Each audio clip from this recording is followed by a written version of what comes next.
right in front of me. That's where I found an empty glass, reflecting that's a truth. It's telling words not to be told. I need that mask.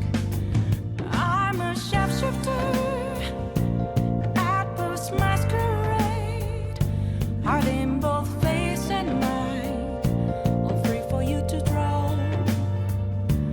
I'm a shapeshifter, chained down to my core. Please don't take off my mask, my place to hide.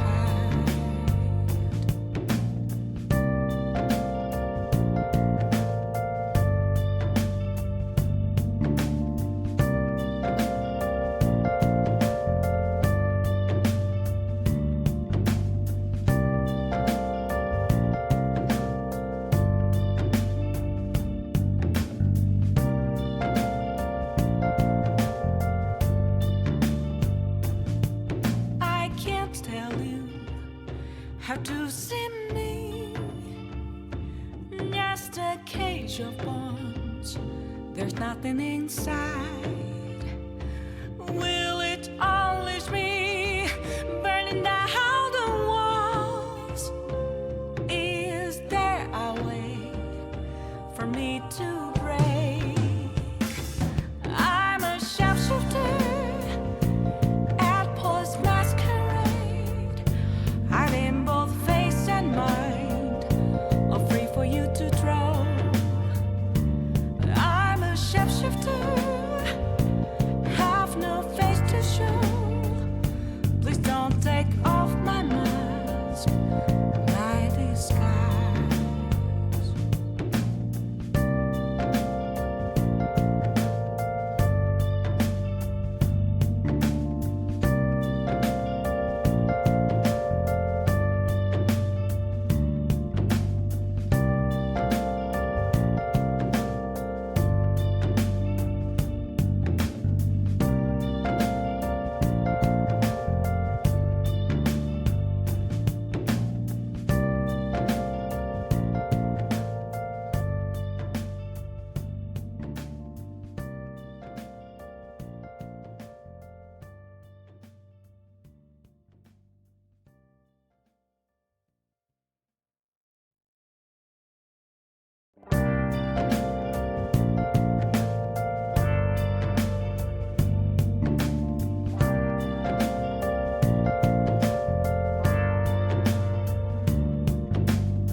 Where have Hello.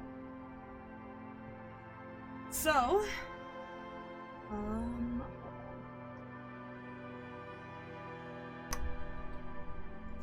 I have decided that for the next few weeks before Dawn Trail for Final Fantasy XIV drops, which is the end of June, which it is June tomorrow, so, you know, a month, that I'd find a game to play, that would fit.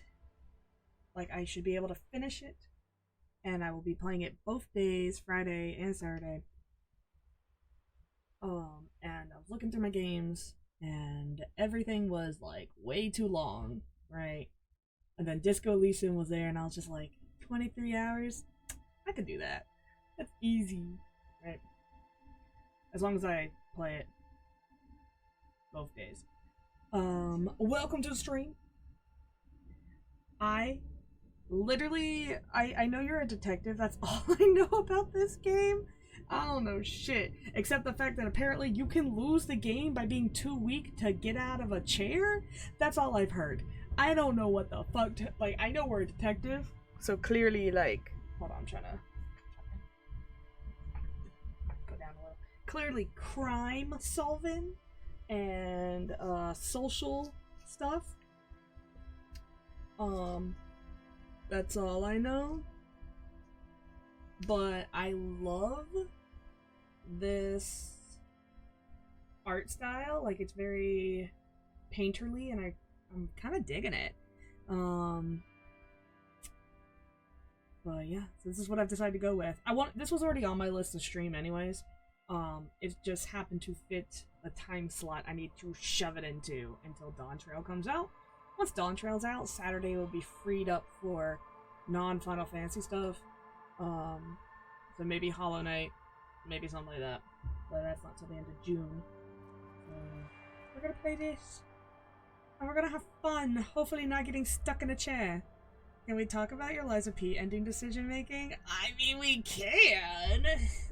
I understand I got the bad ending. Oops.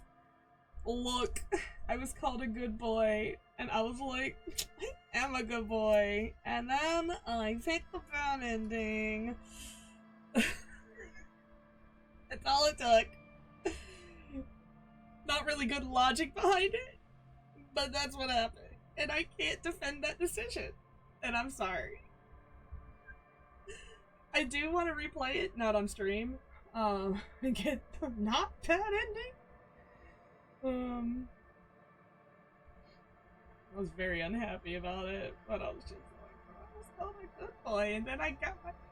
Why did I get my heart ripped out? Oh, were you? Oh, that's right. I think you were. Look. No, I should've! Oh! I don't want to replay the whole game again, but I have to now. I kinda hate that you can't just go back and refight the last guy just to, you know, like, see the other ending. But I also kind of like how everyone was puppified after we brutally murdered them. And that our name was now Carlos. Technically, we're Carlos. Yeah. My bad. And you missed one of the best boss fights, and you killed everyone with it. I know that part! I know that! I didn't know I missed the boss fight. But yeah, I saw the hotel. Duh. I didn't, like, not watch the ending. Yeah, I understand I fucked up.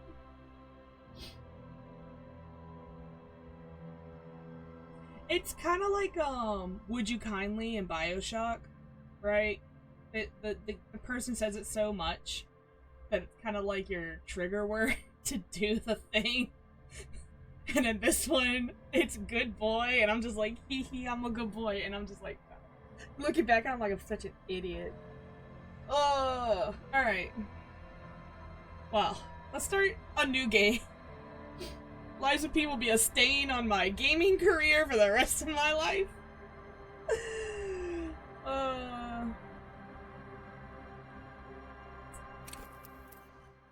Oh shit. There's stuff to do. Create your own character. Thinker, extremely intelligent, very bad with people, knows interesting facts, comes up with original ideas. Okay. Sensitive, very psychological, magnet personality, but unstable. Might begin to lose his mind. Oh. Physical. Extremely physical. Interacts with the world through his body. If you know what I mean. Anyway, gets things done, but dumb as a rock. Oh.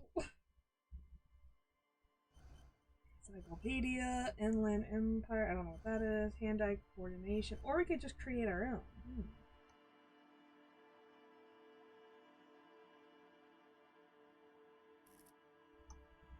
Let's see. Never played Disco Elysium. I don't even know what the game is about. That's what I said when I came in. I was like, I don't even know. Sensitivity, how emotionally intelligent you are.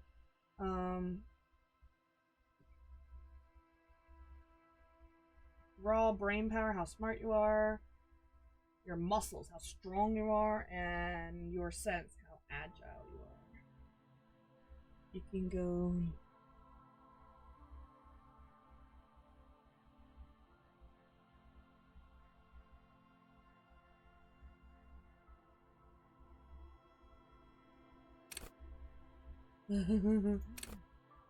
Okay, wait. So I have...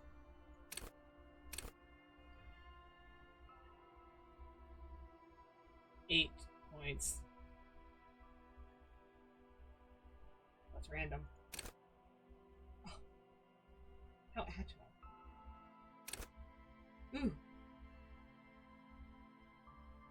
I mean, what is like, what? 3. Okay, 3's across is like the average. Alright, that tracks. I don't want to be average. I'm already average. You gotta be careful. I don't want to be able to not get out of a chair. That scares me, to be honest. Like, I'm a cop. I'm a detective.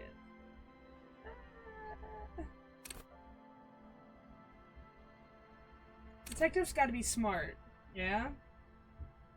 But we're also, like, investigating people. So, we also need to have good emotional intelligence to know if people are, like, lying to us.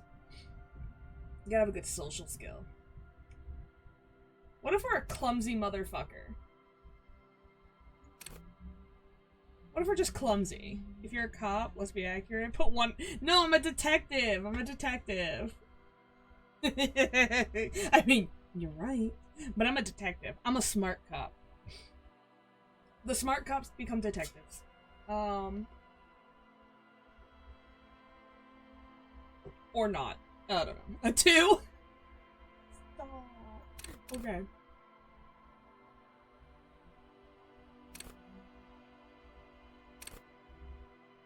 How's this? How's this dumb fucking shit looking? We're dumb as shit. But we're really good with people. Okay, never mind. If we're a cop, that should be a 1. Hello and welcome to the stream. We are playing Disco Elysium. We are making a character. We're trying to figure out what the hell we're doing.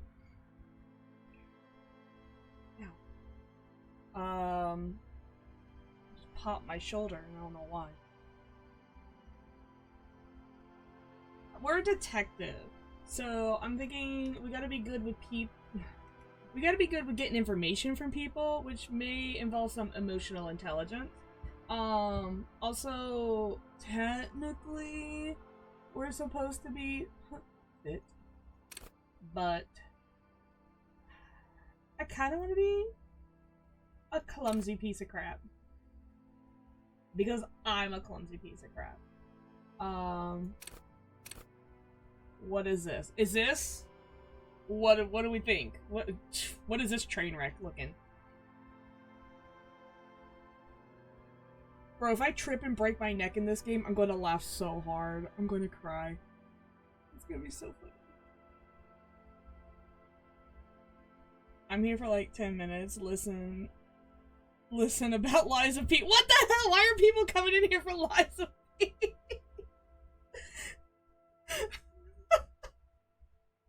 Wait. I gotta go check to make sure. No, it's under Elysium. Okay, I was about to say y'all got me messed up. Oh, you're just stable. Okay.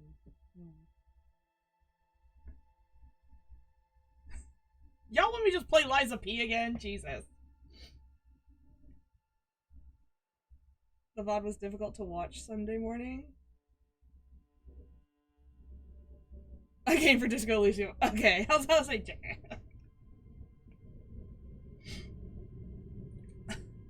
I could, but I won't have time to finish it.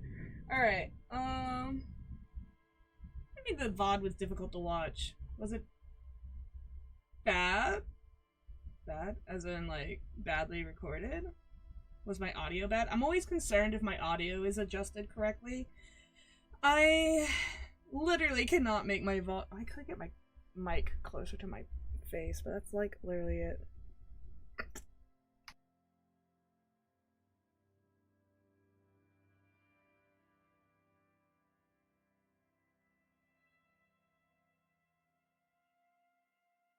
Oh my god, I literally just choked on nothing, like air. Oh. I'm dying. I had to mute myself for that. That was horrible.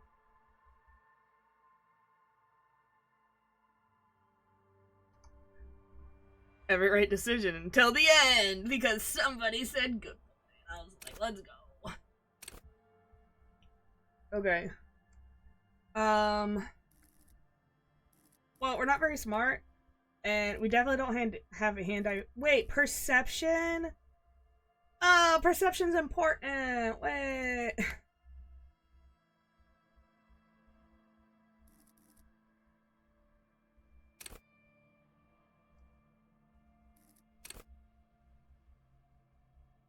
Hunches and gut feelings, dreams and waking life. Ooh. Empathy. Cops don't have that.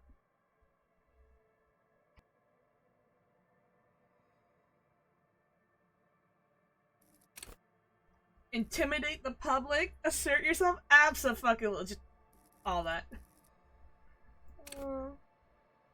Connect to Station 41. Understand cop culture. I don't even want that in my life. Charm men and women. Play the puppet master. Ooh. Love it. Let the body take control. Threaten people. Wait. Wait. Raise the hair on your neck. Tune into the city. These are actually pretty fun. Go to Party Planet. Love and be loved by drug. Is our signature being a drug addict? Flex powerful muscles. Enjoy healthy organs. What? Why does it say it like that? So scary.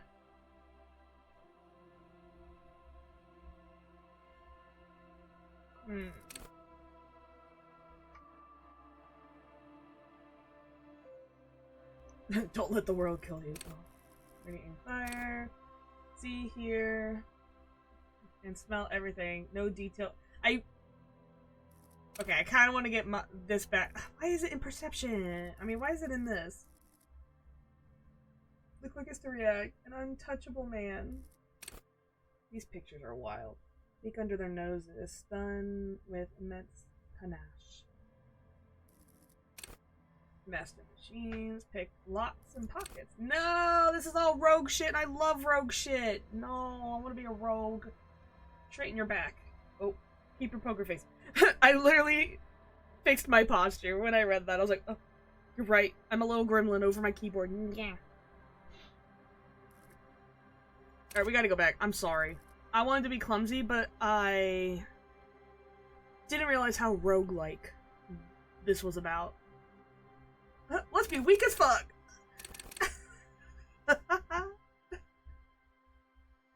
Actually, let's be dumb.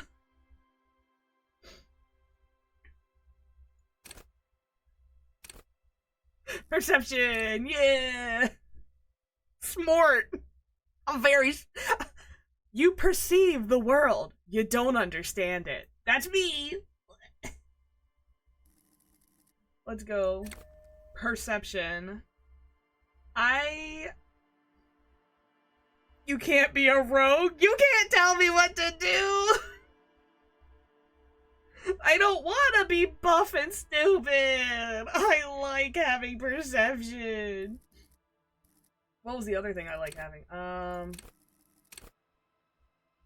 Not that one.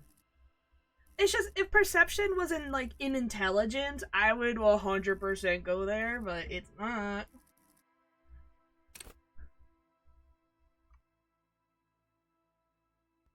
You call me good boy, I gave my... Shut up! Oh!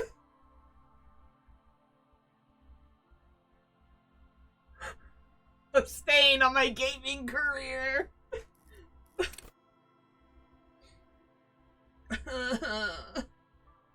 Ooh, neato. Wait a minute. These are pretty cool. Understand creativity. See art in the world. Excuse me, but art is an emotional expression? Okay, it does require intelligence. Never mind. Some people are really too dumb for art. Play the actor. Lie and detect lies. Oh no, these are all cool except for the physique one. I'll roast the F out of you for this? That's fine, I deserve it. I never said I didn't deserve it.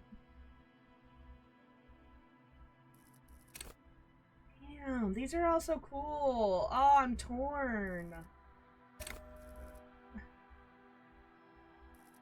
Oh no, I didn't want to set you as the... Damn it.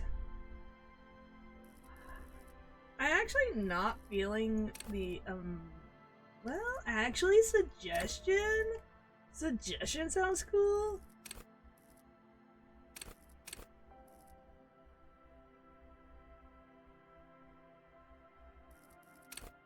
Empathy.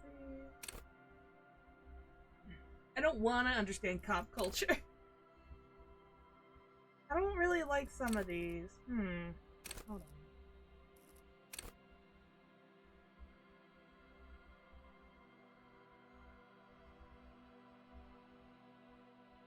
Am I gonna be weak?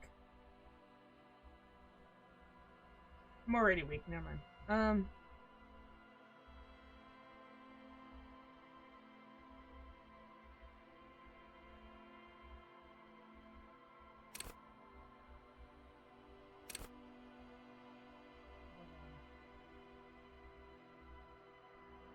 Hold on. Damn it, I'm torn! I'm so torn on what to do!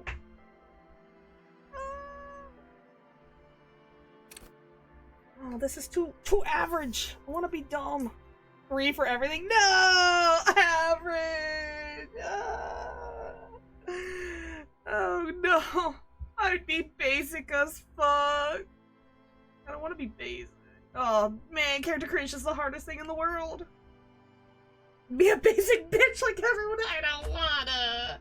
What if? Hear me out. What if we were just ones across the board? What if we were just all ones and we just didn't use these? How do we like that, huh? No, I'm kidding. That'd be awful. I don't want to do that. It'd be funny if it's not the first time I played this game. Okay. I really hate how perception is in here. I think we're gonna have to give up perception. Okay. We're gonna be clumsy as fuck. We're going back to the original play. Clumsy as fuck. Not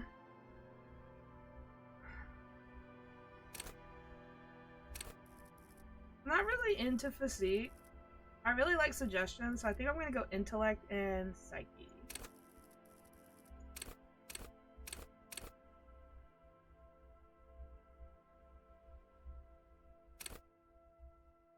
Yeah, yeah.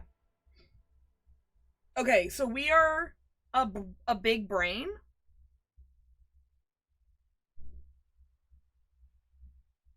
But we get bullied. We get pushed in lockers. But it's okay. We can charm our bullies into not bullying us, maybe? Yeah?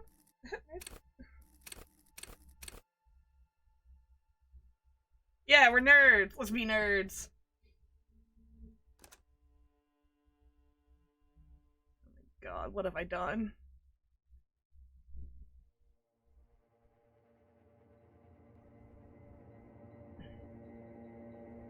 The Furies? I was about to say furries. There is nothing.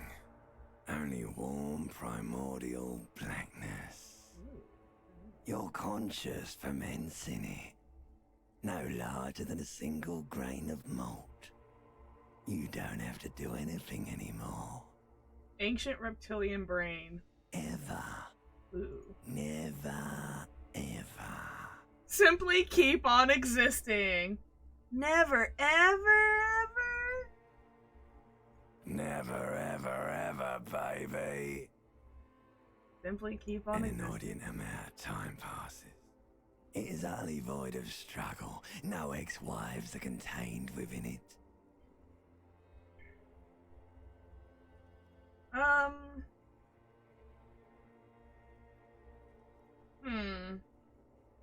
Why are we mentioning ex-wives as multiples? What's wrong with us?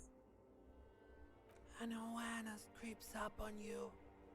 A mass lies hidden in your dead angle, soaking in some lurid acidic source. Its bloated and shameful, a ball of meat surrounding you. This is a terrible line of questioning, and it will only lead to more awareness of the meat thing. Should we? I don't know if I should be plunging into the deep, dark, whatever, or becoming more self-aware. You know, There. No ball of meat. No light in the formless nothing. Just night swimming. Coming right give me up, that sweet sir. oblivion. Smooth passage.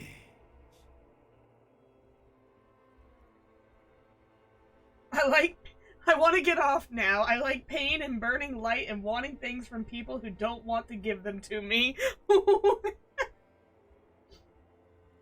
Do you really?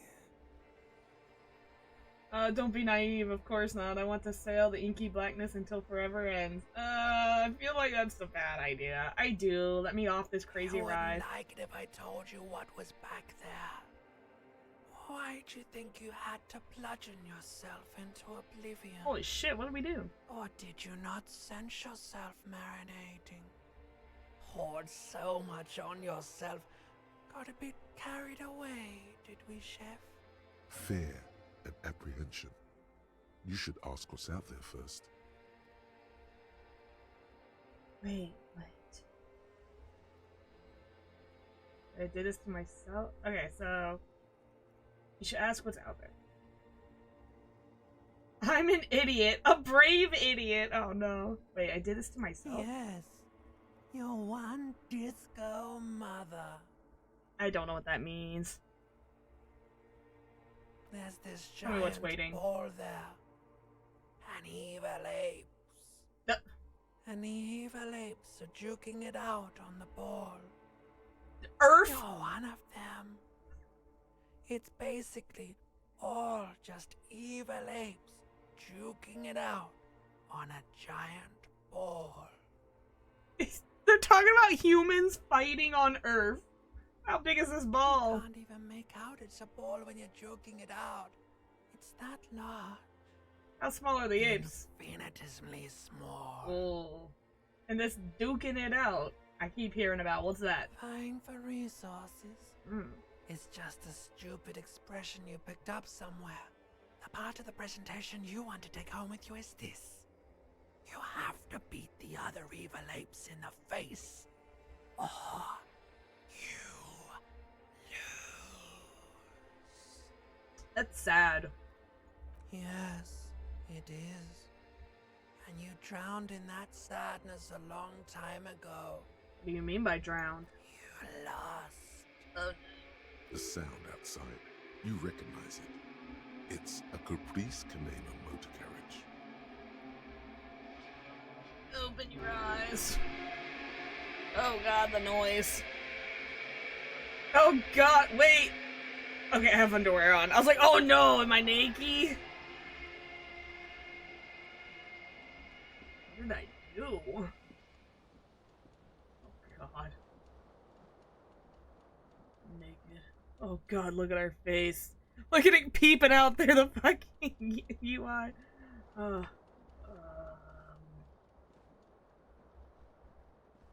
do I... This magnum-sized bottle of Commodore Red is empty. Okay. Looks like someone tore out the tape while the song was playing. This reel-to-reel tape player is still on, rolling empty.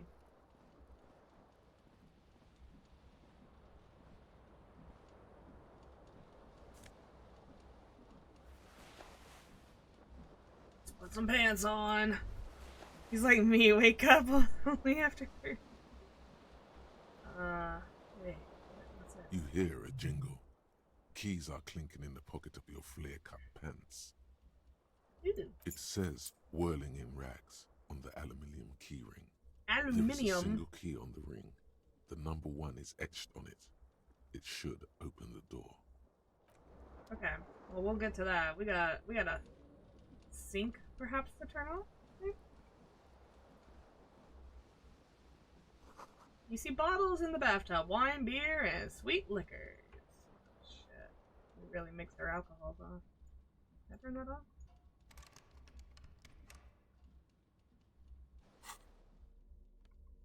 We don't have a shirt under this jacket. Oh, shit. Sneak under their nose. Oh, my trousers are a -1. My trousers are a +1. Go to Party Planet. Oh, our pants are drug friendly. And our blazer is cop culture friendly. Ew, take it off. Gross. 2 out of 2 health? Okay, well, we're gonna die. Oh, hey, I feel like...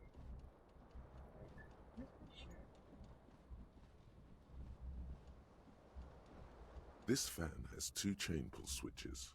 One ends in a tiny fan, the other in a light bulb.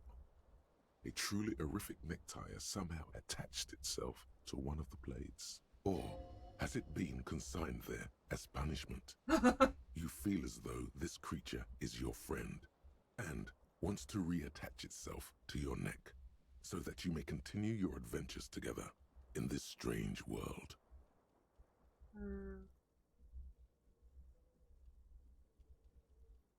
The blades come squeaking to a halt. It should be easier to reach the tie now. 58% to get this fucking tie. I think you need a bath. I do need a bath. Hey, welcome to the stream. I almost didn't notice because your text is red and I'm dumb and I don't actually read shit. I have a 58% chance to get this stupid fucking... Oh, I may retry it. Okay, I'm not gonna, like, kill myself. You reach out to grab the tie, but what's this? Diffuse, radiating chest pain. Doom. No, what? Over you. This is bad. Feels like sharp stones grinding in your chest and keeping... No, I only have 2 health! I'm gonna die in the first 5 seconds of this game. For quite a long time. Still ongoing. Now is a good time to start worrying. Finally, the pressure recedes. You find yourself covered in cold sweat and trying not to move, hoping it will keep you from dying. You know what? I'm gonna pull the fan to see if it'll swing the thing The off. switch must be broken, because nothing happens. The air in the room is starting to feel like vaporized urine. Ew, what does that mean? A terrible mistake. Turn the lights off immediately. You can practically feel the photons burning a hole in your brain. The lights are off. Okay, well, we don't get a fucking thingy because we almost died from trying to get a tie. Oh my god, I'm gonna get stuck in that chair. God, where's my shirt? Where's my shirt? There's my shirt. Get your shirt, boy. Take it. Okay. Our shirt gives us, oh, art. Oh my god. What is that? I think someone's riding their... I'm gonna kill somebody. I know who it is. They're riding their dirt bike, I bet. I didn't realize how loud it was gonna be in my room. I'm on the back side of the house. Can I walk a little faster? No?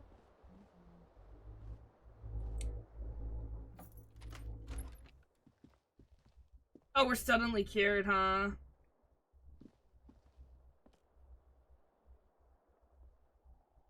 Let's go over here. Calendar says March. It's the year 51. Oh. Hello, officer. The young woman raises a cigarette to her lips.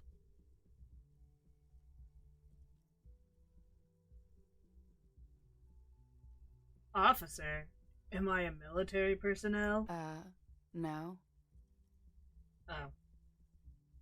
Okay, well, I just confused her. Alright, never mind. There's only one solution to this. You're a businessman.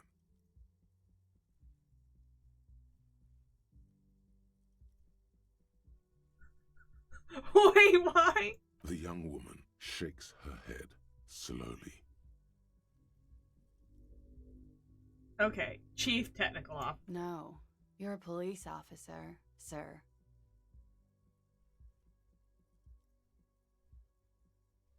Goddamn right I am a policeman, and don't you forget it! Oh my god. As far as I remember, there should be a button to highlight the objects.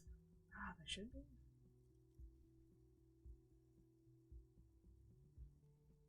Okay, cool.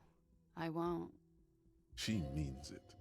She wouldn't defy authority, however sweaty and bloated it may look.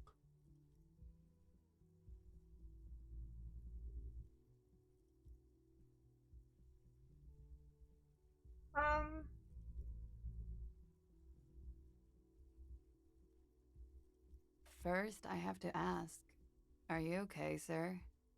You look like you're about to throw up. Can I bring you something? Genuinely concerned. She's right.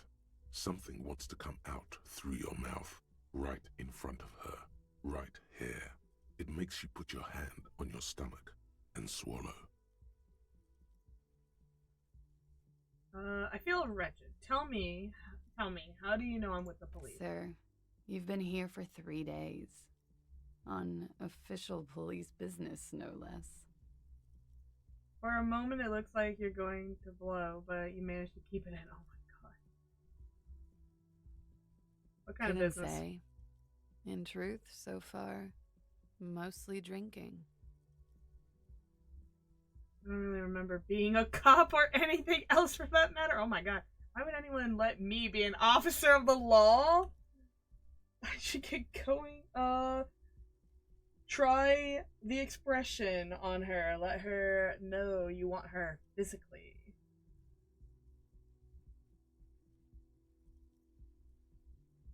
Am I gonna flirt with this woman? What's the worst that could happen? I mean, she could slap me and I'll die. So I guess a lot.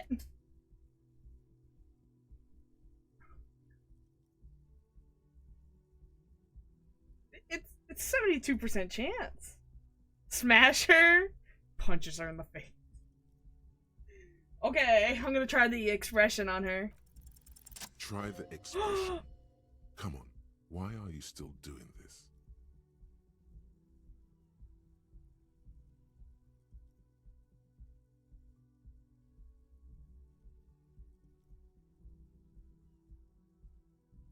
I'm at death's door, bloated and a goner, and still, does the longing ever stop? Alcohol raises testosterone levels, especially in men. The levels remain elevated after inebriation ends and the pain begins. You seek comfort. It's only natural. So are you gonna comfort me? She puts out her cigarette.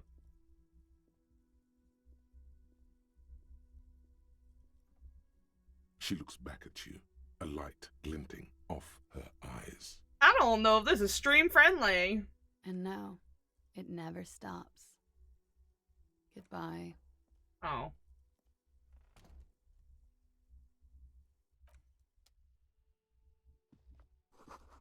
Looks like she left a nice long stub in the ashtray. It's still smoking. Can I take it? Oh.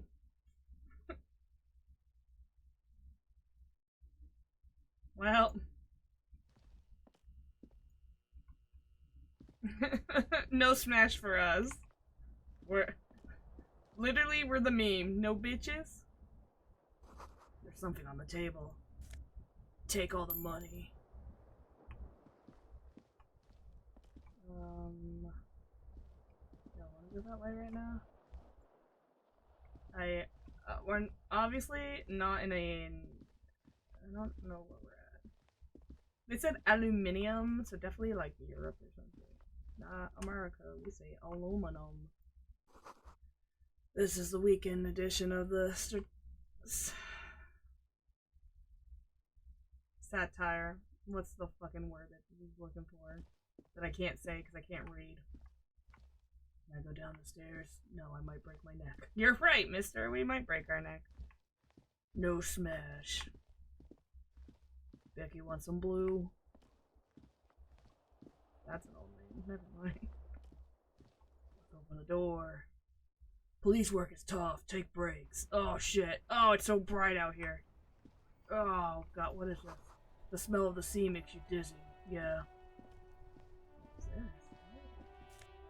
It's a shoe. Do I not have shoes? Oh my god, I have one shoe! Wait. A gust of briny wind washes over you. What did I get? A shoe. Thanks. Just one though. Look at my fucking oh my god.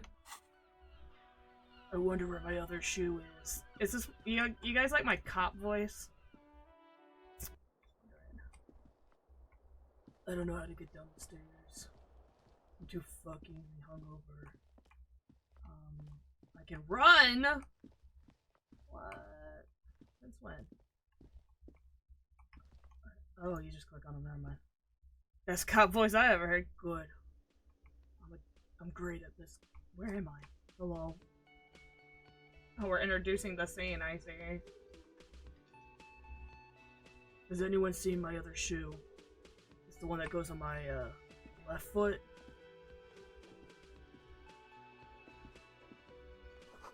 This is where the lyrics would be. A big old karaoke mic just waiting for someone to sing into it.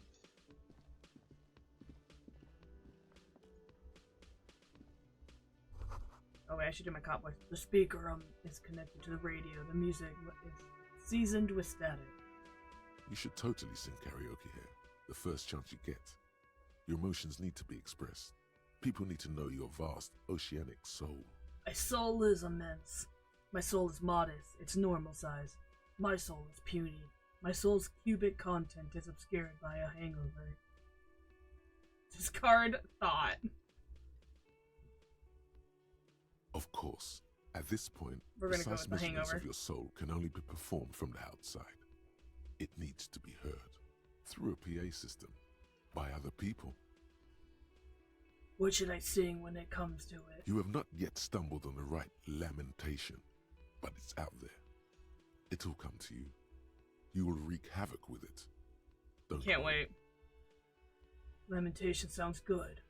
They'll really get a gauge of my soul with that. Serves them right. Wipe that smirk off their face with your sad, tragic song. Who's laughing now? No one. You have to find something tragic to sing first. I have a task. Find karaoke music. Oh god. A sad song on tape.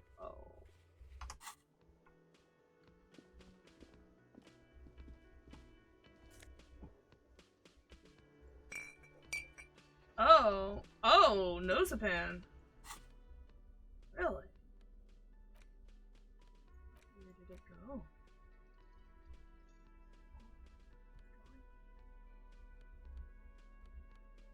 So how was your week? It was...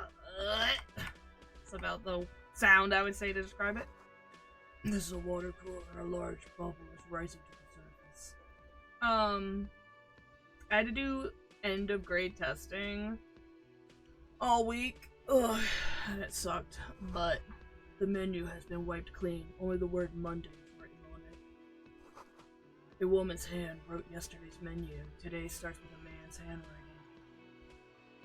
Yeah, there's a difference. It's the 50s. A man in his late 20s stands behind the counter, It's just so boring. inspecting a stuffed seabird. As you approach, Testing, he I gives did. you a sideways glance, then looks down again. Testing sucks, and then when it comes to like getting a break, I'm the one that gets fucked over because no one communicates with each other. So like, I literally yesterday tested, and it wasn't my grade level, so that grade went to lunch, and my grade already had lunch, so I went straight into a classroom without getting lunch. And then I luckily did have a planning last block, but I could have easily ended up with no planning and just worked straight through the day without a break or lunch. So That was disdain in his eyes. testing sucks. Even now he's purposely ignoring you. Disdain. Something tells me that you don't like me.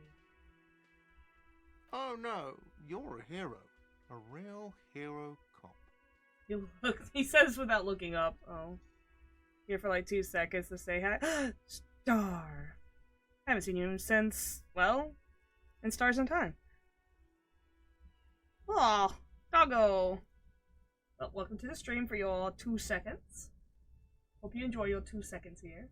Could the massive property damage upstairs have anything to do with this? So not only am I a cop, but I'm also a hero? You're being sarcastic. Let's cut to the chase with this guy. I'm not in the mood to kind of piss around with him. I got a hangover, right? Am I? Or did you ride in, take the body down, solve the murder, and not trash my hostel room? Oh, we're at a hostel. I've never been to a hostel in real life, so I don't know. Oh my god, I did all those things? I'm guessing I didn't do it. I'm guessing I didn't do any of those things. I do not appreciate your tone. This is no way to talk to an officer. Alright, we're a pretty shit officer for wrecking a room. I don't know. See, if I don't say this sarcastically, it's such a dumb thing to say. No, you see, actually, you didn't. Was You being haven't sarcastic. done anything even remotely useful since you got here. What have I been doing then? Have you seen me around? No, I haven't seen you I around. didn't. I'm not always here. He looks down again and keeps plucking at the bird. Something tells me you don't like me. I just said that. Look at the stuffed bird. A competent work of taxidermy. The white and brown seabird lies among piles of coasters and drying mugs. One of its wings broken. The man is trying to mend it. Ew, that might be our fault. Looks like the bird was ripped off the shield that was used to mount it, most likely on a wall. God, we suck. This is the Great Skua. The seabird is the symbol for the discovery of the Insulindian Isola, the part of the world you are in right now. Is that a real place? Something about it makes you feel bitter.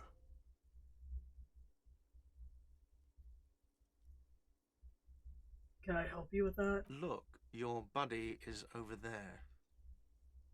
He looks at the doors, where the man in the bomber jacket is tapping his foot on the floor. Why don't you go and talk to him, okay?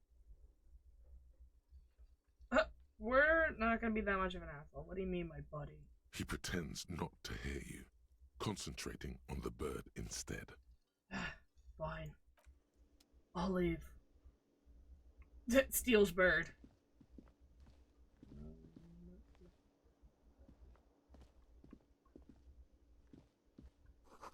Summer door closed for the winter. Okay, so it's winter time. Alright. Wait.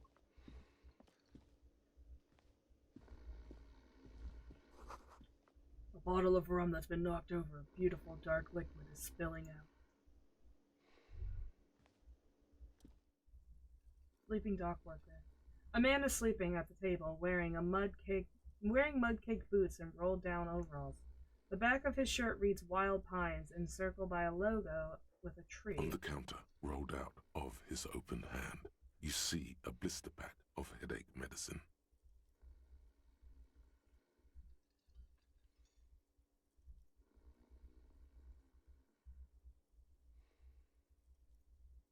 Why do I feel like I'm gonna try to wake him up and then I'm gonna hurt myself? The man does not mind. You probably need them more than he does. Okay. You've just picked up some magnesium. This item is stored in the bottom left corner of the screen above your character portrait. That's my portrait. Use magnesium to heal your morale if you have morale damage. I am morale damaged.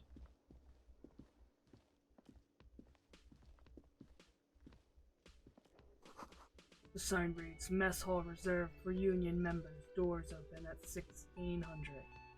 I don't put your physical abilities in the dumpster, dear. Look, it was funny where I almost died trying to get a tie. Hello, sweetie. Cryptozoologist wife. That's a weird name. Oh, Lena, the cryptozoologist's wife. You shouldn't keep your colleague waiting. She nods towards the man in the orange bomber jacket. But I want to know what this is. The royal pinball machine is unplugged. Okay, we'll talk to the man. A bespectacled man in an orange bomber jacket is tapping his foot on the floor. Looks like he's waiting for someone. You. Dying from allergies would be pretty funny. Oh, man. As you approach, he narrows his eyes and extends his hand in greeting. If an assault were launched on this building right now, if the windows came crashing down and the whole world descended upon you, this man would hurl himself in death's way to save you. You are sure of this, but why? Shake his hand. Hello, I'm Kim Kitsuragi, Lieutenant, Precinct 57. You must be from the 41st. His grip is firm. It's kind of weird that it doesn't read that at all. You realize he's waiting for your name. This is your chance to come up with a really good name for yourself. Get creative. Conceptualize. Oh, Lord. Let's conceptualize a name. Concentration makes you squint your eyes. Your name should be deep gold and orange, like a forest fire looming on the horizon, but mixed with the stench of liquor rising from your breath. You're 2 steps closer to it, but there are still many to go. What? It is not time. It is not yet time. I don't really know my name.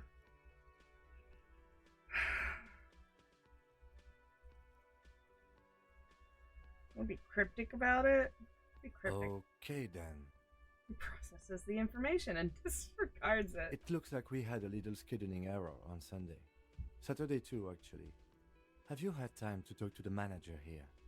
What he means is, he has been trying to meet up with you for 2 days, but you have been otherwise occupied. Ugh. You mean him? Nod towards the cafeteria manager. Yeah, I just talked to him. You're taking me for someone else. No, we're not doing all that. If you don't mind, we should talk to him again. Ask him for a rundown of the area. Now that I'm here as well. I understand the scene is out back, right? It also wouldn't hurt to assure him the police are finally here. In full force, I mean. Have you mapped out the initial interviews? Yes, the police. I'm aware I'm a policeman. What interviews? No, I'm gonna say I haven't. I haven't. Okay, we'll have time for that after we take a look at the coroner's case. Have you removed the dead body from the tree?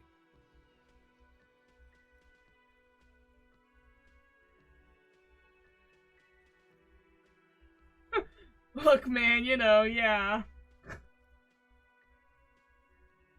No. So, the body is still in the tree. This is the first time you detect a weariness in the lieutenant's voice.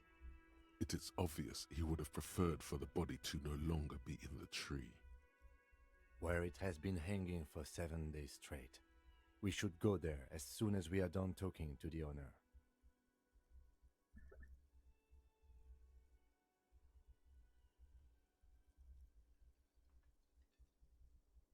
I'm gonna play it like I know what I'm doing, cause I'm pretty intelligent. Let's get going then. After you, officer. What if I'm not an officer? What if I'm not a detective at all, y'all? What if I'm just playing police, cops and robbers? If you're about to embark on an investigation, shouldn't you have a badge? Wait, shouldn't I have a badge or something? Check. You mean you don't have a badge? Pretend you found it.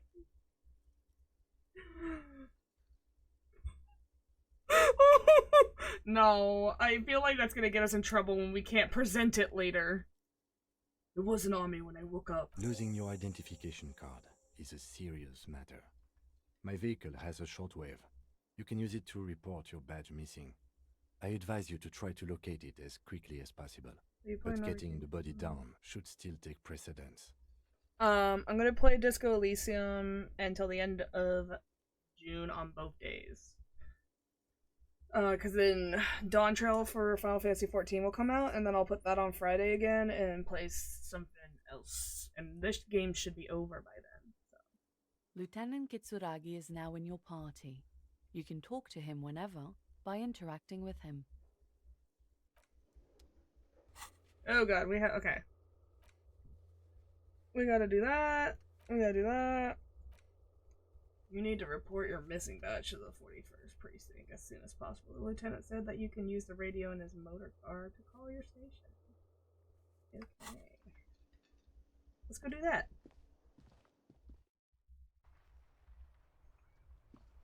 Oh, I can zoom out. Okay, where's your motor car? Is this your motor car?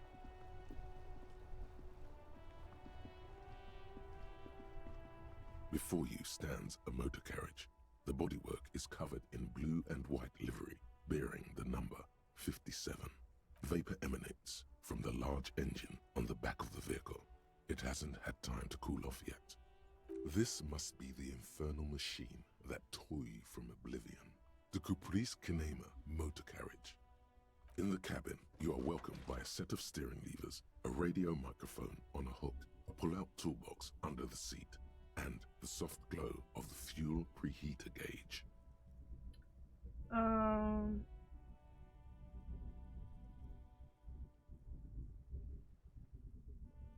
Let's pick up The the radio. frequency tableau lights up, and the green button labeled Prime Line glows like a feline eye. And then you hear something. The soft purr of electrical kittens, radio waves cast far and Radio is a wide cat. over the metropolis. A woman's voice greets you through the static. This is Precinct 57. Hello, Lieutenant. How may I assist you? Hello, Alice. Please assist our colleague from the 41st Precinct here. I'm putting him on.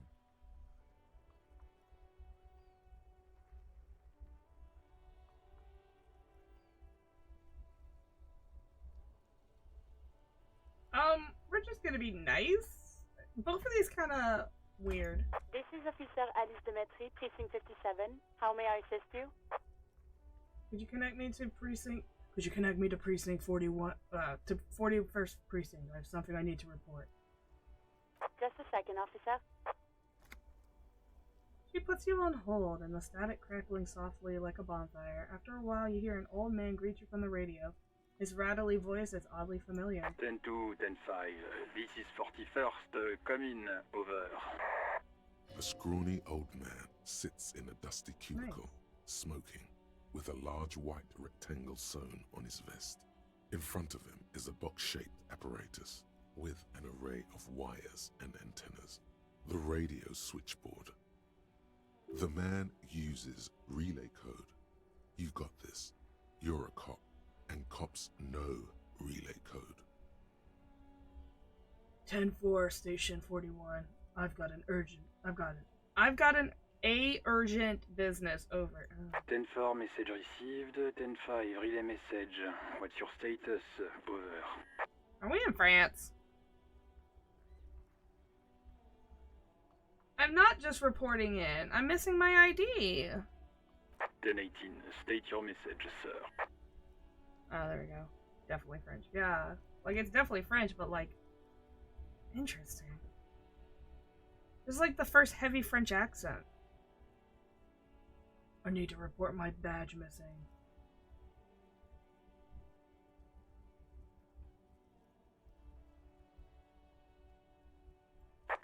Over. My badge, I can't find it anywhere. Basically, it's gone. 10-4, message received. This is a very serious situation. I need to 10-22 the captain. Over. Is it him? What does he want? Says he lost his badge and needs to report it. He what? He lost his badge? I'm gonna say nothing. Definitely don't want to look like an idiot not knowing who this is. Who lost his badge? Ooh, we're gonna learn our identity? Dick fucking Mullen. Who do you think? Dick Mullen's my name? Oh. No, it's not. It's Officer Dick Mullen from the bestseller Dick Mullen and the Lost Identity. He says, fighting off laughter. Okay, so it's not Dick Mullen. That's not my name. Damn it, who am I? Dick Mullen is not your name. It's the name of a fictional detective who would not lose his badge. Aw. Defend yourself. Immediately. They're laughing at you. Come on, operator! Tell them to stop! This is serious! Sorry. Oh, officer has lost his badge, haha. Like I'm the first cop to ever misplace his badge. He says this has probably happened to other policemen before him and laughs sarcastically. Oh goddamn it. Is he fucking kidding? The whole station's gonna be dicked for this. Really? Satellite Officer Vikmar is wondering if you might be joking and adds that this tarnishes the reputation of the entire station. Over. Mullen dicked us. Shut up, Chester McLean. Can we just move on? I want to get this reported and be done with it. 10-4, I hear you, officer. I'm just going to make a note here that you are in pursuit of your misplaced badge. Over. Fuck me! Mac, come here! You've got to hear this! Dick Mullen lost his badge! Bro, my name's not Dick Mullen. What's going on? Super Cop here lost his badge. We got like French people and like not. What is happening? Where am I? These are vastly different accents. He lost his what now? His badge. He lost his goddamn fucking badge.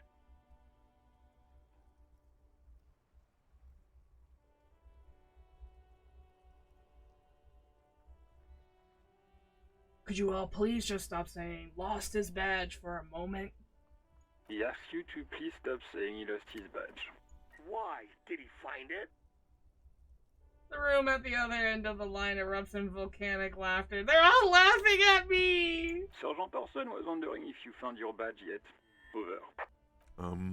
You don't have a comeback. Sorry. It's hard to think like this. Say nothing. He's not replying. Looks like he's still looking for it.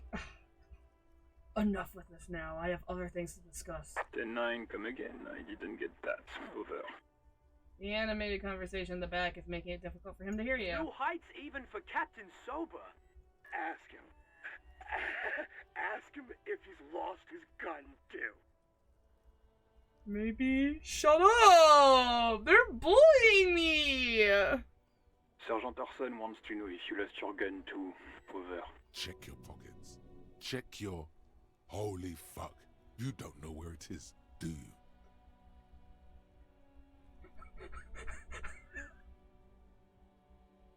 Fuck!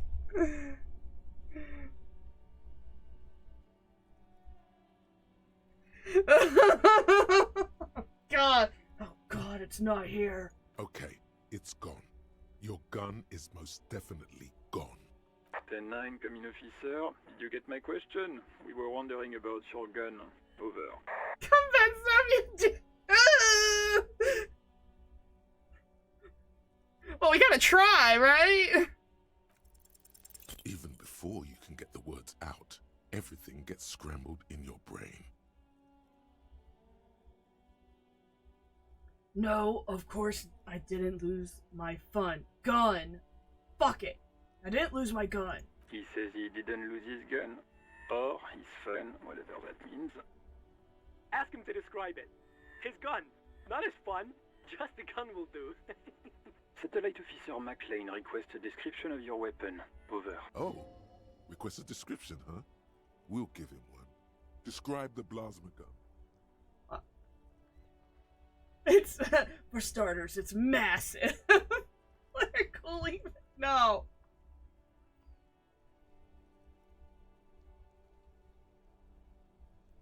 You're not saying that.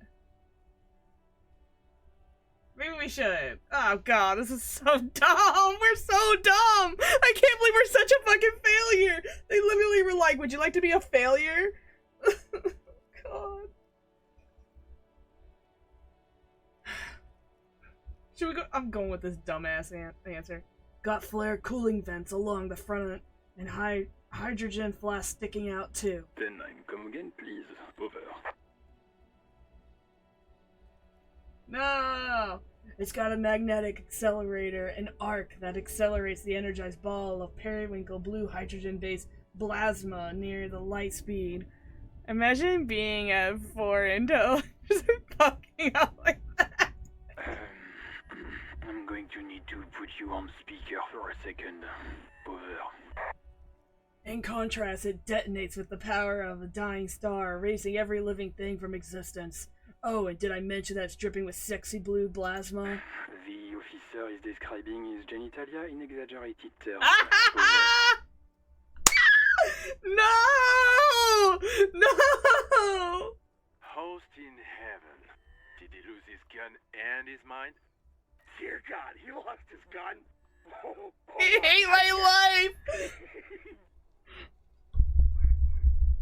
This isn't really a laughing matter. Mac can face a giant of Coco Nur by himself, but Disco here made him piss his pants. Oh, I can't. Fuck. He lost his ass, but he still got his wiener. Oh my god! I'm not going to. Ask him. Sergeant Orson here is wondering if you are still in possession of your genitalia. Over. Oh! Oh shit!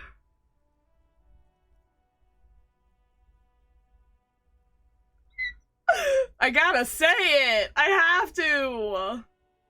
I left it at his mama's after I fucked her ass all night. Tell him that. That's a negative. Not going to say that. Over. Damn it. What's he saying? Share with the class. Oh, bitch, you wish. He said he sodomized your mother. The prick ate Mama's vanilla waffles at the captain's birthday party. Some nerve he's got. That's it? Sure her vanilla waffles were the only thing he ate? The fuck? Shut up, Chester. This isn't funny. This is my mom we're talking about. You bitch, you fucking started it. Can't dish it, don't...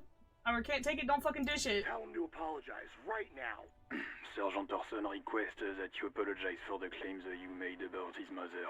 Over.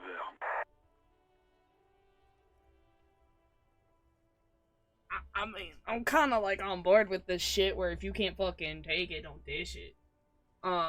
Hey, if you don't like the follow, maybe don't fuck with Firewalker. Like he says, you shouldn't have antagonized the Firewalker in the first place. Who? The disbelief in Zach. I can't say that. His voice is overwhelmed. Satellite Officer V. Firewalker. I'm afraid he might be referring to himself as Firewater, sir. Ah, fuck you!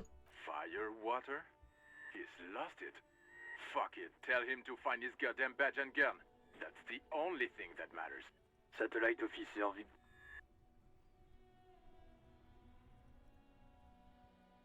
I heard him, and I'm on it. 10-4, affirmative.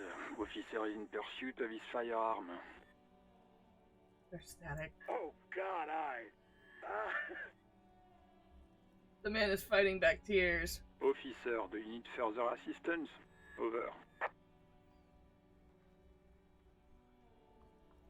Nah, I don't know about this. 10-10. Transmission completed. Standing by. Over. And call with the 41st. Roger that. 10-10. Over and out. The static ends with a loud click and everything is silent in the cabin. 18 kilometers to the south, in the 41st Precinct's relay booth, a small crowd has gathered around Communication Officer Jules Oldboy Pidier, around a dozen cops.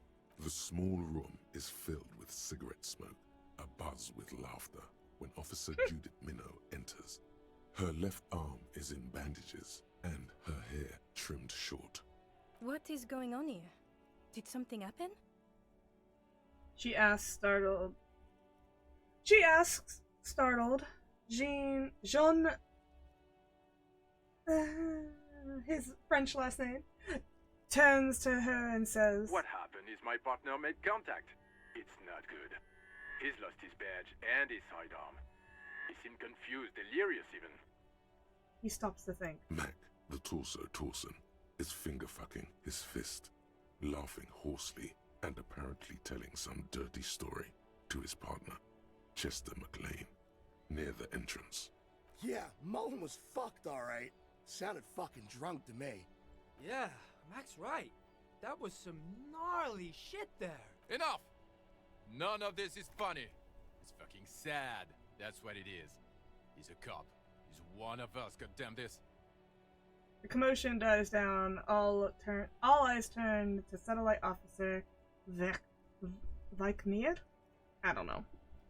I haven't taken. We must help him. Minot looks down at her neatly polished black shoes. There's quiet firmness to her voice when she speaks. Yeah? How do you fucking plan to do that, huh? Get him off the drink? Go jogging with him in the morning and get him on carrot juice? He's a lost man. I just know we can't give up on him when he's at his weakest. He wouldn't. The crowd in the room has started fidgeting uncomfortably. Someone's trying to slip out unnoticed. Mac, man the door. You know what he told me? I don't want to get better. I want to get worse. Those were his words. He sighs heavily and turns to address the room. This shit does not leave this room. Not a word of this to the captain. Or anyone else. We'll give him a couple of days to pull his shit together. I guess I can hold off the report for a few days. Old boy lights another cigarette. Good. Okay, everybody. Nothing but a prank call here. We all got our laughs. Now get back to work. Far north, on the other side of the motorway, the officer quietly hunches with his hand in the motor carriage.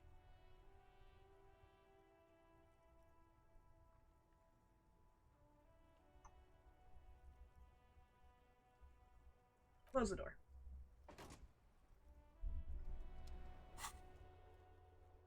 Track down the badge. It's unclear how you should go about finding a tiny piece of plastic in the world of as huge as this. Maybe you'll just stumble across it down the line. Miracles happen. Someone must know about your lost firearm. Maybe a district authority, like someone high up in the union, or someone local who saw you with it when you passed out. Sorry, I'm trying to get a straw in my next street.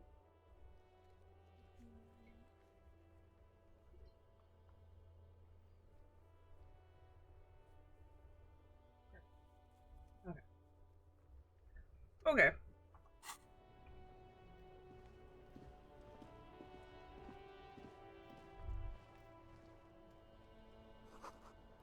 A heap of snow melts on the wheelbarrow.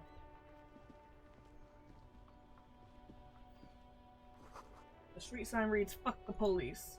Fair. Pigs go home. The street name is illegible.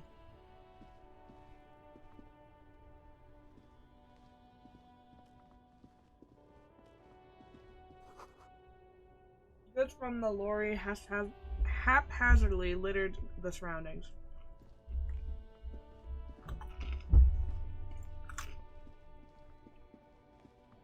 You know what? Hold on.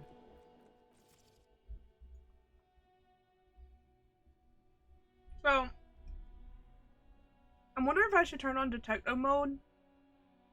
Just because I'm kind of like, I don't want to miss things.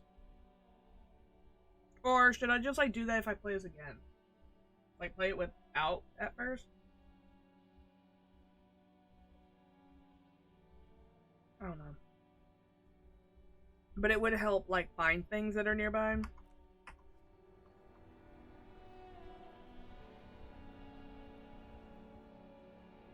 You're the boss, boss. Damn it, I hate being the boss. I gotta make decisions. Let's go back inside. Maybe my badge is inside? I feel like I would have found it though. I mean, if it's interactable, I'll highlight, right? Like, you want me to worry about that?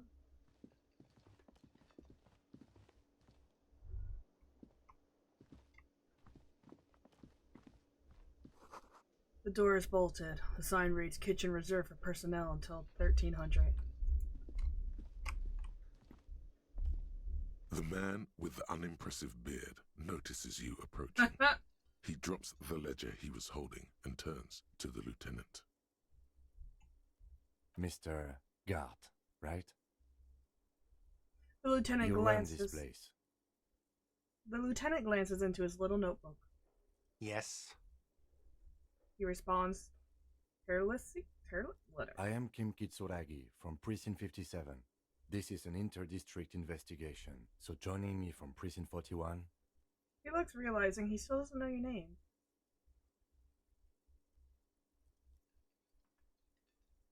I'm currently in between names. Fantastic.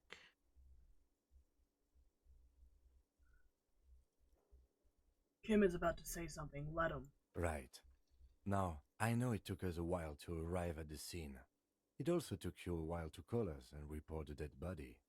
It was you who placed the call, yes? No, I only just got here. It was probably Sylvie who called you. She usually works the bar here. I'm only temporarily taking over her duties. Do you have her number? As a matter of fact, I do. He looks behind the pile of coasters and finds a slip of paper and hands it to the lieutenant. You said you just got here. From where? Are you a local? What, of Martinez? No, I live in Jamrock. I only sometimes come here to keep an eye on the place. This is just one of the many, many cafeterias I manage. But you still know your way around, yes? In case we need directions. Yes, I know where some things are, but as I said, I don't live here. I just used to work here. And I'm not going to start working here again, if that's what you think. I didn't imply that. Detective. He turns to He probably means this is where you step in and ask your questions. Play the fool. Who, me? Right then. Questions. I got this. His face expresses profound doubt in your having this. Shut up, man. I'm trying my best. I'm a failure. Why did Sylvie go away? She went away because none of your business.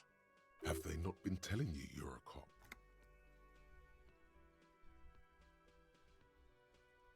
Am I not a cop? Everything is my business. Okay, you got me. She went away because of the dead body out back. And because I asked for her number. That's why Sylvie went away. I hope you appreciate that. I do. Because it'd be really fucking suspicious if she, like, ran the fuck away, dummy. Lieutenant says he opens his little notebook at the cover. The number is safely tucked away in the small pocket.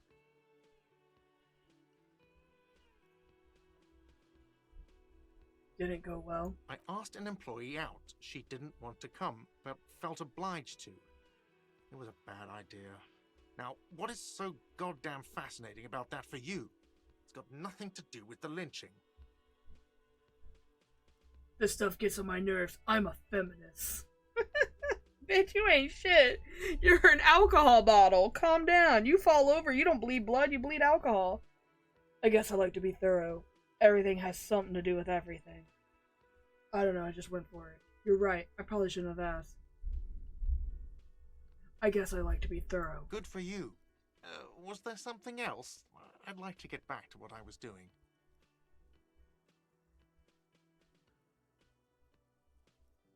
I already know who killed him is a stupid... Alright, well fucking ask, but like, there's no fucking way that he knows. I'm a feminist. I tried to bang the first woman I met when I woke up!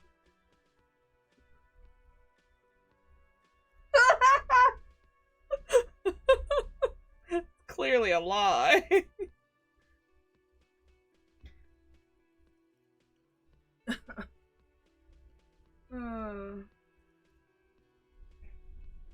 If I ask where exactly is the body, I'm gonna look like a fucking idiot. Fuck it, we're already bad at this job. Behind this building, there's a courtyard. They hoisted him up on a tree there. He points to the kitchen behind him. And how do we get there then? That's easy. See that door there? First you exit through that. Then to your right, you should see a big hole in the fence. A really big one. You can get to the courtyard through there. No need for the keys. The hole is big enough for the Franco-Nigerian cavalry to fit through. To the west. Okay. Does he want you to feel guilty of making that hole? It's implied in his voice. Who killed him? I don't know who killed him. I'm not the police. That's your job. Did you kill him? What are you, crazy? Of course I didn't kill him. That's all. Let's go. Hey, I got 30 XP. Not so fast. You owe me 130 real.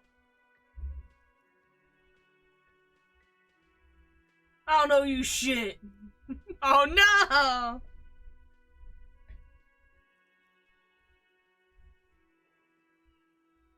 They're gonna say what's money? Oh, excuse me. You owe me 130 real. He pronounces the R with a aristocratic. Aristocratic? Fuck, bro, I'm illiterate. That's why this game needs to read everything to me. The IIR, or Inter-Isolary Real, is the global reserve currency. Whatever part of the world you're in right now, it's safe to assume he means you owe him some money.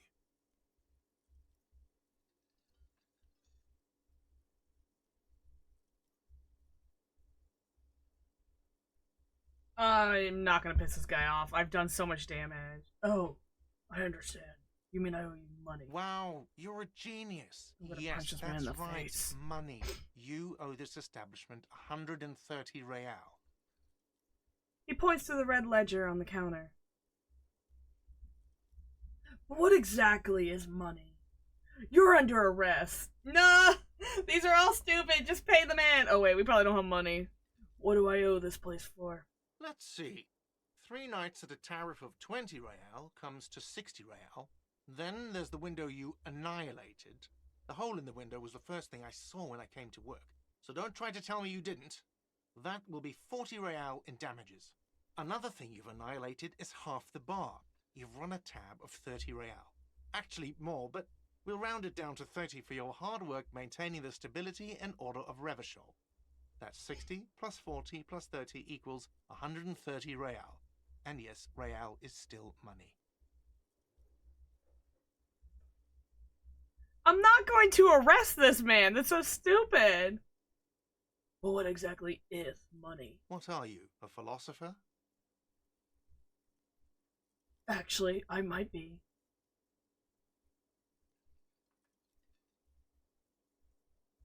Money is what grown-up people use to pay for things. Things like Oh my this god, he's actually hostelry explaining it.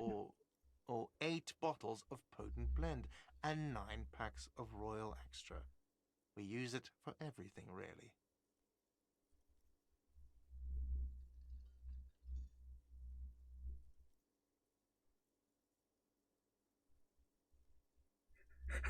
What the fuck is this conversation? Interesting. Where do I get it from? Okay. Okay, are we really that fucking drunk and like... what? Proceed and show him the coins you found. Is this money? Oh my god. Dude, what is our intelligence? Proceed, but don't show him the coins. They're yours. Those are mine. No, he can have my coins. I'm good. Yes, it is.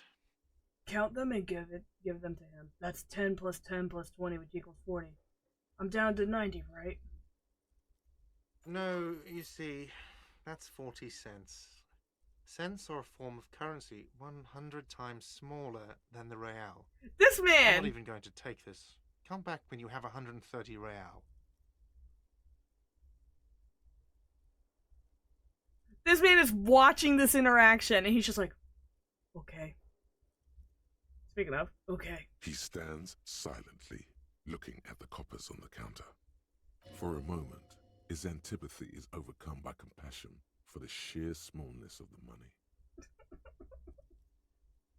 Isn't it evil? The order of magnitude between what is asked of a person and what they have.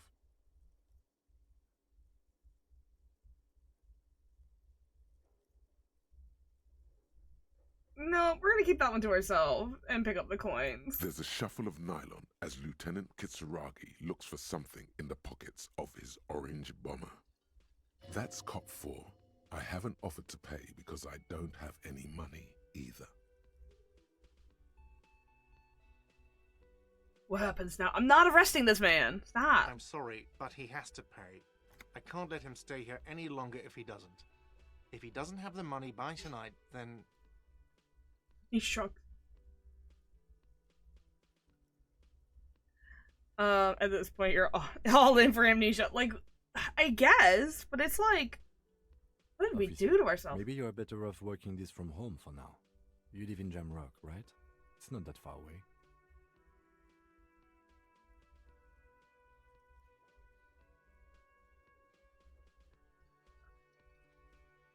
I don't have a home.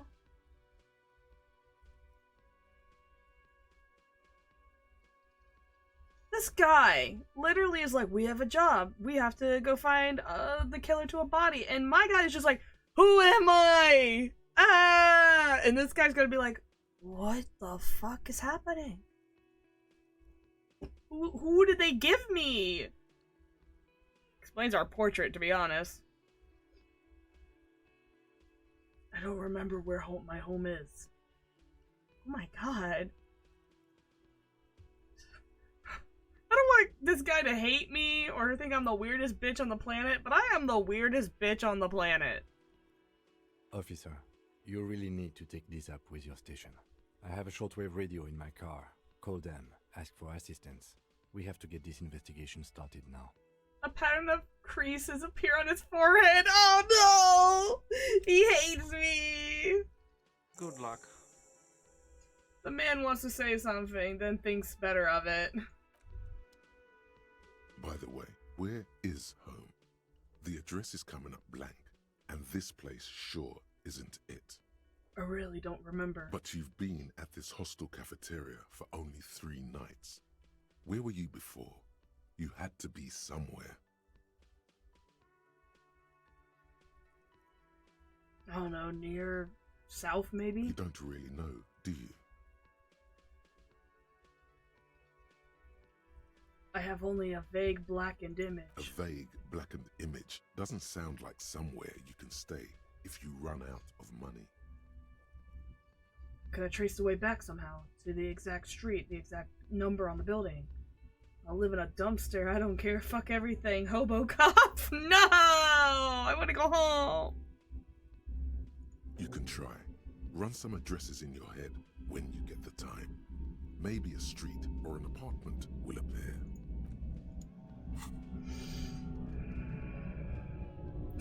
Temporarily research bonus, +1 encyclopedia factual memory returns. Research time? 6 hours and 5 minutes. Let's rewind and trace your drunken steps back home. Jump across the raised channel bridge southwest of here. Fall over. Get up. Get off the asphalt in 20 minutes. Shuffle your feet through the courtyards, scaring little children. Go under the Great Race motor track, the 881, until you reach the Les Domaines. I don't know. Imminent in North Jamrock. The streets are frozen this time of year, cracked with ice. Walk down Main to... I'm sorry. What are some of these?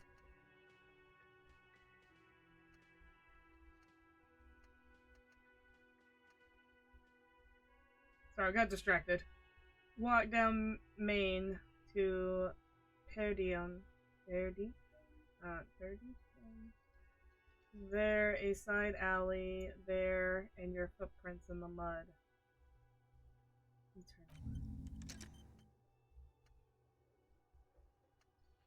that mean? What does that mean? What does that mean? What does that mean? What does that mean? What am I doing? I don't get it. Do I need to go do all these? Do I really have time for this shit? Who made the call reporting the crime? We know who. It was Sylvie. Call Sylvie using Kim's shortwave to ask whether she made the call. Pay for damages. Oh my god. No, this is becoming hard. Hey, I did all these things.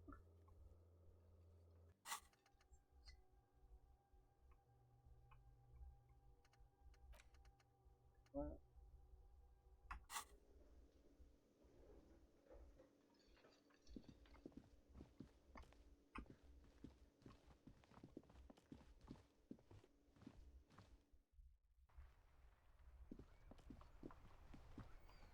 Okay, let's go to the body first.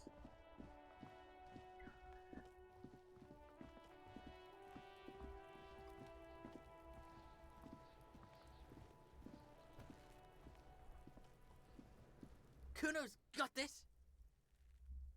The boy throwing rocks at the dead body can't be older than 12. If there ever was such a thing as an ugly kid, then this is it.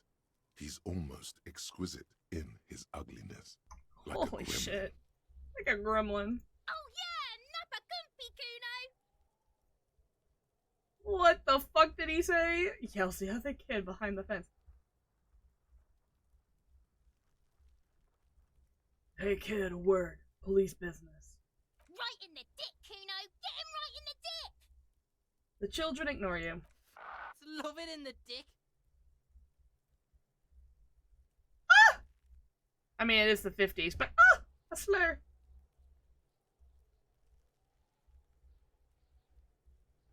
Stop using slurs in my crime scene. That's not how we do it. Yeah, we don't use slurs. Fuck you, bitch. Can't talk, pig. Shit's coming up strong. Throwing rocks. Shit coming up strong. That sounds good. Joyous, you should hang out with this kid and see what that juicy shit is all about. No! A slur, am I getting juicy shit? Yeah, Kuno! Ride the lightning, Kuno! Dude, why do you say his name twice, you dumb bitch? Kuno's riding at sea. He wipes the sweat from his brow and sends another rock flying. The rake, Kuno! You should throw the rake at him, Kuno! Stop saying Kuno! The fuck? Does Kuno know what a rake is? Kuno's not a gardener. Why are you saying it in third person? What's next? Holding hands? Running in the halls?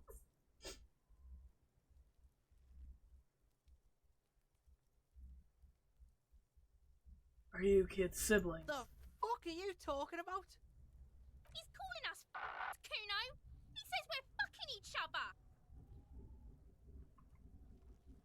I said, are you siblings? And they think I'm... Okay. Look, I have questions for you. Alright, entertain the Kuno. Show me what you got.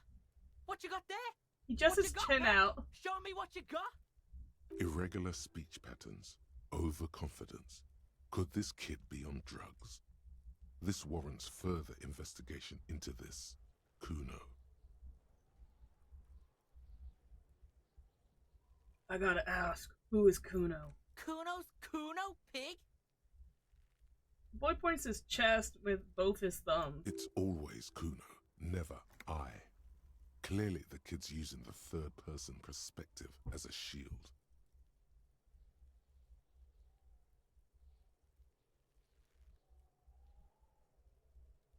Interesting. You refer to yourself in third person to distance yourself from the situation. Let's make this kid cry. Let's get psychological with this shit. Kuno doesn't do that smart shit. Don't throw that bullshit at Kuno. Kuno knows you're lying. He seems offended. Let's go. Trying to get Kuno hooked on the book. Bitch, you need to know how to read to do that. The boy knows he has an addictive personality. Admirable insight for his age. Watch out, Kuno! He's trying to fiddle you! He's gonna put his hands on you! That thing behind the fence starts squealing shrill and violent like a fire alarm. Help! Pig's got Kuno! Help! Rape! Oh shit. The sound gets louder as the child shouts at the windows overlooking the yard. Help! He's got the Kuno, help!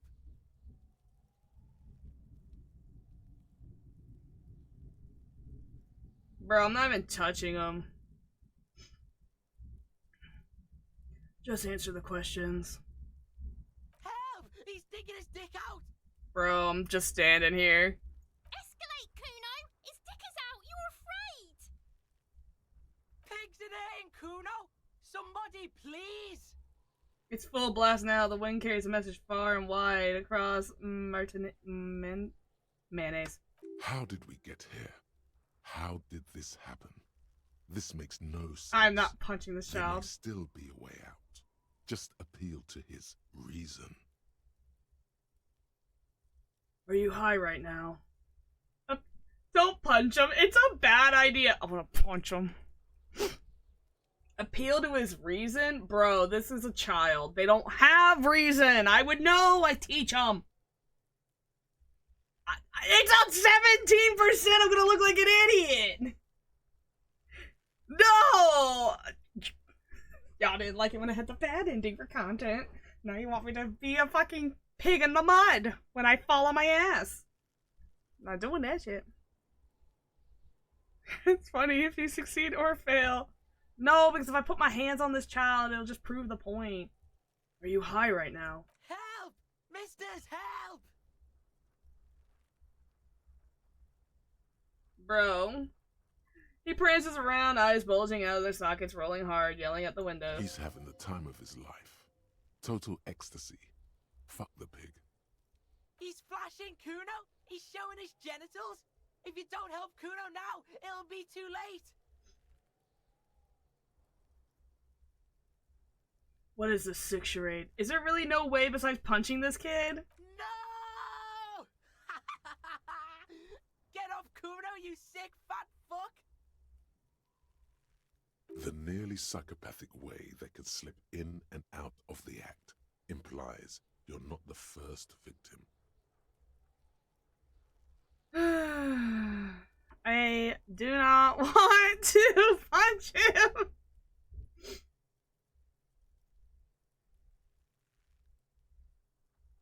If I fuck this up,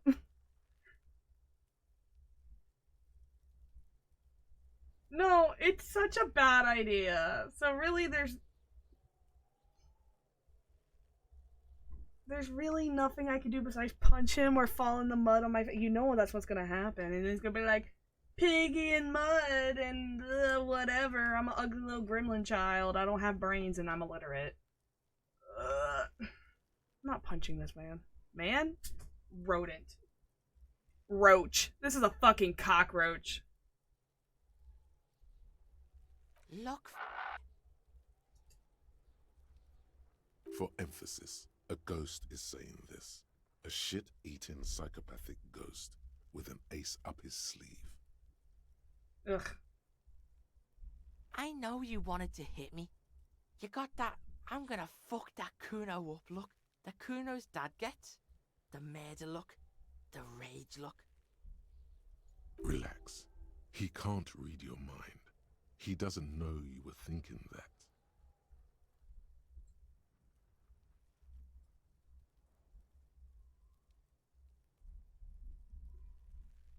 Yelling no is like the worst thing you could do. Ignoring him is honestly the best thing you can do.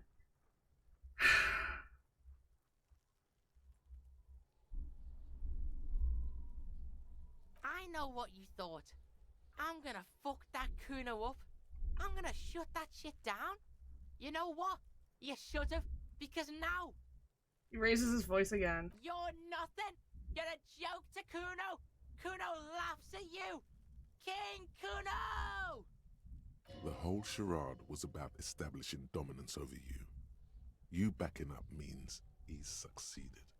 Kuno turned you into his prison, bitch! You're gonna be in this shit with Kuno! No, you're not. We can just leave.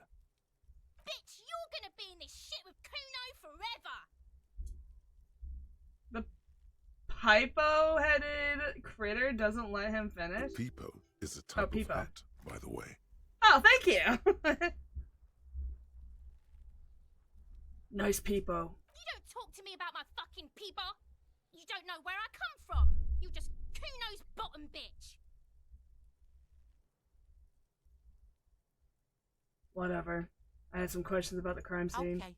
Kuno is kind to his bitch. Oh, Ask God. the questions, but remember, this changes shit. He taps his temporal lobe. Click, click, click, click. The little people wearing asshole behind the fence. Damn.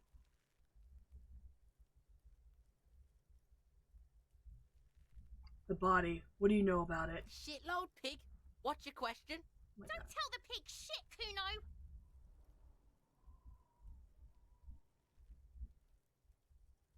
I'm gonna get Kim to help me. If I were to want to waste my time, which I do not, I would ask them who he is, how he got there, and the usual.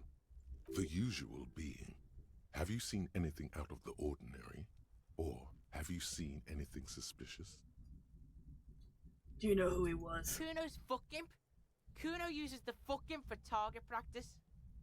You're fucking useless. He's trying to hide the fact that he doesn't know. So you don't know anything. Kuno knows all kinds of shit. Kuno's not a snitch, that's all. Trying to make the Kuno sing into the popo phone. He shakes his head, clearly offended. Do you know how he got up there? Probably climbed. Kuno was busy down the road when that shit went down. So you didn't see it happening? You heard Kuno. Kuno wasn't even in Martinez. Kuno wasn't in Revachol. Kuno wasn't regional. Okay, so where'd you go then? I don't know. Some fucking... He looks around trying to come up with something. Mesco, or I don't know, some other place. Night City. Kuno was in fucking Night City. What is this, fucking Cyberpunk? You going to Cyberpunk 2077 now, bitch? They wouldn't let you in, you too fucking ugly. There is no Everyone's Night beautiful City there. anywhere. That sounds like the name of a city in some pulp science fiction novel.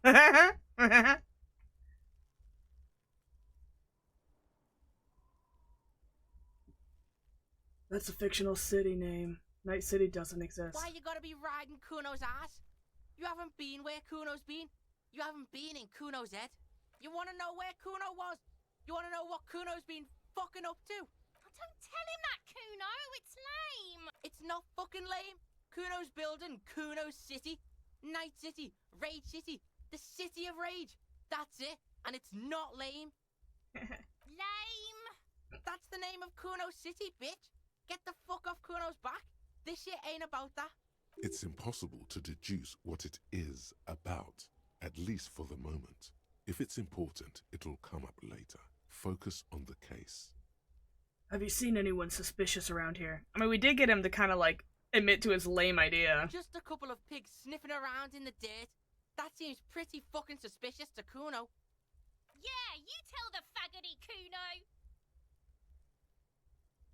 Well, I feel like that's a slur in a different language. Don't say that. It's a slur in a different language. Looks like you're a fagari now, whatever that means. The suspicious question doesn't really work in antagonistic situations. More on this later. Right now, let's talk about something else. You're testing Kuno's patience here. Bro, you're like 2 feet tall. Calm down. Get lost.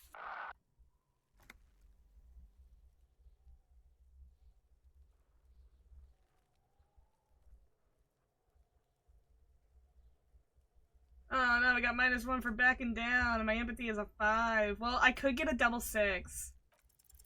It's not Kuno. It's Kuno S.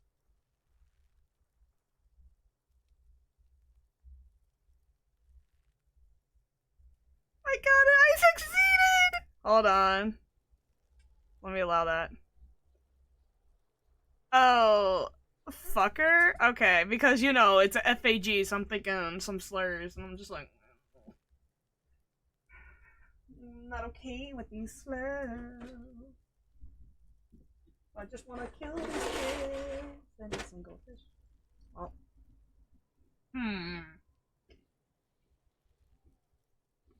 Oh, it's fine.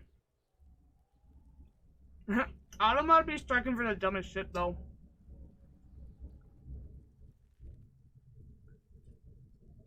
Let's try to separate them. Fuck you whispering about? He whispers back. He's whispering too. He's going with it. But watch what happens. Fuck you whispering about. She puts extra stress onto that word, expecting it will make you uncomfortable. If Kuno wants to whisper, he's gonna fucking whisper, okay? Let's whisper, pig. This is it. You've got him. But be careful. You can still fuck this up. Don't make Kuno look bad in this.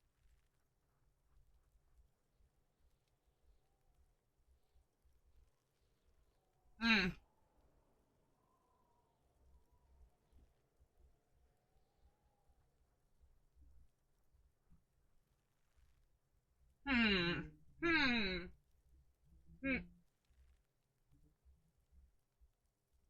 What was that? Get in the bed, Harvey. Dog, you were being... Get in there. Get in there. And now lay down. Alright, let's see. Don't make Kuno look bad. Well, this might...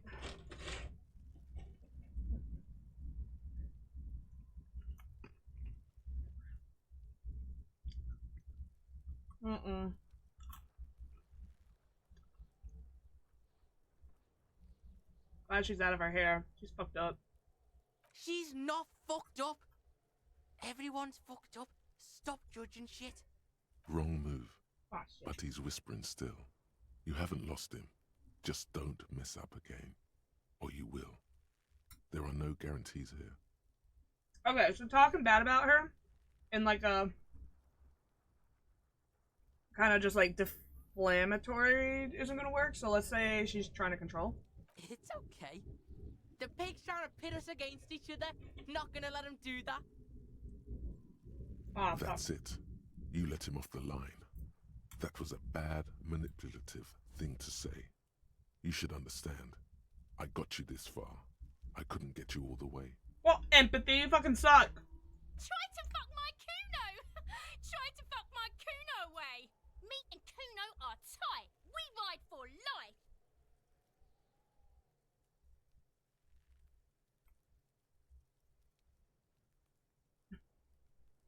You think we could try it again? Probably not. The fact that we got it the first time was amazing, and then we fucked it up.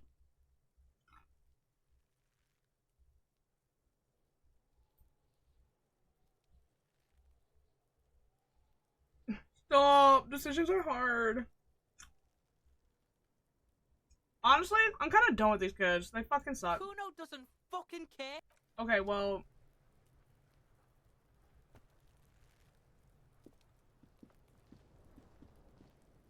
I hate this kid. The letter R wears a crown on the ribbon below, the light above descending. Can I throw a rock? At Kuno?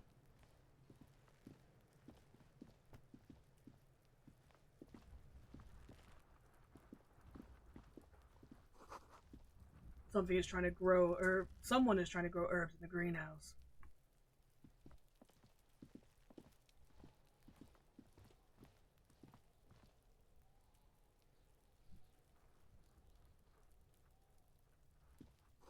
This winch mechanism has been oxidizing for some years. Bro, we know what oxidizing is? Get him in the dick.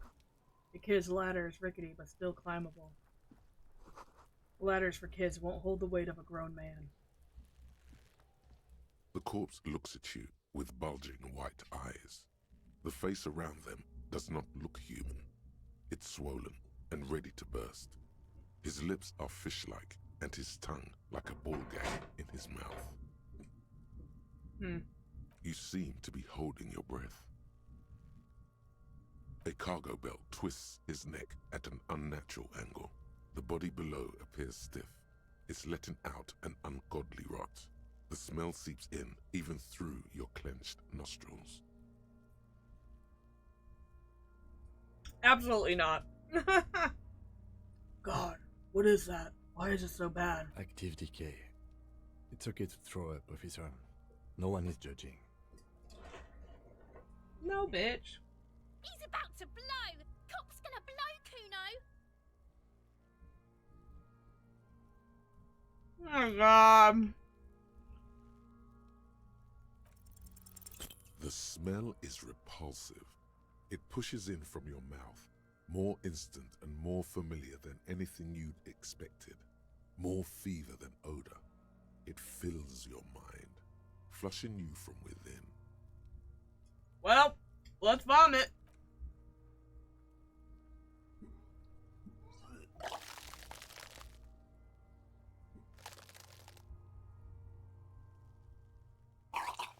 Gross. You feel a great force ringing from your stomach. Your body curls and pushes it out, burst by burst, until a pool of vomit lies under your feet, and your throat stings from the stomach acid. Fucking corpse. Keep it. The lieutenant hands you a blue checkered handkerchief. Thanks. Wipe your mouth. The hangover is clearly making this worse for you. You could use some ammonia to clear your head. You think it would help? If you can handle the headache. Some officers use it to deal with cadaverine odor. But not you. I can't handle the headache. It's more likely he can handle the smell, unlike you. Okay, but where do I get it from? There is Frit nearby, east of the hostel. They usually have a small apothecary. If they don't... Which is the greenhouse. There's a greenhouse here, and a gardener with a wheelbarrow on the corner of the whirling in rags. If she works here, she might have something for the smell. Pretty clever. Acquiring ammonia will provide a modifier to the white check. Modifiers make checks easier and allow you to retry them.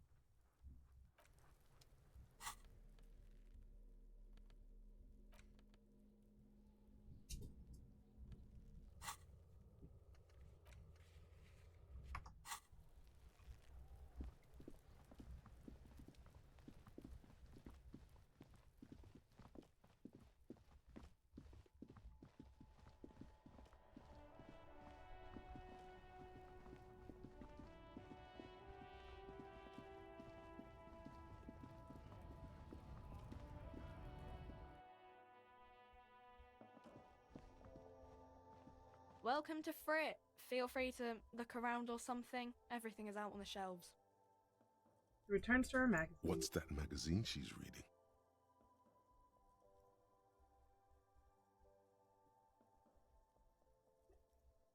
What magazine are you reading? You mean this? She looks at the cover, boasting a colorful photo of two girls kissing. This is Pop Stars. It's got, like, famous people in it. It's not for sale.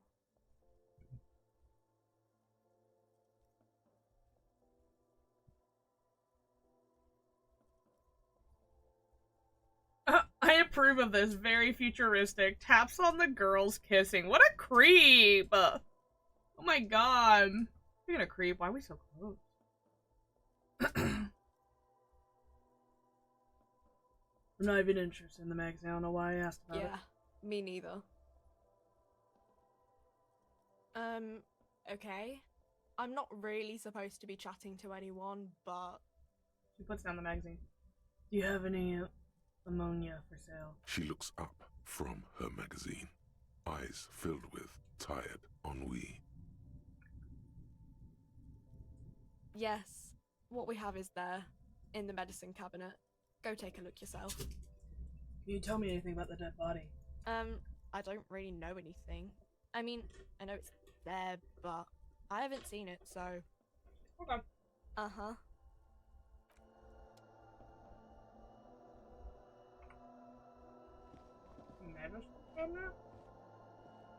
You see several packaged raincoats fill a low shelf beneath.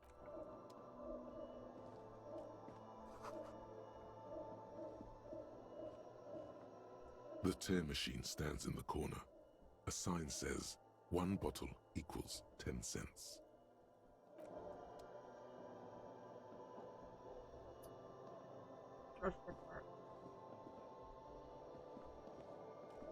A small cabinet on the wall is filled with various medicine bottles, nasal spray. Their logo is the bloodless rose, pure white, untouched. Just ask me if you need anything from Saint Baptiste. We don't stock prescription meds, but we do have Nosafed, Duramine, Magnesium, and Hypnogamma. I don't have any money. I'm broke.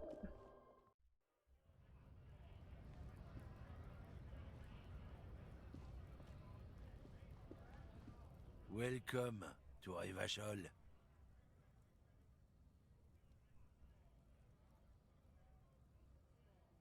The Rotund Man announces the Rotund Man. There we go. The remark isn't addressed to you. It's addressed to the lieutenant.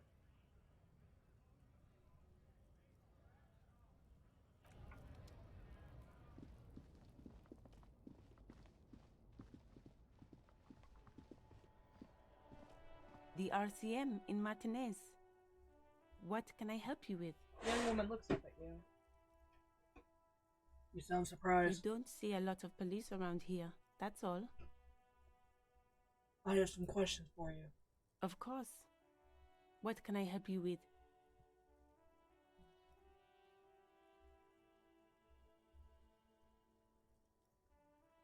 My partner told me you may have some ammonia. I have Sure. some. I'm done with it. Hey. She takes out a small capsule out of her breast pocket and hands it to you. Go easy on that stuff. It gave me a terrible headache. Of course. I won't hold you back. Her gloves. You get the feeling that you need them. You have a dead body to deal with after all.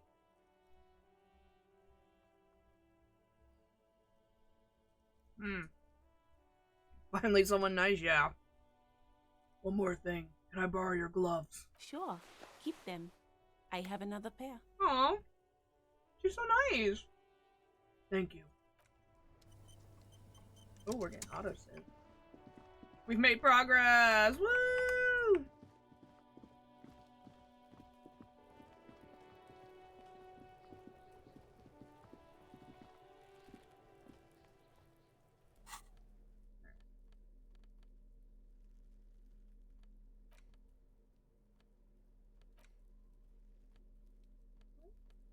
Okay. I guess we just use it when we need it. There he still is, looking right through you with his white eyes. The body below is entirely dedicated to that. Still corpse 8%. smell. Emitting it is all it does now. The ammonia only makes it worse. The combination forces tears out of your ducts. You manage to keep it in once. The second time, not so much. When the vomiting is done, your cheeks are wet with tears.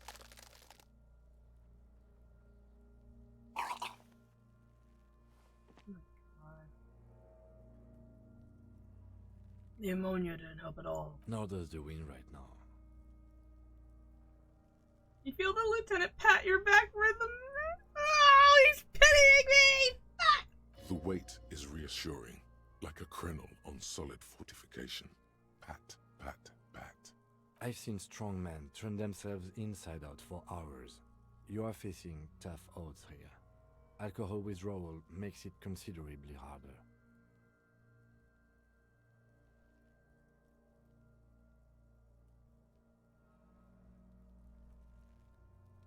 Do it without me. I just can't keep it down. No. This is a two-man assignment because it needs 2 officers to complete. I need your help. He withdraws his hand and looks you in the eye. You need to get your shit together. Oh.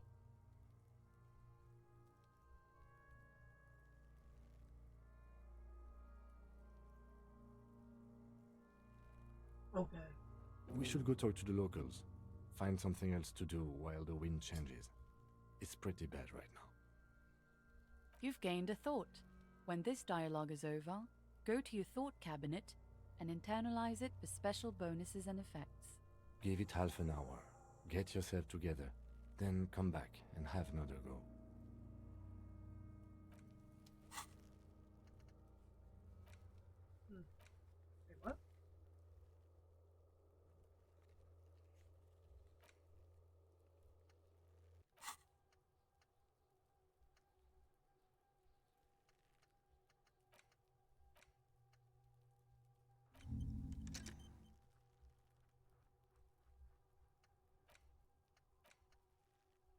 the shit is apart, and it's rather unbecoming of a cop and a human being. It's supposed to be the opposite of that, together.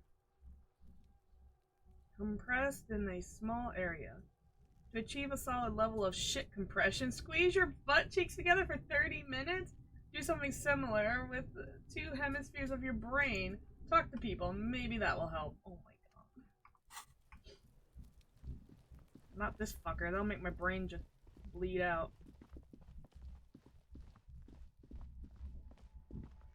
Alright, so we need to talk to somebody.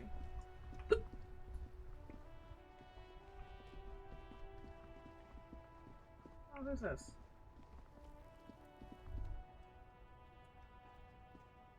I am a gander and a hunter and a gatherer.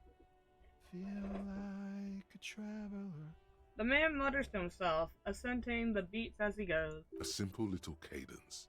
He seems to be making it up as he goes.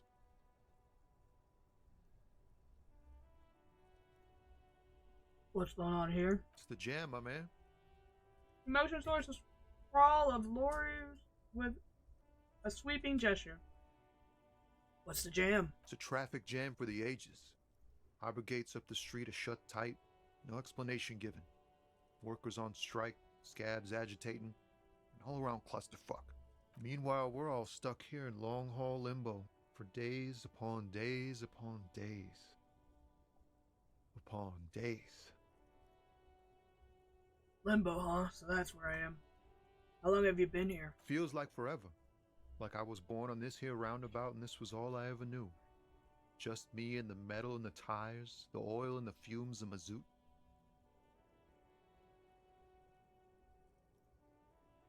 Extravagantly phrased, but I could roll with it. Yeah, imagine. It's been a whole week already. He snickers. Behind the laugh, however, a touch of sorrow. So tell me, what do you need?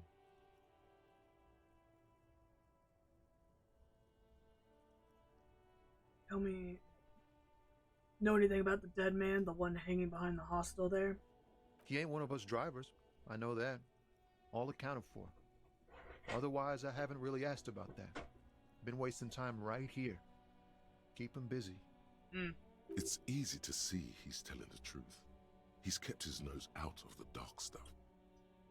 Busy with what? Analyzing the fundamental structural and psychological conditions of being stranded in the midst of a sea of motor lorries and their sad, despondent chauffeurs. And your conclusion? A sense of surprise there ain't more bodies hanging from more trees. Wow. That was dark. Tell me more about the strike. It's like whatever's going on over at the docks. Workers got a blockade set up, making demands, no way in or out.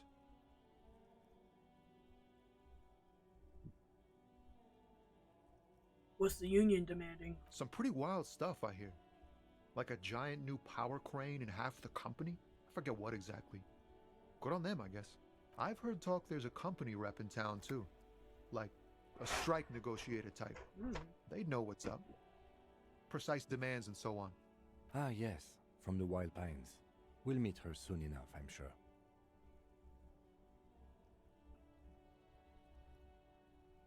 What do you think the company wants? They want to keep that money flowing in, my man. Ka-ching. He doesn't blame them, but he's not on their side. That's for sure. Anything else I should know? Anything else? Yeah, this ain't really my area of expertise. I just do my job and get paid. I have things to do and places to be. All of us do. All of who? Us lorry drivers. Cam, your nurse. You still hang around here waiting for this mess to end. Most have scurried off somewhere to get drunk or high. Or laid. Not that I blame them, really. Not my thing. Chasing transient pleasures is a drag these days. I prefer the examined life now.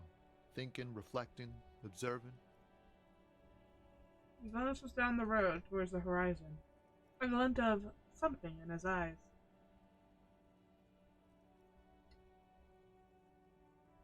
What are you hauling anyway? Oh, high-grade narcotics, illegal firearms, stuff like that. Bro, what? Time to arrest him.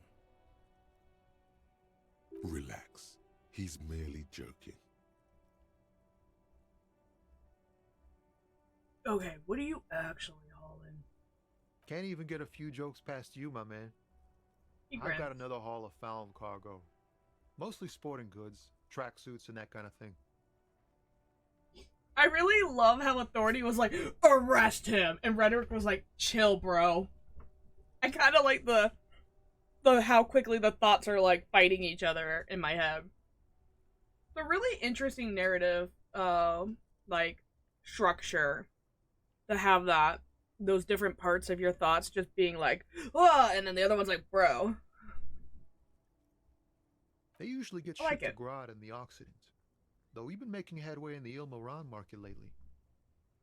Imagine, though, if we didn't have Rhetoric and Authority was just like, do it. Arrest this man. Take him down.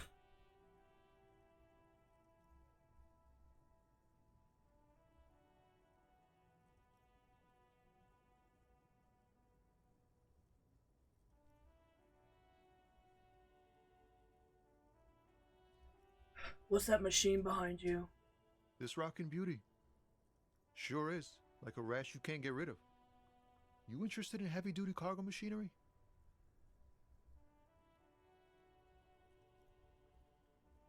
A motor lorry, also called a camion, on Caillou and neighboring islands. This one looks roughed up enough to be some sort of found rust bucket. Maybe the A6? That a found A6 you got there? Good eye, my man. Yup, she's an old one, but reliable. Me and her spent a long time together.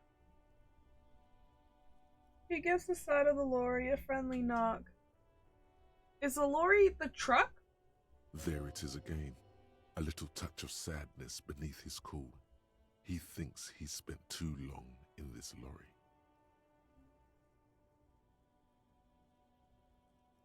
Brad had another question. The man taps his fingers rhythmically against his arm. I mean, might as well try. In his eyes, an unfamiliar longing. Flecks of brown and gold. Familiar how? It's hard to say. His gaze wanders southwest, down the street that goes beyond the horizon. What's in the southwest? Excuse me? He emerges from the reverie.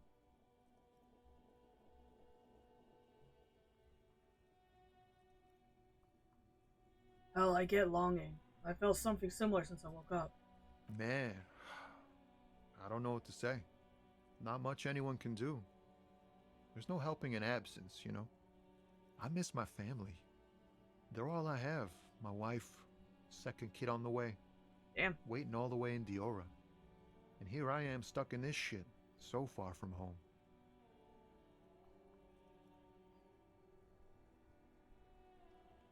Diora? Diora of the Seven Seas.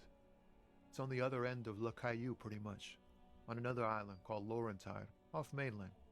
We've got a little place there. Can almost hear my kid laugh when it snows. What's it like to miss someone? What's it like? Good. And bad. An ache that brings you joy.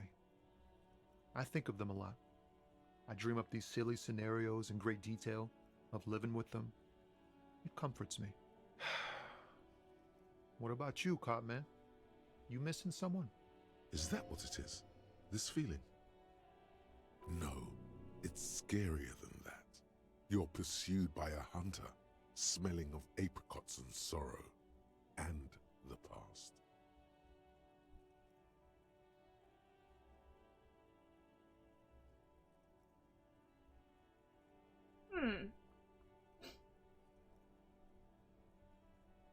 Half-light. What does half-light represent in our brains? Can we... Okay, we can. Let the body take control of the retinue. Chill out. Chill out. I miss someone, but I don't know who it is. I feel for you, my friend. It's bad enough to know who you miss. Missing like that doesn't feel like it has much of an upside. But, thanks for this. It's nice to talk to someone, and I know it wasn't easy to ask. I hope you find your way through your own troubles. Do we ask him for money? I might as well try. Care to spare some change for the working stiff? Huh? Some facial games. No, I ain't got any money. They don't want to pay for unfinished work. They who? The bosses, man.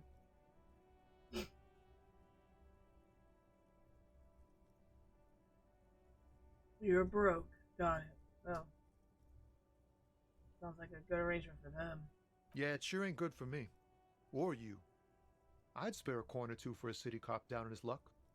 If I had saved 4 myself. I'm good for now. Good talk. Don't be a stranger.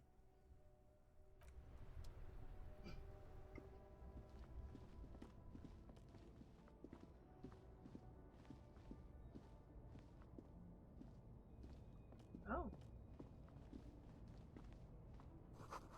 A bold slogan, Humanox, covers the truck. An old monument stands in the middle of the traffic island, pointing toward the sea.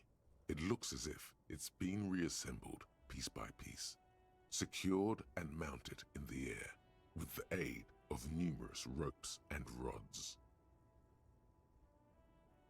Who is this? A silver plaque on the statue's pedestal reads, "I am Philip III, the Squanderer, the greatest of the Philippian kings of Revachol, son of Philip II, the opulent, father of Philip IV, the insane." Not a good track record of mental health in that family.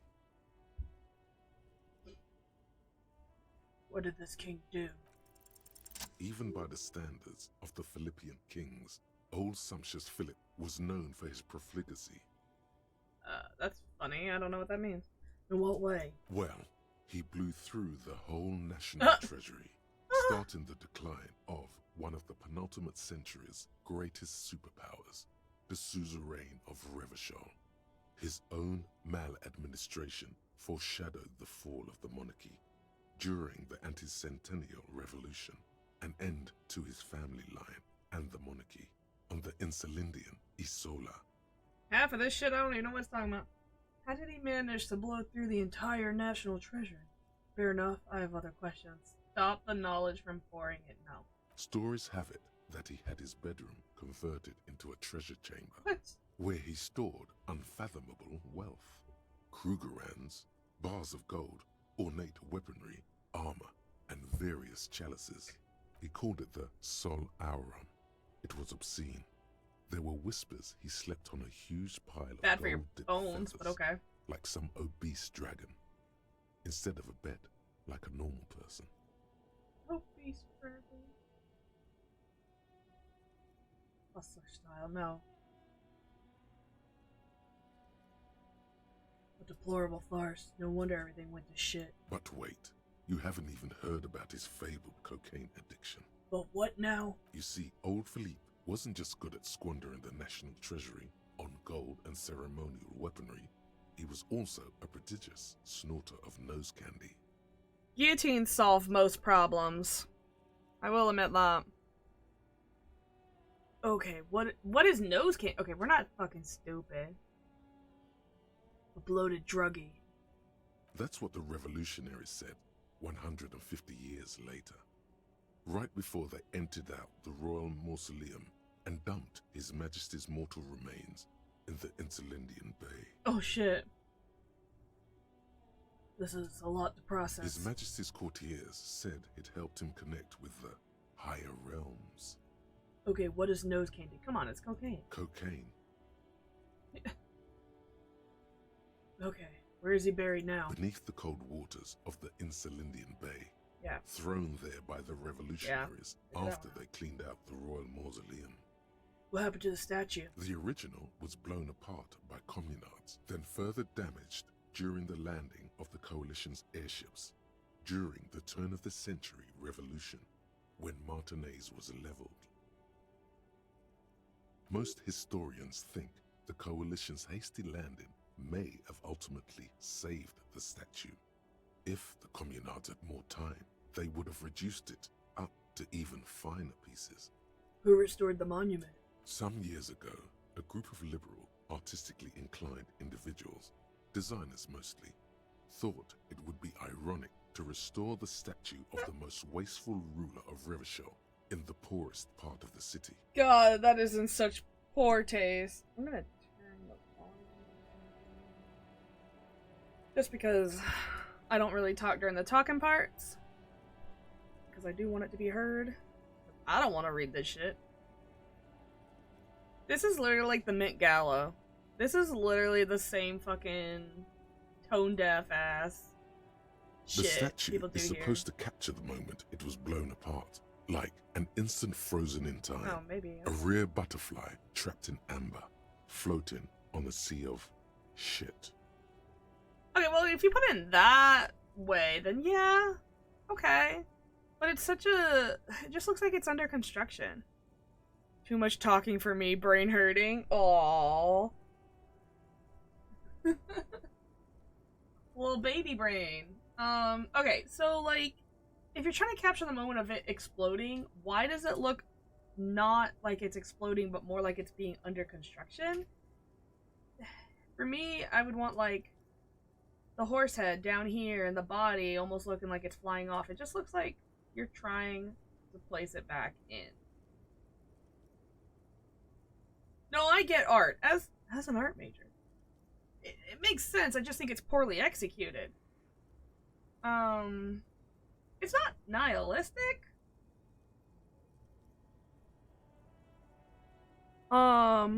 It's kind of more of a commentary, but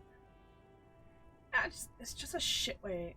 People in Martinaise tend to agree, as do many prominent art critics and thought leaders with more nuanced social awareness than the young ironists. Okay, so I'm... yeah, well, I have a sculpture degree and an art education degree to teach art.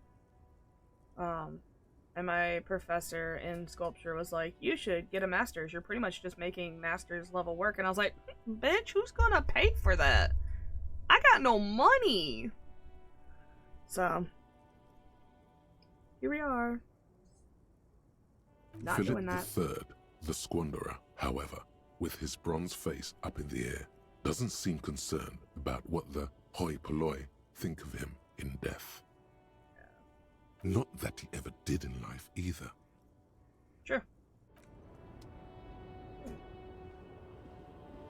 Oh, maybe don't steal the shit. The small, wrinkled woman does not greet you. She nods along to something on her radio. A photograph is clutched in her hands, and there is a warm smile on her face. The photo, an ambrotype from the turn of the century, as golden as her smile. It's the warmth of a winter night's fire. Maybe she could give you comfort and shelter, some cigarettes and food money. Maybe she's your... Grandma? Ambrotype. I know when photography was first starting, type is what they put at the end of many of the beginning photographs. I'm not gonna say grandma. Jesus. You look like a fucking idiot in half of these. Excuse me, ma'am. I'd like to ask some questions. No response. Wherever this woman is, your words fail to reach her. Before we bring her out of that, let's go looking in here.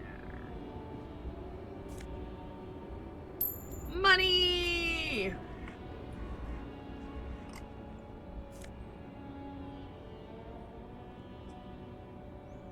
Is a skill.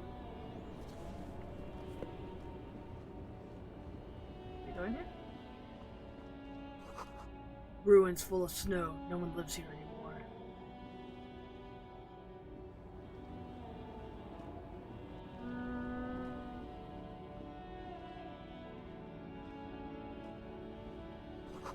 A foreign car kept in good condition.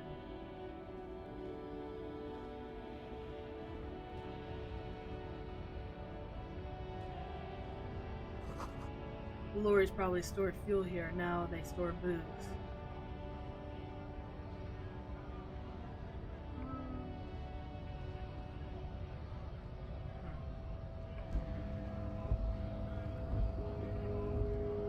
Oh, I am not. No, that man will literally snap me in half.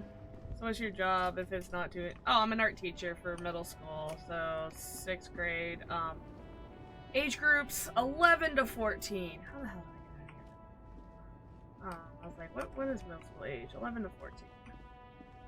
Depending on the grade and the kid. Most kids are 12 by the end of 6th grade. So it's... okay.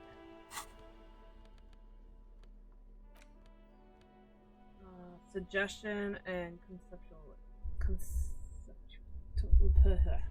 I know 11 to 14 seems pretty rough to manage. It is. Oh god, they are fucking awful. And that's to say, some of these kids, like, I do love some of these kids. Actually, a lot of them. But there are some of them where oh my god, I was testing. That sugary black rum stain on the counter makes you teary-eyed with joy. It's almost touching how syrupy and sticky it is. How long have you been up already? Oh, excuse me. Do you have something better to do than lust for sweet syrupy rum and lemonade? With a twist of lemon? Maybe lime? Maybe who cares? Just rum? No, we're not. We're trying to get clean.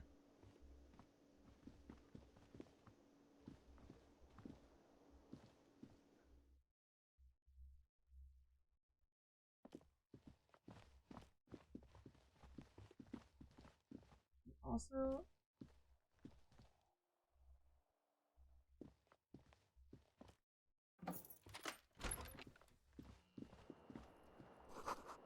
Tim tries not to look at your broken down bathroom door. Don't worry about that. I was wondering what was it. Can I get my thing now? This fan has 2 chain pull switches. Or has it been consigned there as punishment? The switch must be broken because nothing happens. The air in the room is starting to feel like vaporized urine. Damn it, I still can't.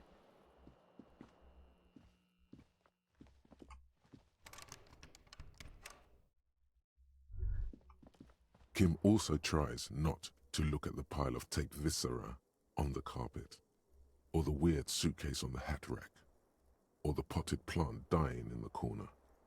But it's all just too morbid to ignore.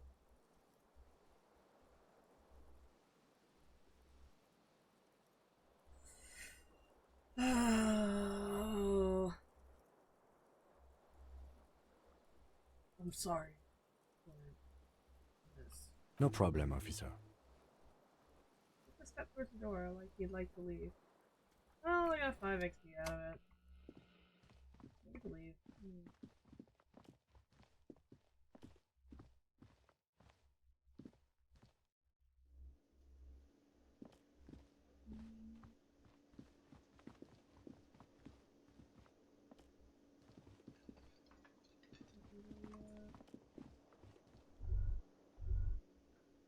Oh.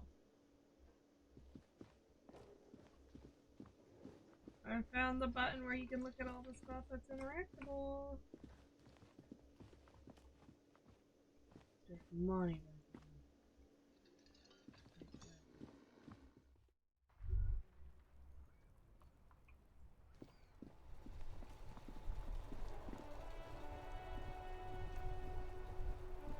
This Post Levantorie mail collection box has been heavily vandalized. Oops. At the box. The box seems happy.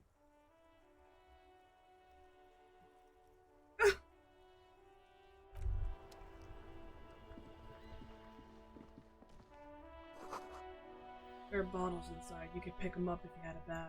Oh, okay.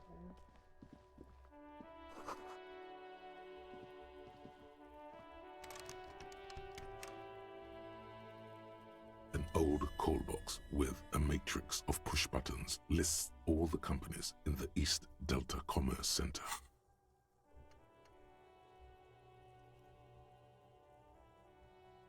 Oh.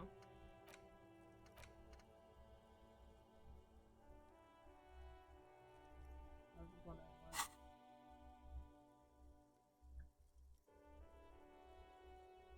Wow, this is a lot.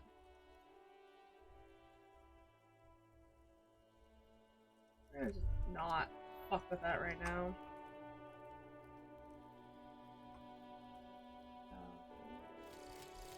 Volumetric ship compressor.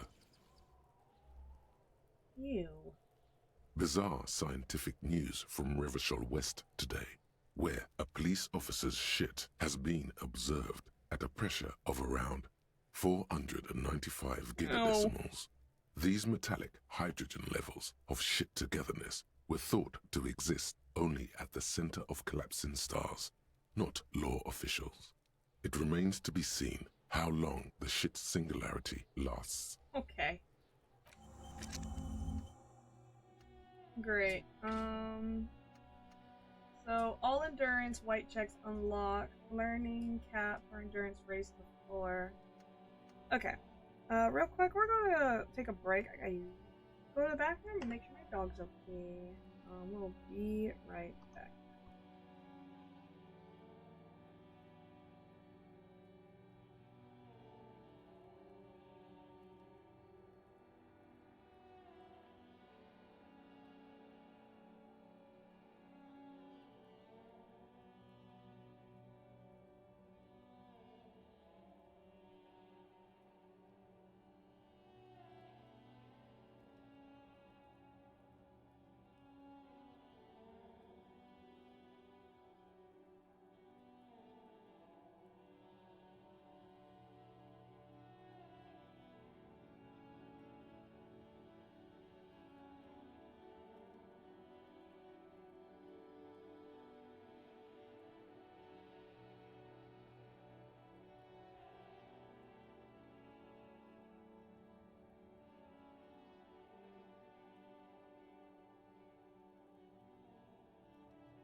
Alright. There we go. Alrighty. Get back to it.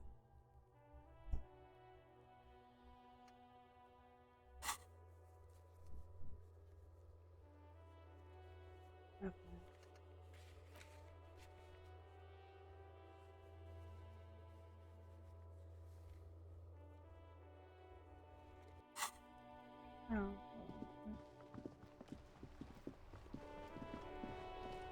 I guess we could just take stuff without it being a problem. Glossy magazine, most able-bodied men. Issue has the host. Jump jams, a popular. Okay, I was hoping for a map.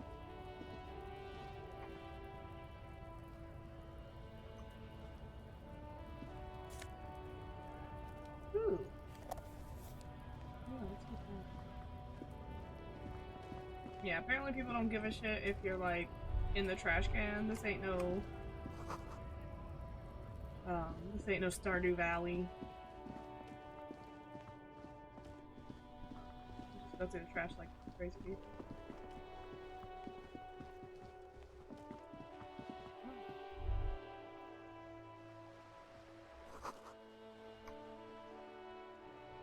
This book has a rose and a pistol and half a naked dame on the cover. Guns N' Roses.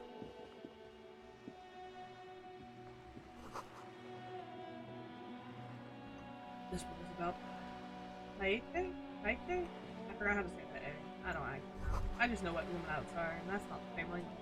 This book, you really don't understand what it's about, nor does it seem important. It takes willpower to even read the author's name. Jean Claus from a book about embroidery culture that promotes freedom and roaming upstream. A book about the future. The government reads your mind using radio technology. Hello, sir. Step right in. The store is open. I am the law. Hello. Are you interested in a new and exciting book? Is it okay if I ask you some questions? Okay, sir. I'll try to answer any questions you have. I hope they're about books. Okay, I think the only assholes that we've met really are the kids and the guy we rightfully pissed off, so... What's your name? My name is Annette, sir. My mum, her name is Plaisance. She owns the store. She's inside minding the register or organising the stock. The girl gazes at the window and then suddenly jolts her eyes wide as if recalling something. Feel free to step in and browse our wares. And you're standing out in the cold because... I'm signalling that the store is open. Otherwise people might not know. They'd miss out on the crime, romance and biographies of famous people. A sudden gush of wind turns the pages of the books on the counters. She covers her face, smiling. But she's cold.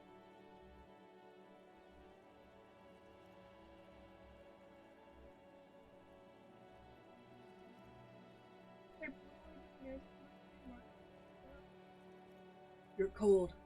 Can I help in some way? Kind of you to offer, sir. Oh. What could you do to help her anyway? Such a good trooper you are. Already learned the value of hard work. Thank you, sir. I'm happy to help Mum out with the store. She smiles and stands upright like a little soldier.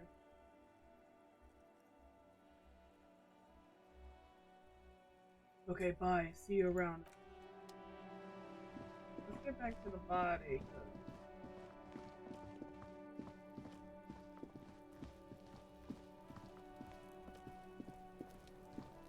Girl, I hope you freeze to death.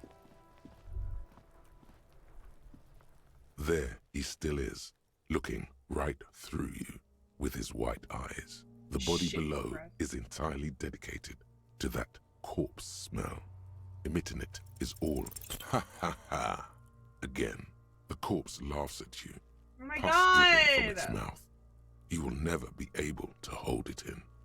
It's always too much. The corpse appears. God.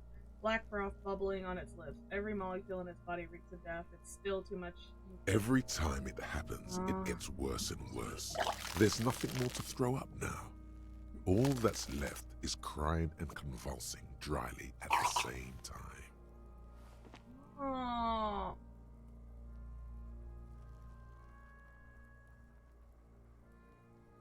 Even though I got my shit compressed house as possible. I'm at a loss as well.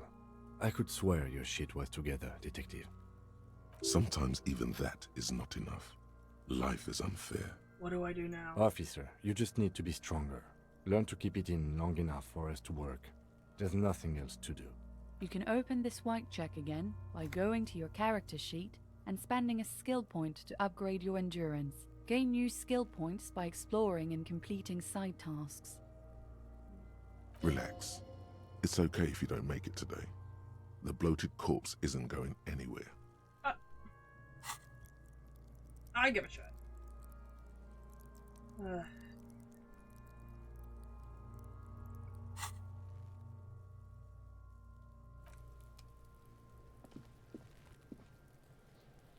You pointing a gun at me? I'll have you arrested. Piece of shit. Oh shit. Wait, I can even do this? Yeah, I know. This trash container is locked. The sliding lid has a padlock that says, whirling in rags. There's something in there, not necessarily connected to the case, but still. Why am I looking at you, trash container? You're just a trash container. The body is downwind from here. Maybe you prefer the smell of garbage to the smell of death. You're hunched to yourself. The lieutenant leans in to inspect the lock. How do we get the lock open? We could try using a pry bar. There's one in my motor carriage, or we could ask for a key from the manager of the Whirling in Rags. He probably has one. He might also have information. This is better than the pry bar idea.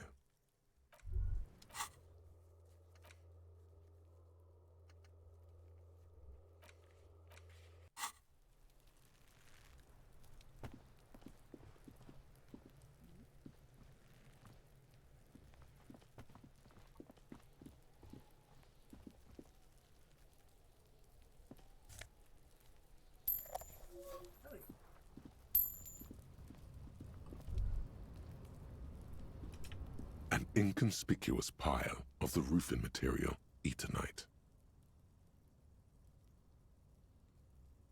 Why am I looking at this pile of roofing material?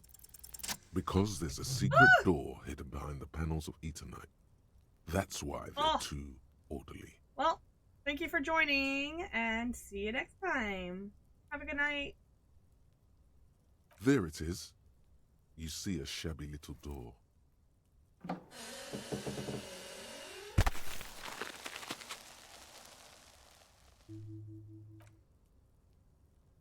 What is this then? A tool shed? Let's investigate.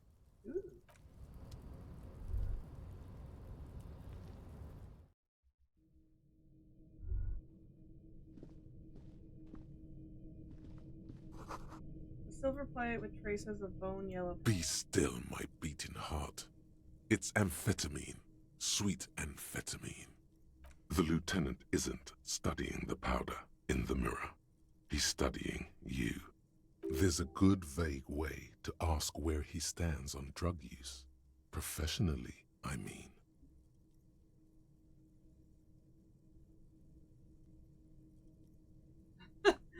I wasn't thinking about taking it, I swear. I was just thinking about justice.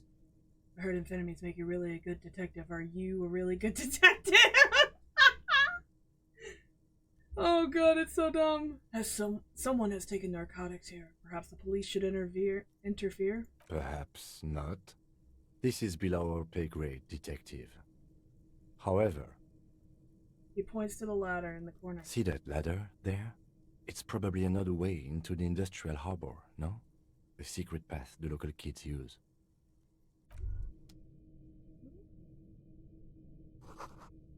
Weird pig's head. It looks mummified. Empty tube of magnesium supplement.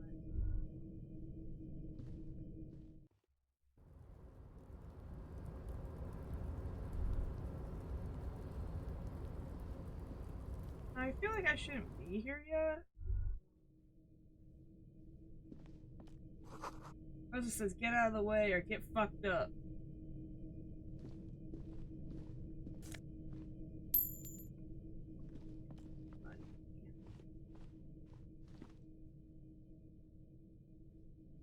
Let's come back to this. We don't really have a reason yet.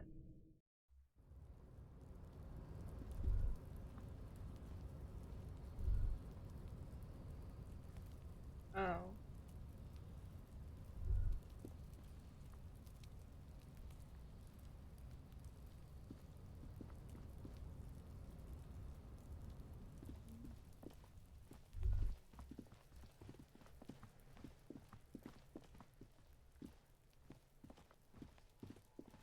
Let's ask a question.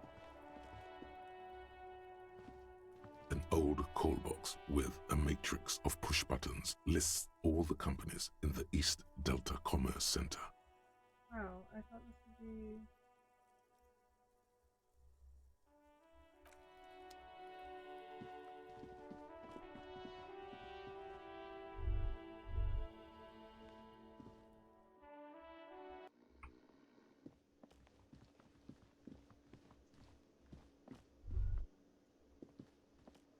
Can I help you?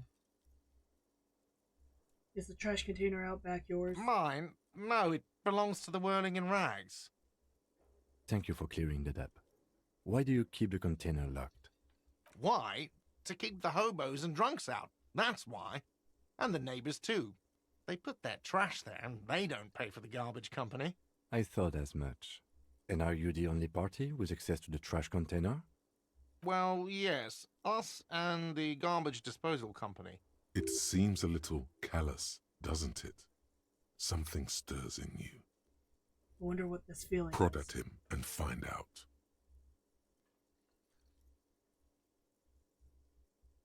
Doesn't it seem callous to you, guarding even your leftovers from the poor? Callous? What are you, Kras Mazov? Almost all establishments in Revachol keep their trash locked. The Whirling in Rags is not special in that regard. Krasmazov, nom de guerre, was an economist and a historical materialist. He was a leading figure on the Grad side of the Centennial Revolution, where he headed the 9-day government. Mazov is considered the father of scientific communism, Mazovian thought, or Mazovianism. 9 day? It says 11.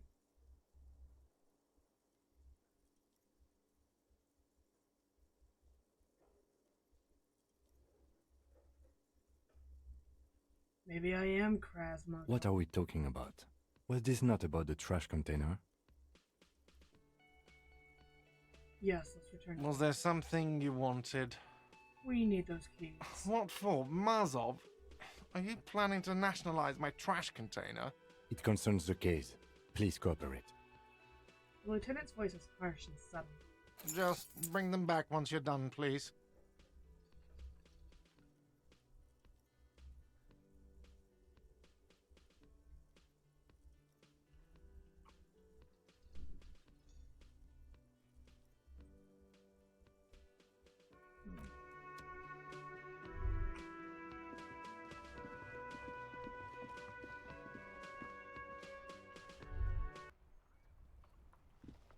Alright, let's get this trash open. From the trash man.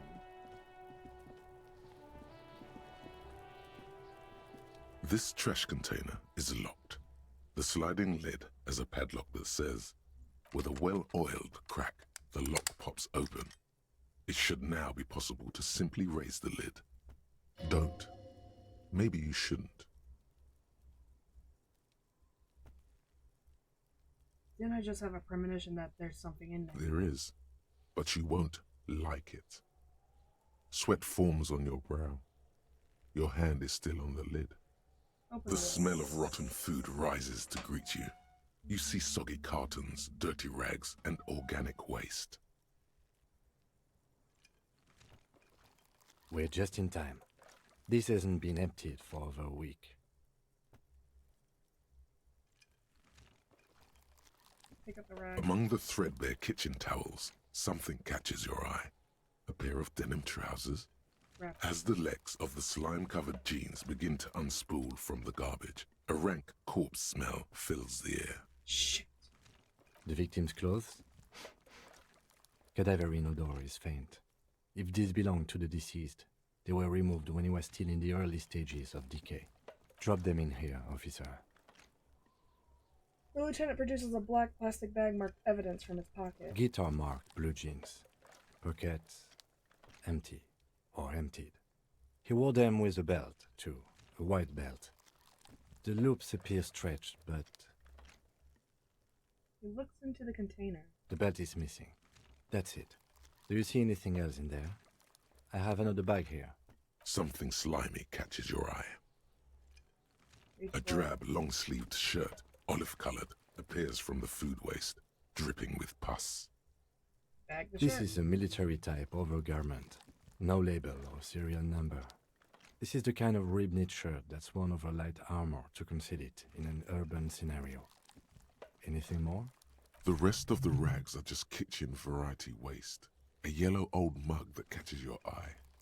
But other than that... A thrown-out towel, a mug, that's all. All right. We should go to Gart again and ask if he knows who put the clothes in the trash. It could be as simple as someone from the hostel cleaning the yard. Or that one. I'd advise against confronting that force.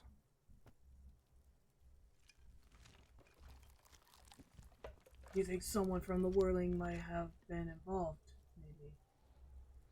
Not really. All we know is the victim's clothes are in the trash. The lid was locked and his establishment had the key. It's just a small loose thread. Okay. The lieutenant nods, then looks back into the trash container. Look under the boxes. You see milk and egg rest with one broken egg in it. Some pasta wrapper. Picking up the soggy packages somehow feels familiar. A box falls into pieces in your hands. Batiste Soleil cereal. There are plastic pasta packages below, and turbo noodles. Nothing of note, however. It's just organic waste, cold and slimy on your hands. Apple and potato peels, mostly. Unidentified sludge, and the occasional chicken bone thrown in for good measure. But hey, nothing. It's nothing. Nothing more to see here. What's this? A blue piece of plastic sticks out from the apple peels. It's shiny. Looks like the corner of something. Something larger. A clipboard.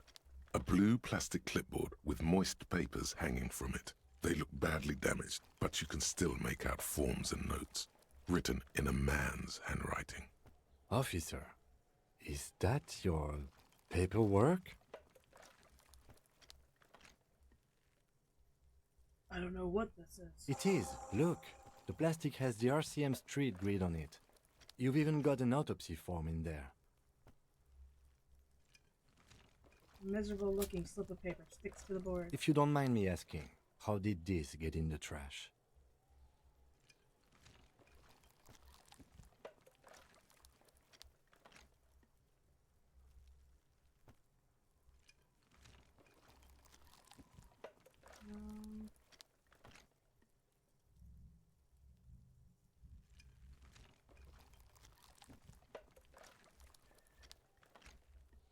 I feel like it's this, but I don't think we're ready to confront that. There's a foreboding quality to it. Maybe I need it to lose it for the great bloodletting to begin. What are you talking about? I speak of the tongue. Doeth thou also thorough inventories? You should take stock of your notes. Make sure it's all there. Official notes contain informants' names. If some of it has fallen into the hands of the RCM's adversaries, bloodletting may well ensue.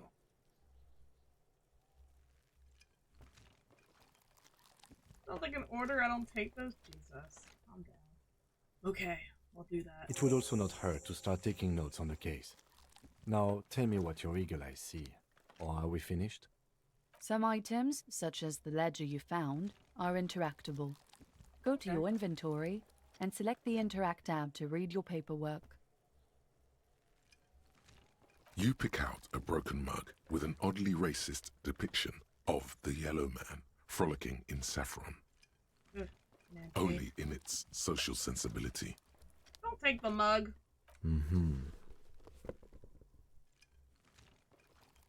You've acquired an interactable item. Investigate this item Oh, further don't take the by racist going mug. to the Interact tab in your inventory. The container sounds a muffled gong.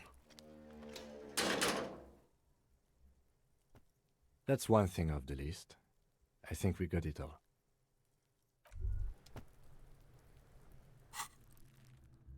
We gotta get endurance.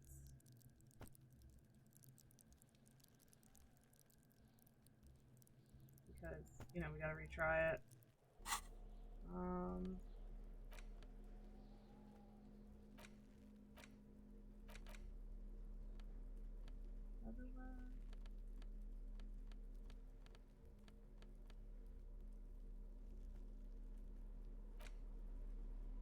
What is the interact button?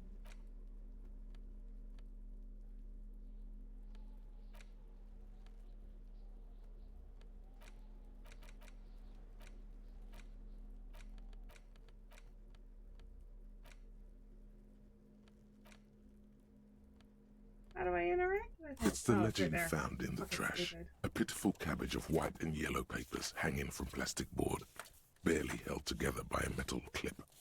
This sad display is made complete by the faint smell of urinal cleaner. Yeah.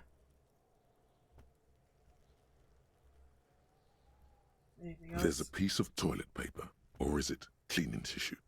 No, it's toilet paper, desperately sticking to the back of the blue Ew. plastic clipboard. It's a metaphor for you. Stop. Below the pathetics, terror. Do not look into its blue heart.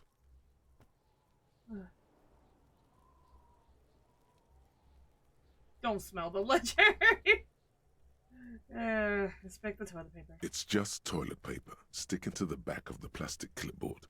You can take it off if you want. Leave it there, it's cool. Still wet, the toilet paper peels off the I plastic got 5 easily. XP for that. All you have to do is shake it off with your finger and voila! The ledger now looks marginally better. Inspect the clip. An aluminium block runs the width of the board, biting down on the paperwork. Its crocodile teeth are the only thing keeping the papers together. A regular pencil, the tip worn down to nothing, has been attached to the clip.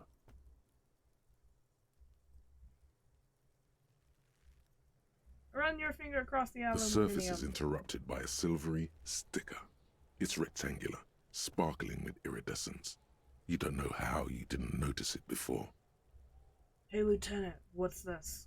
What? That thing. It's a halogen watermark. We use it for adding information to RCM property.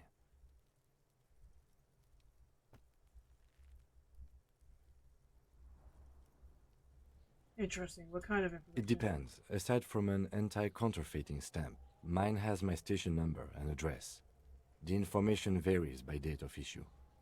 Maybe yours will have how many cases you've solved.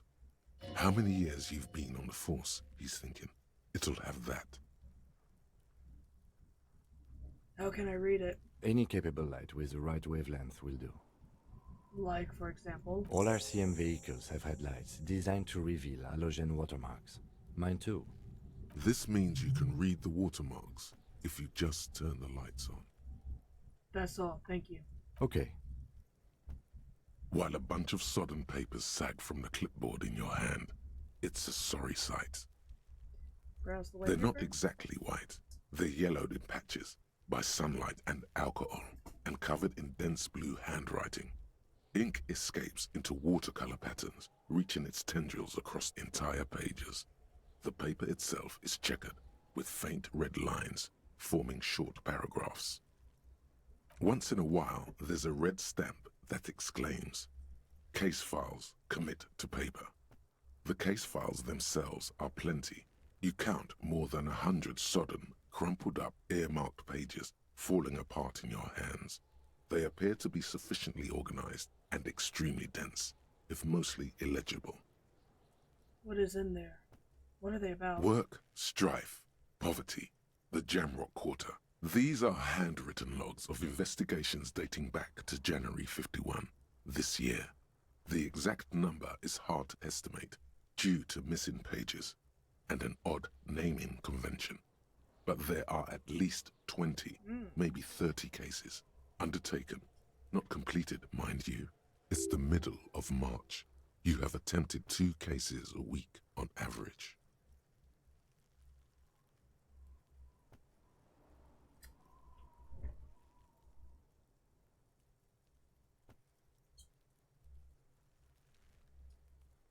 Interesting. Hold on. Get my cat nearby.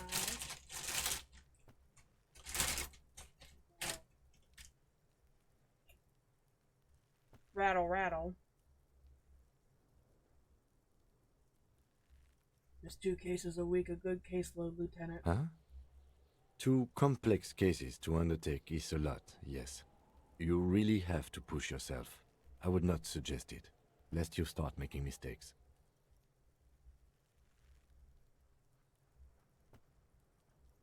Two cases a week appears to have been my workload. I'm not sure I completed them, though. 2? That's a lot. I didn't mean to say you are making mistakes, by the way. That was presumptuous of me. I'm sure I made plenty of mistakes. It's okay. We all make mistakes. God knows I've made my share. He tries not to think of them. Like a fan of girls, the checkered papers dry in your hand. The handwriting is extremely dense, if mostly illegible. There was a mention of a naming convention? Yes, it appears you employ a, shall we say, robust yet literary system. Each investigation has its case number written on the margins. Yet, still more tellingly, most are accompanied by a name. A title, one might say even. One that draws inspiration from snoop fiction and vespertine cop show staples.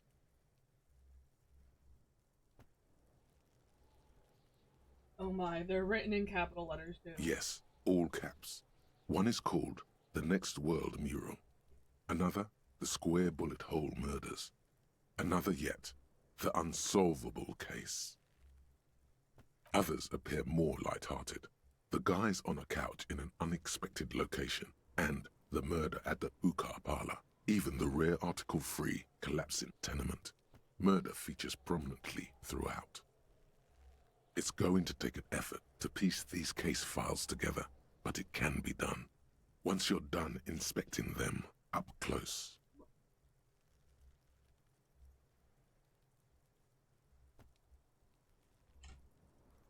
Yeah, my cases appear to employ some kind of naming convention. You mean the alphanumeric? Officer, precinct, time of arrival at the scene?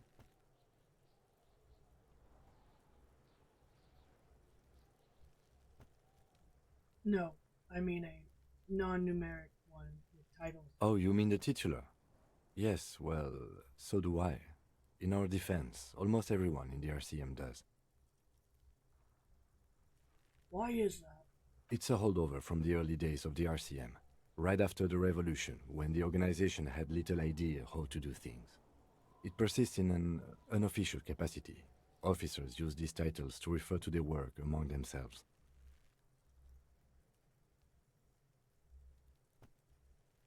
I seem to have named a case the Square Bullet Hole Murderers. Again, in your defense, I seem to have named one the man with the hole in his head. That was a real person. His death was real. Still, I named it that, to amuse myself. Okay, Kim. He's not like, completely like, I do my job, and that's it, and blah blah. He's actually like, I'm a human too. I pray his loved ones never find out. Oh god. What happened to him? Rail spiked through the head. He died. It was a workplace accident.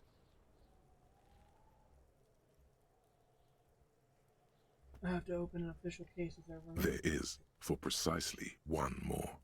15 pages near the end remain untouched by the damage.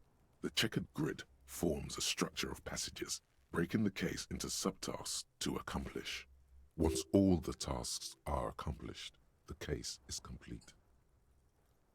Sadly, the ledger only comes with an old, worn-down lead pencil. It's unfitting of this monumental event. Kim, do you have a pen? The lieutenant looks at his blue notebook. 2 fat, shiny pens hang from the binder, like large caliber bullets on an ammo belt. It's downright incriminating. He has little choice but to give you one, although he really does not want to. He is not really saying anything, just standing there, looking at them.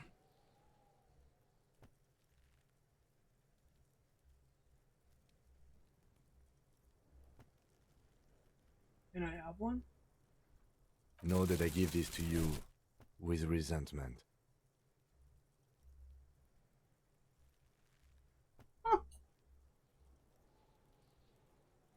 With this beauty, commit the paper. The tasks you've completed flow out of the blue oblong pen in a brash freehand, uncannily similar to the rest of the letters. The wording comes easily. It's almost robotically simple, a language developed for mental rigor and simplicity. Inspect the victim's body. Interview the cafeteria manager. It's not exactly poetry, but poetry would be out of place. Pass out the ones you've already finished. A satisfying slash sounds across the paper. You're done, it seems to say. And you, and you. Things to be done and things already done. The composition of reality. This is an extremely useful tool for a detective of the citizens' militia. Now all that remains is to name the case. Lieutenant, have you by any chance named our case? No, actually. Any ideas?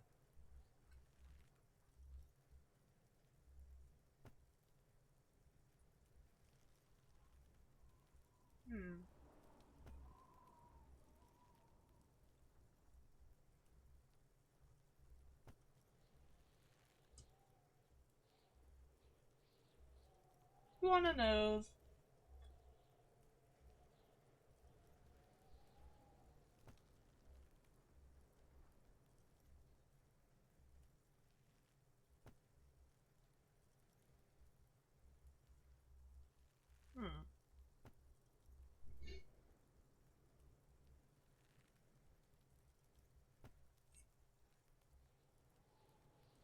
Oh, that one's too long. The setting sun, I guess. Okay. It's a good name, but it has one problem. This case has nothing to do with the setting sun. At all. Something more concrete, perhaps? Do you have something concrete? Mundane, usual? Usual is boring. We don't do that.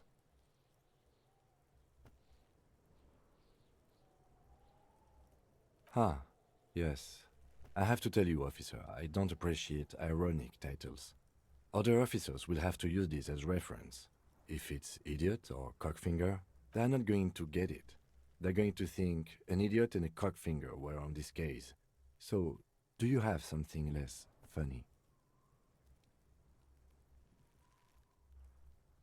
The Furies are at home in the mirror? Furies? Yes, well, I don't know. I have to be honest, I'm not experiencing the internal strife that refers to. And also, could you make it less poetic somehow? Just a normal case name, you know? Think. Yes. You know what that normal name is, but it's so plain. Anything else, please. The Hanged Man. Great. That's great. That's actually what I was thinking too. The Hanged Man. Good, strong name. We have a very good name for the case now. I'm going to start calling it the Hanged Man. It's good we sorted this out. I'm done with these. You don't exactly close them, so much as distance yourself from the smelly papers. They're a little further from your nose now.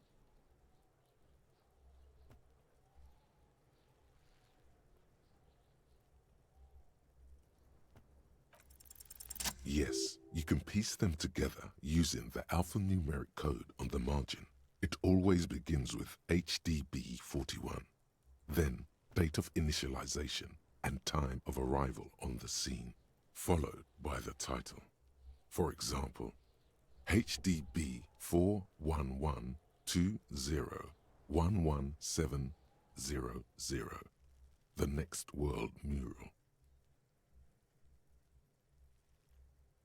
Wait, HDB 41? Weren't those officer precincts? Why, yes, your precinct number is 41. In HDB? Every last alphanumeric in the files begins with it. And these are your case files. It's safe to say HDB are your initials. Probably not Horace Debbie.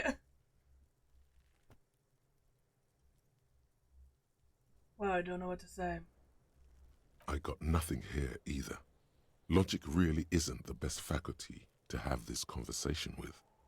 But it's the one you got. So sorry. Yeah, we're staying out of this business for now. HDB is bad news from yesteryear. It's shit, honcho.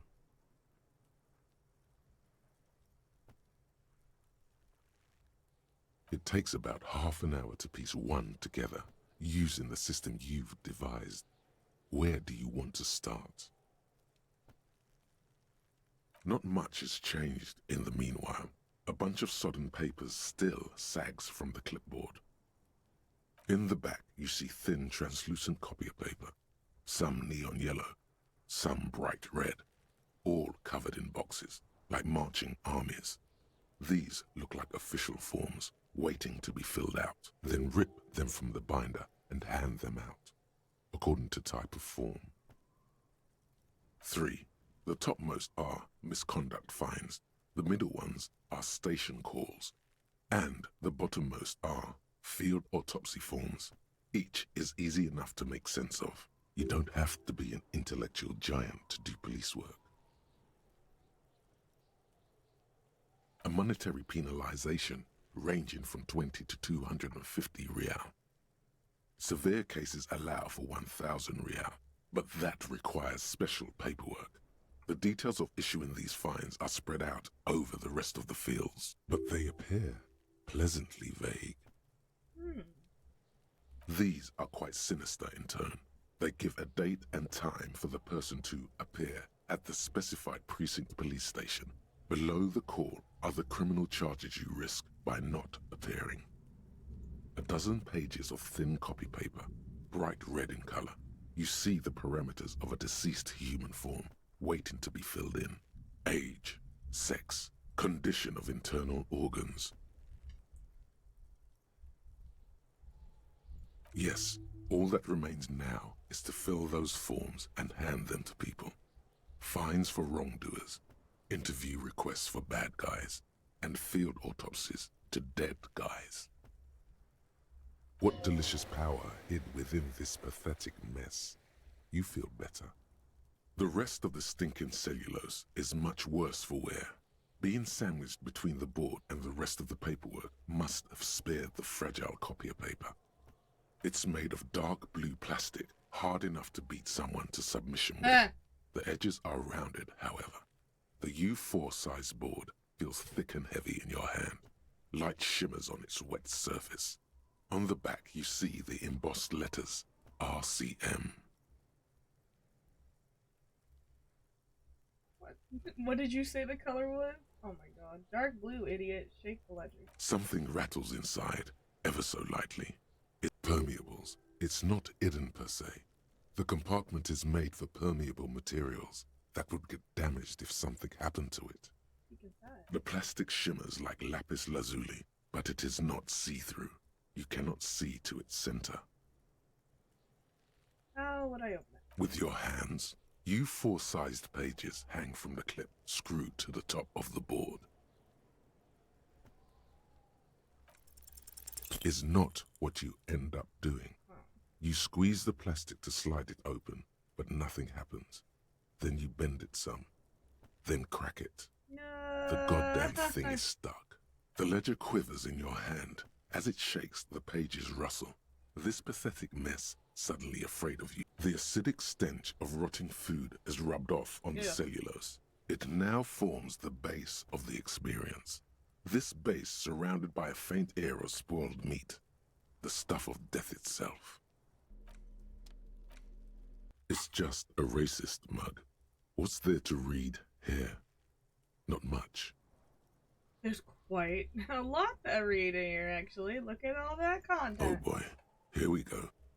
What are you going to say about a broken, tossed-away mug that you dug out of the garbage? I'm gonna use the example what not to do. I'm gonna push this into the face of every merchant and be like, and merchant I find and tell them this is your inane ideology. The mug will be useful in denouncing it. I can earn political capital to mask my badass hustling, i.e. fraud and embezzlement. The mug didn't belong in the trash. It's just a funny mug. Can't anyone laugh anymore? Absolutely not. But it was in the trash. Why not just call it out when you see it? Or do some volunteering work. Just finish your case, detective. Alright. We're not gonna ask Kuno. Fuck Kuno. Let's go read the watermarks, actually. Beat Kuno with the fucking board. What did I say?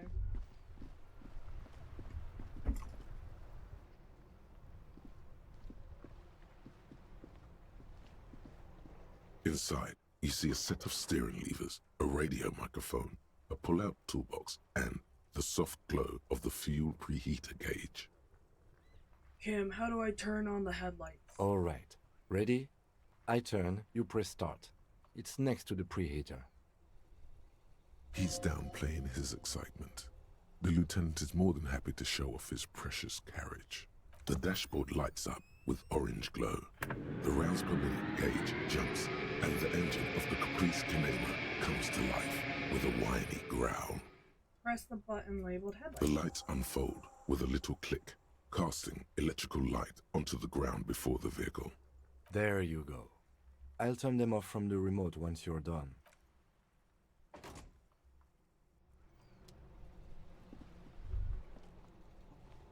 As you hold your ledger's clip under the headlamp, an iridescent hologram appears. A street grid and the veins of a great river. A familiar sensation washes over you. There she is. Revachol West. There's a note of pride in the lieutenant's voice. Around the borders of the watermark are dozens, no, hundreds of micro-perforations. Look at the shimmer. The rectangular watermark is overlaid with the logo of the RCM, and yet the major arteries of Revachol are all recognizable. They shimmer in the Canema's headlights.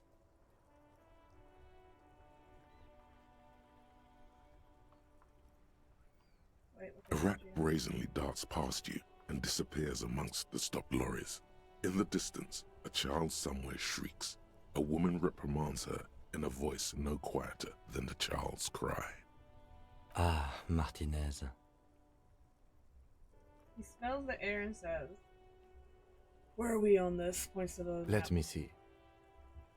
He takes a ledger for a moment and inspects it. Right here. He says, his finger near the top of the map on a segment of the coast jutting out to the great ocean. I'm sure I've seen worse. Oh yes. Coal City. Le Royaume. The burnt-out quarter. Look at the preparation. There are many of them, and they are divided into 3 separate rows. Tally up the different rows. The first row has 18 dots. Not bad for what? You don't even know what it means yet. What about the next one? The next is the longest. It runs all the way around the border, and then some. There are so many, it's hard to count. More than 150, at least. Maybe even 200. What about the last row? The last row has 3 perforations. 3, that's it. That's it. Hey Kim, what do all these holes mean? Those are perforations. They represent your record as an officer of the RCM. They are your statistics, as it were. I should have guessed you'd keep a record. Officers often do. Let's take a look. Alpha male officers who are proud of their numbers often do. It's meant. Oh. The first row represents your years of service. 18 years. Okay, not bad at all. What did you do before you volunteered?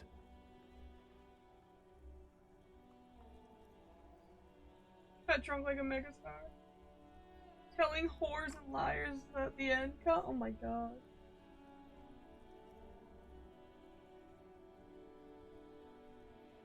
Probably some boring office job, same as everyone else. No shame in working a regular job, detective. Sometimes after a long day of doing this, I even envy it. Let's move on, shall we? This next row, the one that wraps all the way around, is your number of closed cases. Closed is good. It means finished. You've got, let's see, wow, more than 200. Is that a lot? It's quite a lot, even for someone who's been on the force for nearly 2 decades. Usually, clearing more than 10 cases a year puts you in the 90th percentile of all So 80. RCM officers. It used to be good. That's some solace, I guess. What's the last number? Right. Those are your confirmed kills. You've got precisely 3 perforations there. So I'm a killer. For an RCM officer, especially Precinct 41, which is in the Jamrock quarter, it's rather tame. I mean that in a good way. What's it feel like to kill a man, Mr. McCoy? A young woman asked the man across the desk from her. Honestly, babe, says John McCoy, crossing his ankles over said desk. I don't feel anything anymore. It's just like brushing my teeth. I do it once or twice a week and don't really think about it. Ew. There's no trace of You're supposed to guilt brush your in his teeth voice. at least once a day or twice a day. You're supposed to do it like in the morning at night. There are certain officers who treat their kills like some kind of ghoulish game. If they do happen to solve a case, it's usually by accident. It's obvious the lieutenant doesn't think very highly of these officers. But it seems as though you are, or at least were, one of the good ones. So we have that to be thankful for. Have you ever killed anyone, Kim? Yes. He says, declining to elaborate. It's not a problem for him to state it, however. How do you handle the strain? Everyone has their own method of coping. Some more effective or self-destructive than others. He gives you a meaningful look. Personally, I find it helps to keep up a few hobbies. Like what? Oh, this and that. Let's not get into it now. Maybe I should find a hobby. Why not gardening? You've already got the gloves. I like how he points that out. He points to your yellow gardening gloves. Aww!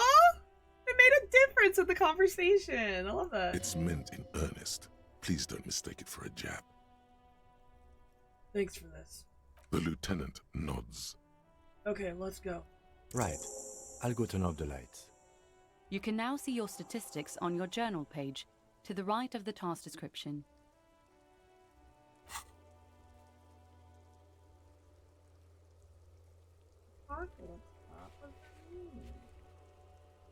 Boring cop, communist, ultra liberal, moralist, good cop, bad cop, honor, people killed, cases solved, years in service. I don't know what some of this means. I guess apocalypse cop is us being like drunk fucks.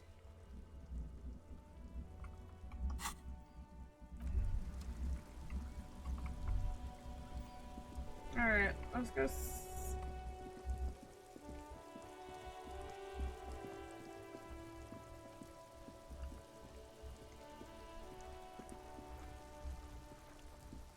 There he still is, looking Alright, right 83%! through you with his white eyes. The body below. As you breathe in, the finally. odor comes over you. It's a spell of the mind telling you to run, and your stomach to wring itself empty. With your hands at your sides and your eyes squinting, you stand in it. The man before you is naked, but for a pair of underpants and enameled boots. His skin is greenish, marbled with decaying veins, and blotched by lividity. A fading web of tattoos covers his chest and shoulders. The cargo belt used to fasten him to the branch above appears industrial in strength. Ah. Respect the boot. The material appears to be ceramic. Oh, what the Its hell? clean white stands in stark contrast to the decaying flesh Oh, above the wow. knee. The man wore thick polymer socks, probably for padding. A fine array of interlocking plates covers them. Why is he wearing it? Delicate and fragile, they feel alien to the world around you, out of place somehow. These are clearly not boots. They're armor, possibly part of a larger set. These aren't just boots, are they? They're armor. Indeed. Technically speaking, these are sabatons, not boots. With this notebook under his arm, the lieutenant crouches to inspect the soles. What kind of armor is this exactly? Ceramic plate. Zirconium dioxide, most likely. This is where the make would be. Where? Under the heel. Fairweather. Fairweather model T500 VE. I'm guessing that's vitreous enamel. This is advanced stuff.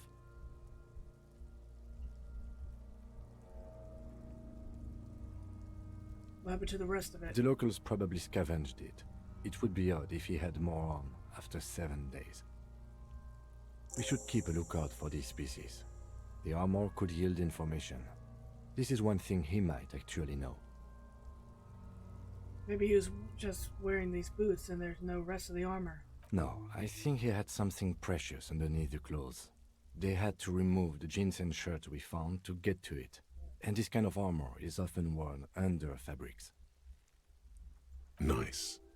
That makes sense. What if they told him to strip before they hung him, to demean him?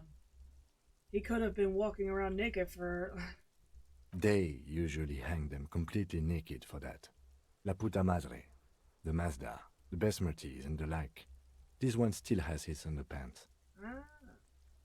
Fucking talking about underpants. Clearly, Kuno would like to interject something here, but there's not enough for him to hold on to. The material looks out of place here. It is. It's expensive. The lieutenant draws a line in the condensation on the ceramic with his index finger. We've requested similar material for our tactical units for years now. The constabularies deemed it too costly. In that time, we've lost 6 men to semi-automatics. How much are we talking about? For a full set, about 4 years of wages. Jesus. For the northwest region of Revachol, an officer's average yearly income is 5,500 real, unadjusted for rank. Wait, my yearly pay is 5,500 real? Not too much, yes.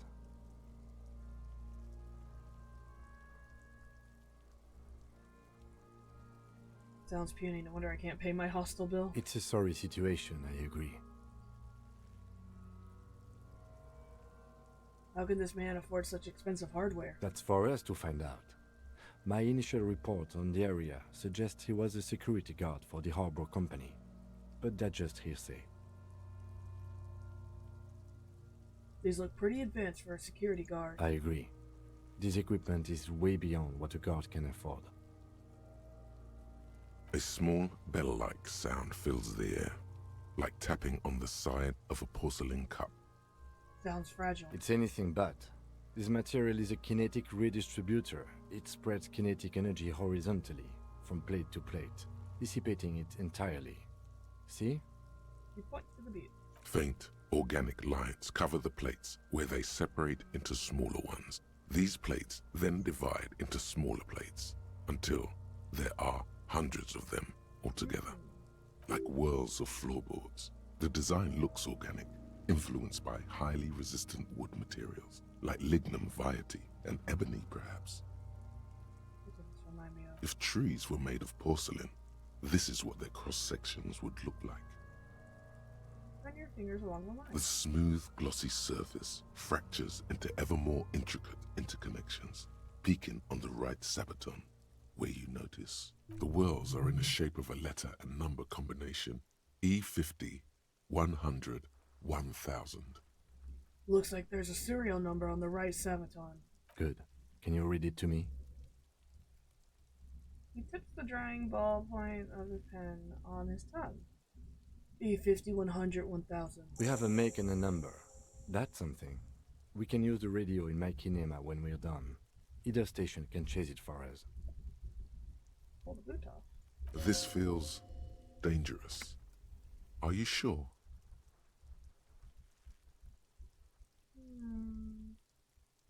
The stench fills your nostrils. As you push downward, an ominous creaking sound comes from above. Stop! The lieutenant's voice is sharp. He looks at you with the boot under your arm. Pig's gonna pull his head off. Brutal! Oh, this is a bad idea, isn't it? You're going to pull his head off. Do it, homo!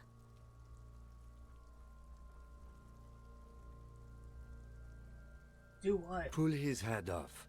There's no point performing an autopsy if you do. We'll have compromised the coroner's case. Indeed, from this angle, it does look like the neck isn't going to take much more. Being dead for a week has all but liquefied his muscles. Yeah.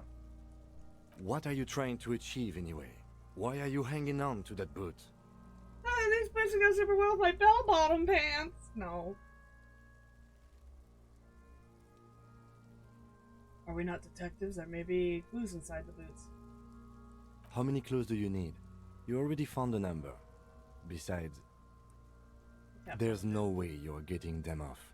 All the organic matter in his body has been flowing down into the boots. They are fused to his feet now. Why do you think the locals haven't scavenged them yet? You're sure there's a way to peel them off, but first the body needs to be down. And second, it would probably be better if the lieutenant wasn't around. Refuse for honor. Alright then, you can pay the hostel bill in honor points. How many honor points have you collected? What's gonna happen to the boots then? Processing will take care of them.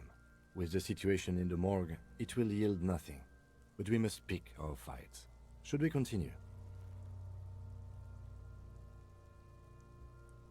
Back off and look at the car. The cadaver slowly twists on the cargo belt, his torso covered in tattoos and extremities. The hangman's knot is pulled tight by the weight of the corpse below. Yellow, hard-edged polyester cuts into his neck. Above, a sliding buckle ties the belt to the branch. This is a steel-reinforced cargo lashing belt, big brother of the regular cargo belt. It's used for tying cargo under 6-rotor airships. Don't ask me how I know this, but this is a lashing belt used for airlifting cargo. Airlifting? I thought it was used on lorries for strapping cargo to them. Apparently this is the reinforced kind for air transport. My brain tells me so. Then again, what do I know? I don't even know what an airship is. Oh god. The local harbor uses 6 rotors to shuffle containers around. I get the sense they use whatever was on hand, without paying much attention to not incriminating themselves. We're assuming dock workers from the harbor did it.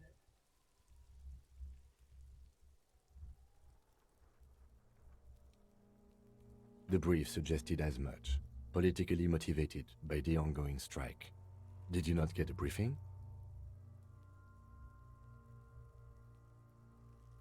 My past has undergone total annihilation. Nothing remains. My mother, the love of my life, certainly not a briefing. Okay, you should ask me for one the first moment we get. I sure wanted him to stay up there. The rope is reinforced with steel wiring. I was afraid it would be. Thin steel wiring, parallel strands. This makes getting him down more problematic than I had assumed. How'd they even get him up there? A noose is one of those things that's easier to use one way around. He points to the buckle tying the belt to the branch above. Did they climb up using the kid's ladder? Points to the... That ladder can't carry a grown man. I didn't see any splintering either, did you? I think they lassoed the branch, then pulled on the belt to close the buckle. Could be. The shape of the branch supports the theory. The cadaver hangs from the cargo belt, limbs limp.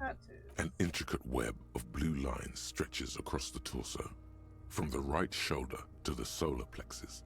Each time they intersect, a small white star is formed in their crossing. Hundreds of fading asterisks riddle his skin. Their concentration is highest around his heart. His corpse is marked by stars. What will mine be marked by? Alcohol and heartbreak.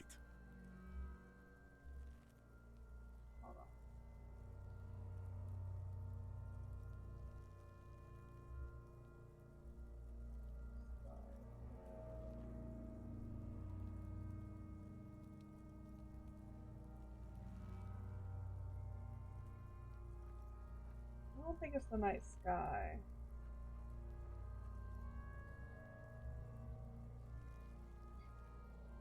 Although it'd be constellations. Is this a map of the night sky? Map of the stars. I do see some similarity to astronomical charts. Great century Messinian, maybe. But this seems more particular. Customized somehow. As if someone left out most of the night sky, filtering it through personal choice. The principle of this filter remains unknown to you. The thought dissipates, and you feel as though you were only half right. I'm missing something here. So am I. A sudden ringing fills the air as the lieutenant pulls down the zipper of his orange jacket. He takes a thin piece of milled aluminium from his coat pocket and pulls it open. Sounds like a sword being unsheathed. A small lens appears. Some sort of camera. Where's the lieutenant work? Shit, Kuno! What the fuck is that? An instant color camera. He produces two metal capped M poles and clicks them into place on the side of the apparatus. A thin slot shines here. This is the first time he openly acknowledges the kid's existence. I have only 2 ampoules, so nobody move. I don't want to waste one. He points the camera at the corpse, peering into it. The lens needs adjusting. A sound, a shrill flash, followed by the breaking of a small ampoule of glass. You see streams of color pour onto the thick, glossy piece of paper, rolling out. In case we need it.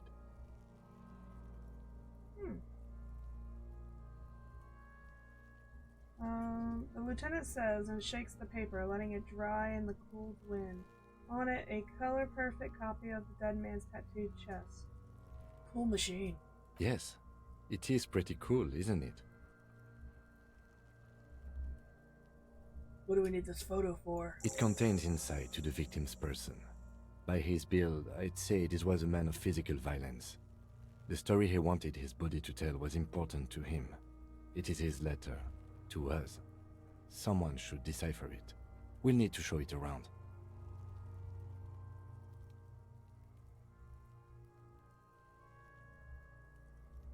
Here, a souvenir. Don't lose it. He hands you a piece of rolled up photo paper. It's no longer than a pack of cigarettes. Don't. The glossy-eyed corpse looks by, his mouth mute and his skin as colorful as the chemical rainbow on the photo paper, teeming with opportunistic organisms. Look him in the eye. His eyes are milky white and blind to the world, protruding comically from their sockets. There is no one home, just subaquatic terrors there. Dark brown hair grows on his head. His face is ready to explode from the organic processes inside. The death's head grin has passed. What remains is an unrecognizable mess. Underneath the curdled meat there is an expression, not carried on his features, but below, inside, an expression of pleasure. This man was experiencing joy at the moment of his death. Tell me who you are, dead man. I'm gone. Where have you gone? Into the wild pale yonder. Where's that? In the past. Way out in the west. I can't get the damn compartment on my ledger to open. The blue heart. Oh, that's good shit. You'll love it. Just press down and fuck it open like you always do. Oh my god. Fuck it hard. Corpo the clown. He means force.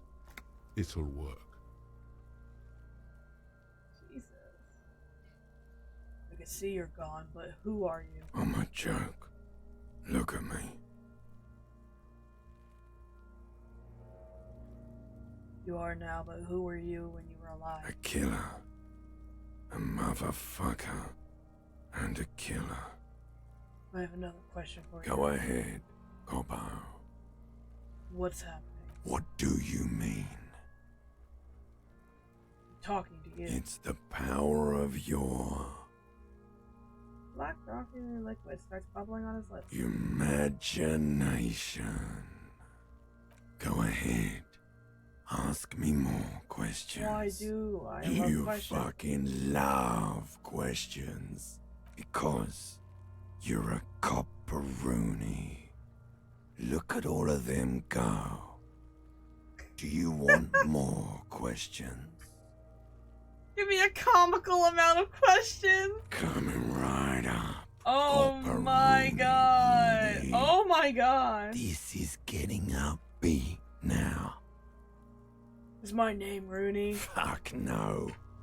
You're no Rooney. Between you and me, your name is probably Harry. Could I really be Harry? You can be anything you want, brother Corpo. Why do I feel like I've forgotten something terrible? Because you have.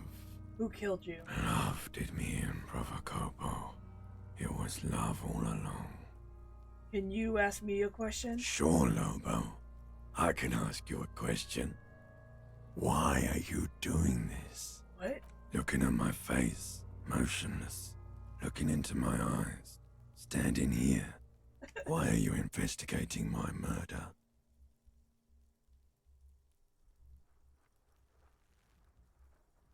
I don't have anything else to do. This case is all I have. I am all you have. Then you truly lost it all, brother. Let the world drag it all away from you. And what it left, you pissed away. I hate you. You stink and you're Do I boring. remind you of someone? A child born with Muller's disease, harlequinism, grown up miraculously.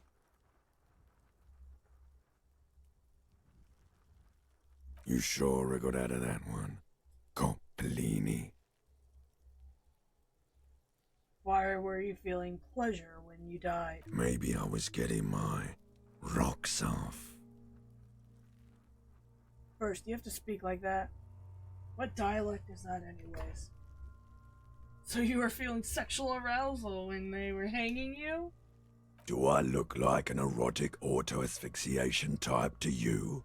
Yes. Captain Coppodromo. I fear we are drifting away, fixating on sexuality again. Let's go with a simpler question. He didn't choke himself. You know it. Enough. Come back later, Corpo. Amuse yourself with my frank manners and my memento mori features. If possible, also, see me in your dreams. Ugh.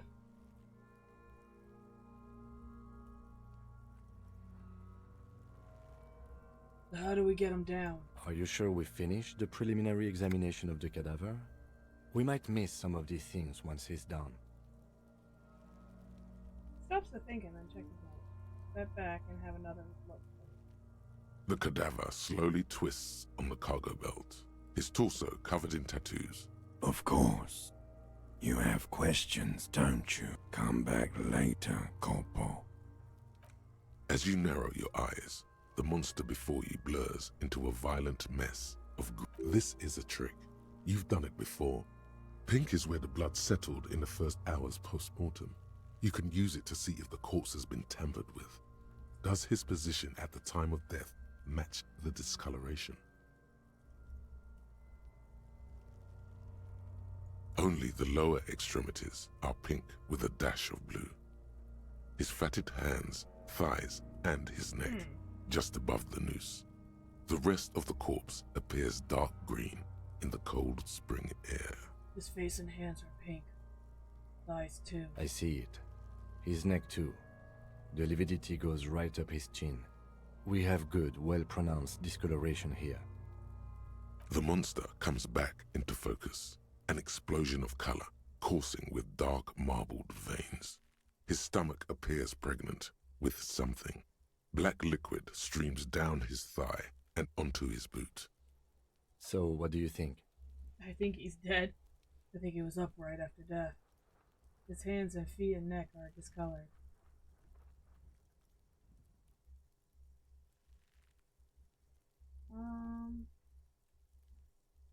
Yeah, I guess so.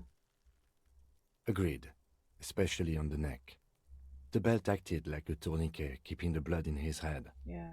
The hypostasis supports a hanging.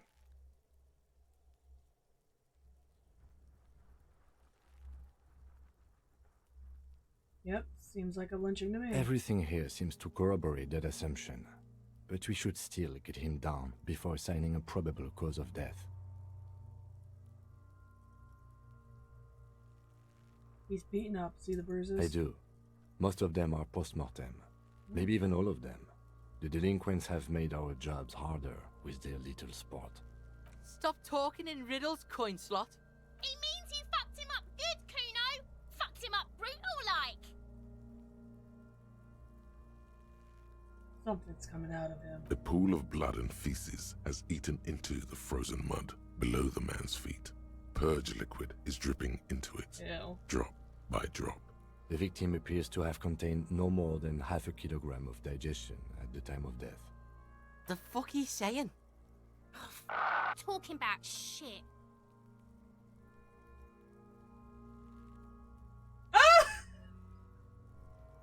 Oh no! We don't want to say the slur!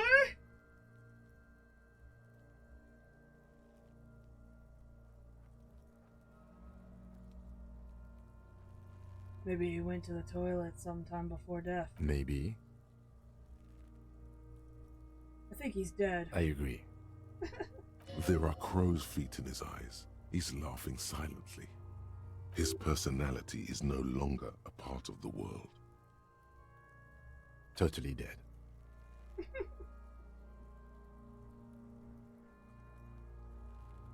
The world no longer stores his personality in its composition.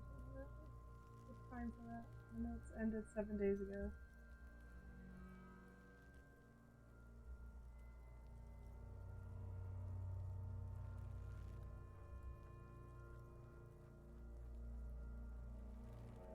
Totally. Absolutely. Back off and catch your breath. But there is no breath to catch. Only the cadaver filling the air and your nostrils. The steel-reinforced belt presents a unique challenge. I brought chain cutters, but I don't see a good angle of approach to the belt. He doesn't actually think the challenge is unique. He thinks it's frustrating, annoying, and harder than he thought. The cadaver is a good 1.2 meters up. Neither one of us can reach the belt without assistance. And even if we do, there's the question of cutting the airship strength material. We could saw the branch. It's like a lot of hassle. Let's not do it. Maybe we could shoot him down. Maybe we could ask for help from the harbor. I have ideas. Can't someone else do it? Someone else? You mean like the police? What was that about processing, then? Weren't they supposed to take care of the boots? Why don't they help? Can't the boys from processing take care of this? No. Okay, then. I know it's hard, but I assure you, the others won't come to help us. And we have a growing sanitary concern here. We need to get him down, fast. We could saw the branch is higher up.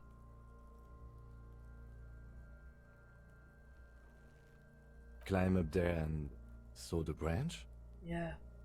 Seems dangerous. There has to be a less risky way, with less falling down of trees. I think shooting is a stupid idea.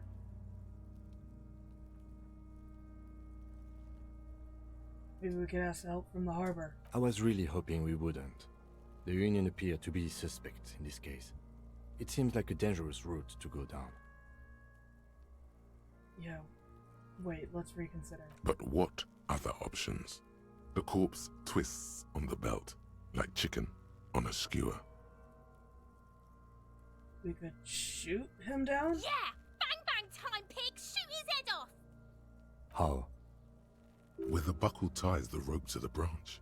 That's a good spot to aim. There's a buckle that holds the belt together. Where? Ah, yes, I see. If the shot hits that, there might be a chance to release the belt. Yeah, now we're talking. Entertain the Kuno with some shit. They'll miss! The pigs will miss Kuno! The lieutenant is undecided. On one hand, he wants to shoot some gun. On the other, it's an awfully stupid idea. Let me try. No, we are very bad at hand-eye coordination. Take the shot, Lieutenant. What's the worst thing that could happen? I'll blow his head off. Take it! Take the shot! Yeah, take the shot. Kuno wants some of that shit. Silence. With his elbow sharp, the lieutenant unzips his jacket and produces a lightweight firearm.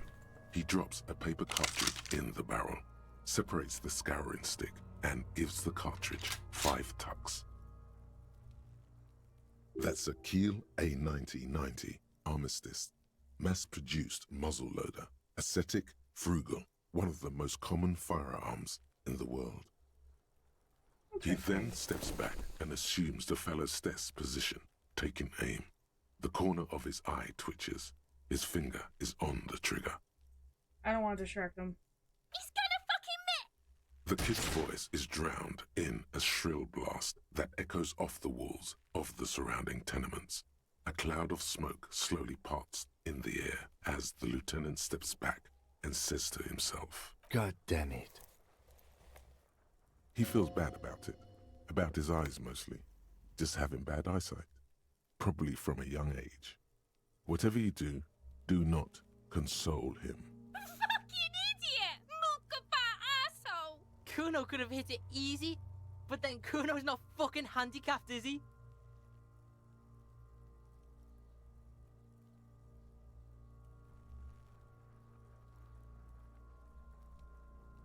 What now? I have to say, it's beginning to look unlikely we can get him down without assistance. Can I have the gun? I should try. It's bad as it is. Us shooting firearms like punks. Go ahead. I'm not stopping you. Just don't lose it. The bee shines in his outrage down. They only have one gun! This is the sorriest pair. Yeah, take it, you fucking banana poika! Take it and shoot yourself in the mouth! The cold piece of bakelite and let's observe gunmetal it first. is surprisingly light. Your fingers fit right through the guard, instinctively resting on chill. the trigger. That's not good gun safety. The fuck are you waiting for, Kuno? Tell him to shoot himself in the mouth! The buckle comes into focus in your sights. You stand with your feet planted firmly in the ground and your left hand supporting your gun arm. Why don't you just shoot yourself in your mouth? At least you won't miss.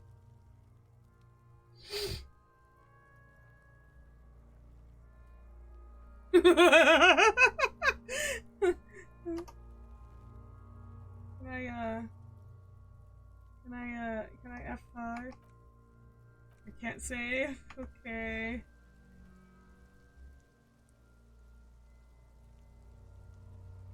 Your field of view narrows. The branch slowly moves, becoming entirely two-dimensional. The metal buckle glimmers, slick with the falling rain. The corpse slowly rotates. The slow movement of the branch in the wind, and your shoulders directing the gun sync up, dancing hypnotically as you wait. Your breathing slows down. Some mosquito-like organism buzzes in your peripheral. Look, he's crying. You gonna cry now, fucking faggoty?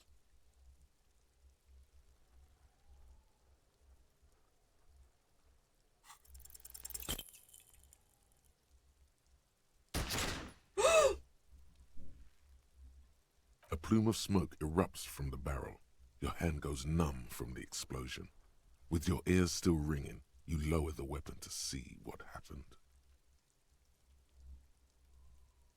Wait, did I just shoot him in the gut? You missed the belt, but hit the corpse straight in the chest. Oh shit! Bits of ribcage protrude from the skin. No blood, only a murky sludge dripping down his belly. The sudden stink makes your eyes water. Oh my god, he's gonna fucking cry. I knew it. What a mulko. Are you? Because it sort of feels like you are. Please don't cry. Please don't cry. Holy shit!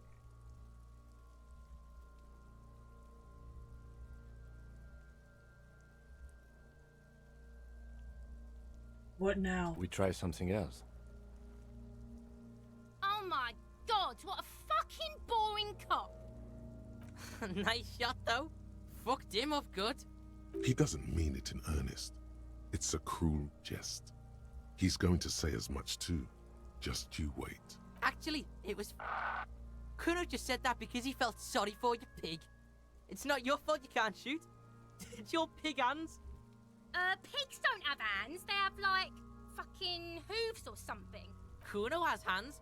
Kuno can shoot that shit down for you.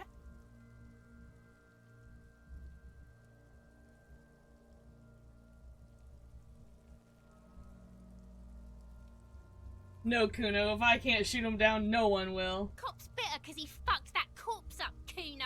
What a fucking kurpiller. We still need to get him down somehow. His tone is growing tired, and the stench is making him turn away from the corpse. But how? The bad way. The way I didn't want us to. By asking the harbor for help. They have the tools and the men. If they put him up there, they can take him down too. But won't it be dangerous? To ask the suspects for help with the victim's body? To be indebted to Everard Clare? Very much, yes. Which is why I would have preferred us to handle this ourselves. Clearly we can't. Suck my dick, bitches. Bro, no one's even talking to you. Who's Everett Clare? The leader of the Union. A dangerous and corrupt man, from what I hear. You don't want to owe him much. Yeah? Don't go being someone else's bitches. You're Kuno's bitches. Bro, we are not even talking to you. How do we get inside the harbor? From the gates, by negotiating or fighting. I'm unenthusiastic about fighting.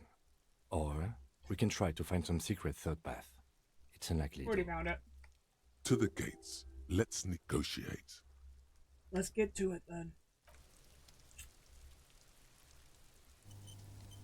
Oh, now you want to save after I shot the man in the gut.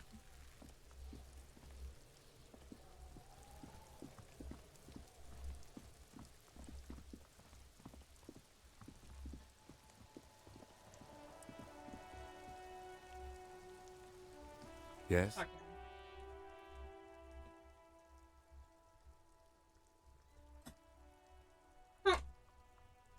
Tell me about the case. What do you want to know? If we're from different precincts, why are we on the same case? I'm afraid you and I are pawns in a pissing competition. His disdain is clear. This man would not use such an expression otherwise. What do you mean? You don't know? I assumed you were in on it.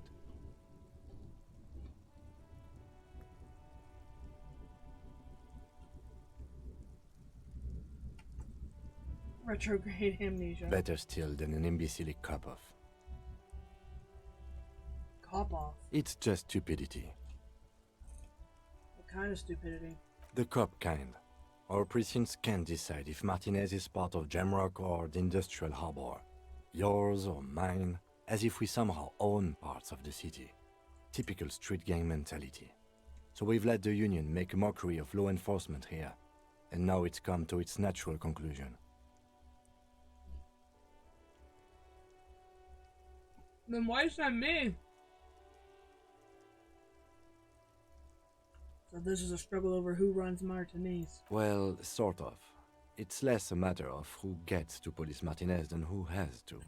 It's an orphan district, in other words.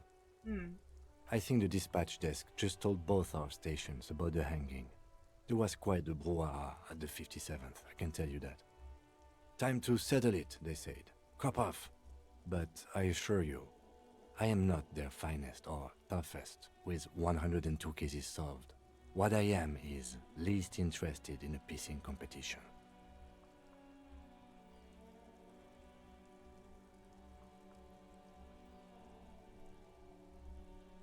What's so special about Martinez? Martinez? Nothing. It's just a puddle at the end of some drain pipe. No one cares about this place. They care about sports. Most of our colleagues don't even know how to get here. North of the interchange doesn't exist. Wonder what that says about me. The reason eyebrow thinking it's best to let you make the next move.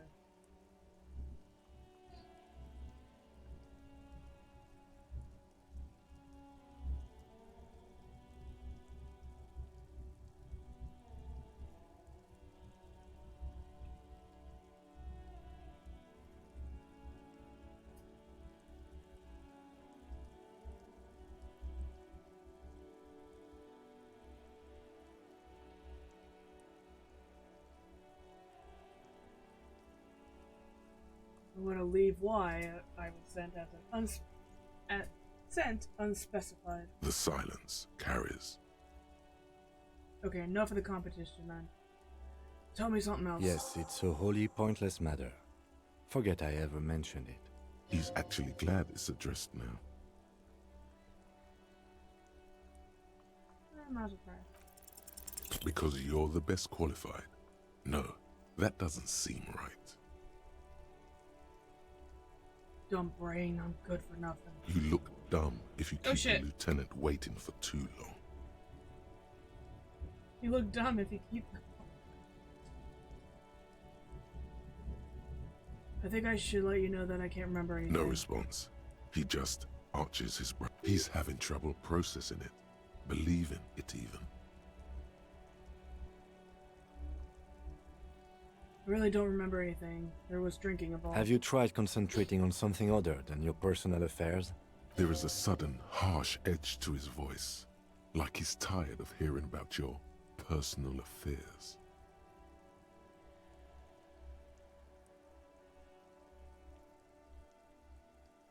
I'm afraid this is more of a medical situation. Really? You look fine to me. The lieutenant gives you a look, though thorough as if performing triage. You look fine. Okay then. Focus on other people's troubles, not your own. That is a relief. A moment passes. The lieutenant glances.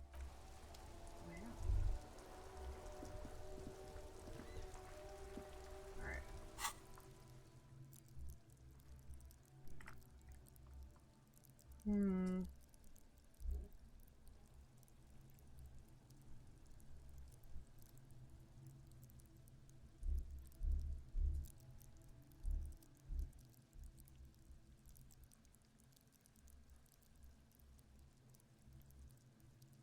Ooh.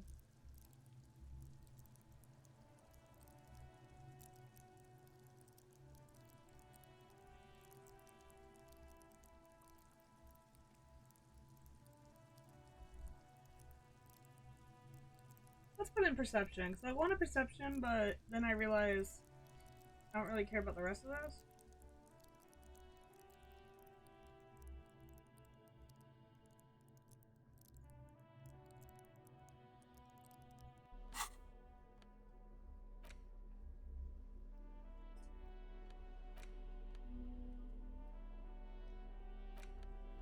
Oh, left tools.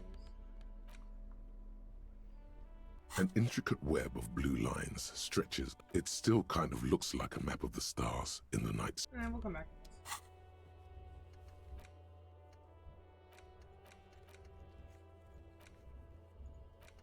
Getting the body down.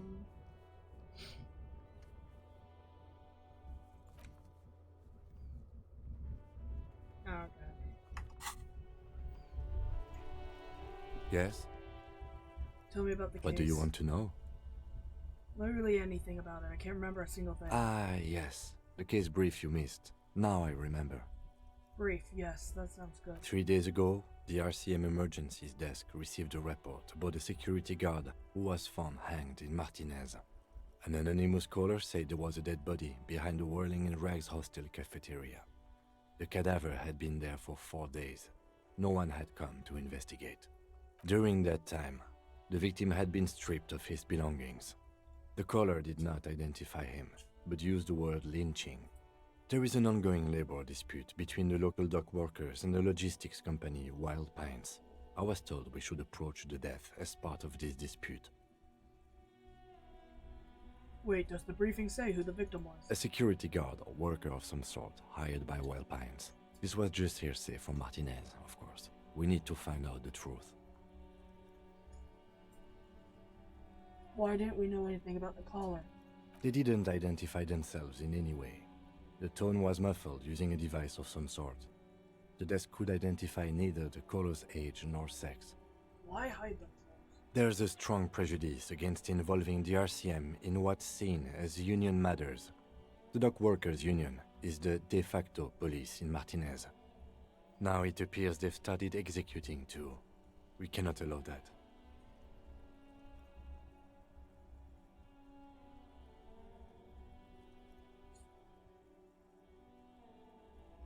Of course, yes, I understand everything. Just to be clear, we are police officers. It's our job to find the killer. That's the case. Uncover and arrest the killer. Actually, I have everything I need now. Good. Alright. Perfect. One thing off our list. Okay.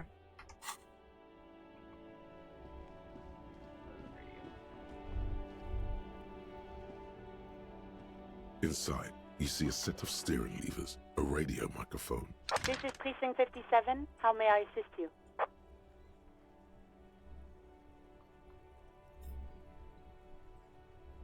Let's do this one. We got this a long time ago. Of course. What is the number, officer? Yes, hold on. Her number is 005 1944 298. Received. Hold on, officer.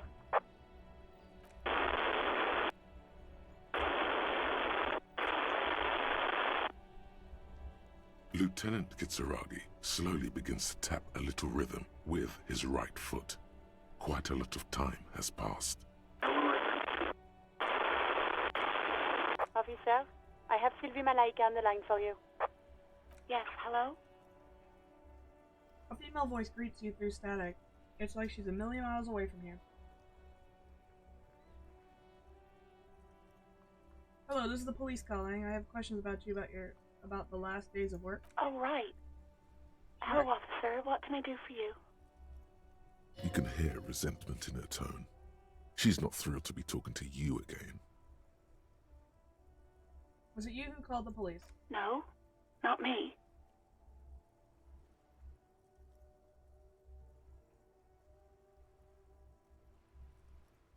You know who made that call? No, sorry. I don't. Not a lot of people have phones around here. Copper thieves take the wires. Mm-hmm. People don't have the money to have the cables put in again. They use the union's phone, or the one on the coast. So the union has a phone, and there's one further down the coast. Got it. It was someone else. We'll find them sooner or later, officer.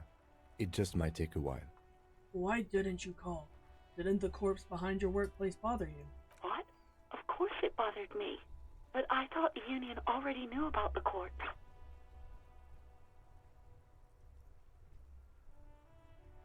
I meant us. You should have called the police. No one calls the police. The Union would get angry. What do you mean by that? You know, what the Union says goes.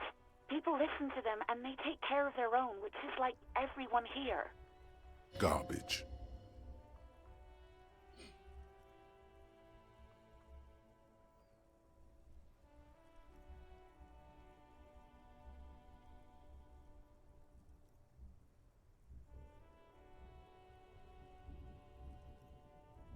Tell me why, exactly, you let a corpse hang in your own backyard for weeks instead of calling us.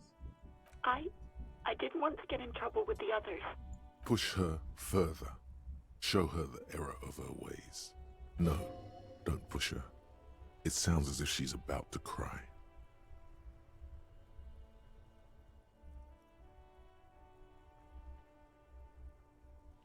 I see.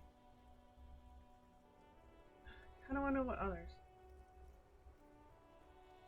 What others? The other people who live around here. Local people. I didn't want trouble. Her voice is resigned and weak.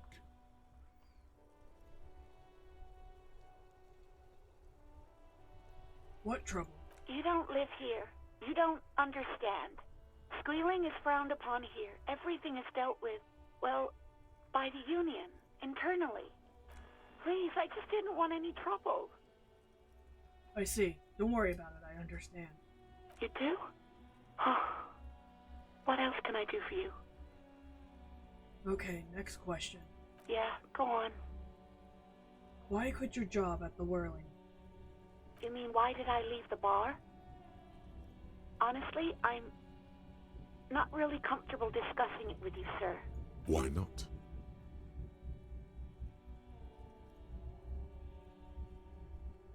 Okay. Did you leave because of Gratic? What? No, why would you even think that? He told me he asked you out. Are you saying it didn't happen? Please, don't bring Gar into this. It's none of your business. I already said I don't want to talk about this. You're messing everything up again. Do you know who put the victim's clothes in the trash? No, I don't know. It wasn't me. I haven't been out there since. I was terrified of the stench and the corpse. Have you seen my badge? Yes, I know who you are. You're a police officer. The law. This exact conversation has happened before. Establishing authority before this young girl seems to have been important to you in the past. Don't go there again. My badge is missing. Have you seen it anywhere? Oh, no, I haven't, sorry. I don't want to tell her my gun's missing. She is just a civilian. Do you know how my paperwork ended up in the trash container behind Whirling? Well, you tried to jam it down the toilet, sir, clogging it completely. After I had unclogged the toilet and retrieved the paperwork, I threw it out in the trash, thinking you didn't need it. I am sorry about that. Anything else, Detective? Fuck it. Have you seen my gun? Please, no. Not this again. Everyone saw your cool gun, Detective. I showed you my gun? When did it happen? You were trying to impress some people with it. Everyone was eating, and...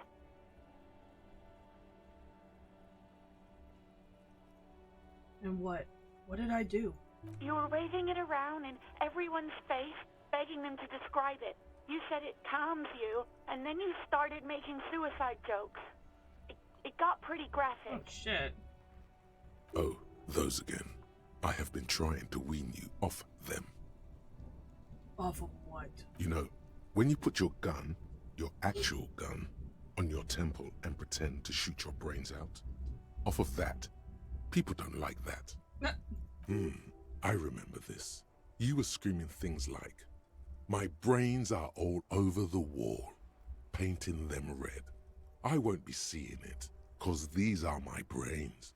I can't see without my brains." Very nice visuals there. Some poor sod was trying to eat his pudding while you were screaming, spit flying, imitating the mercy shot right next to him.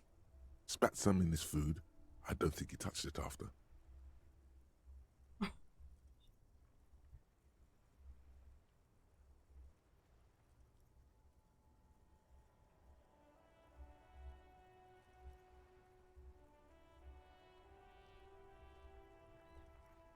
No idea.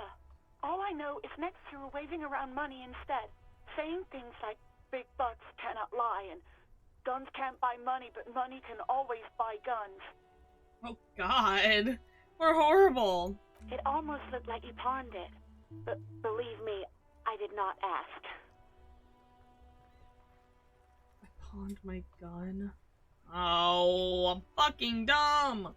I think I got everything I need, thanks. I do hope so. Please, don't call me again. Bye.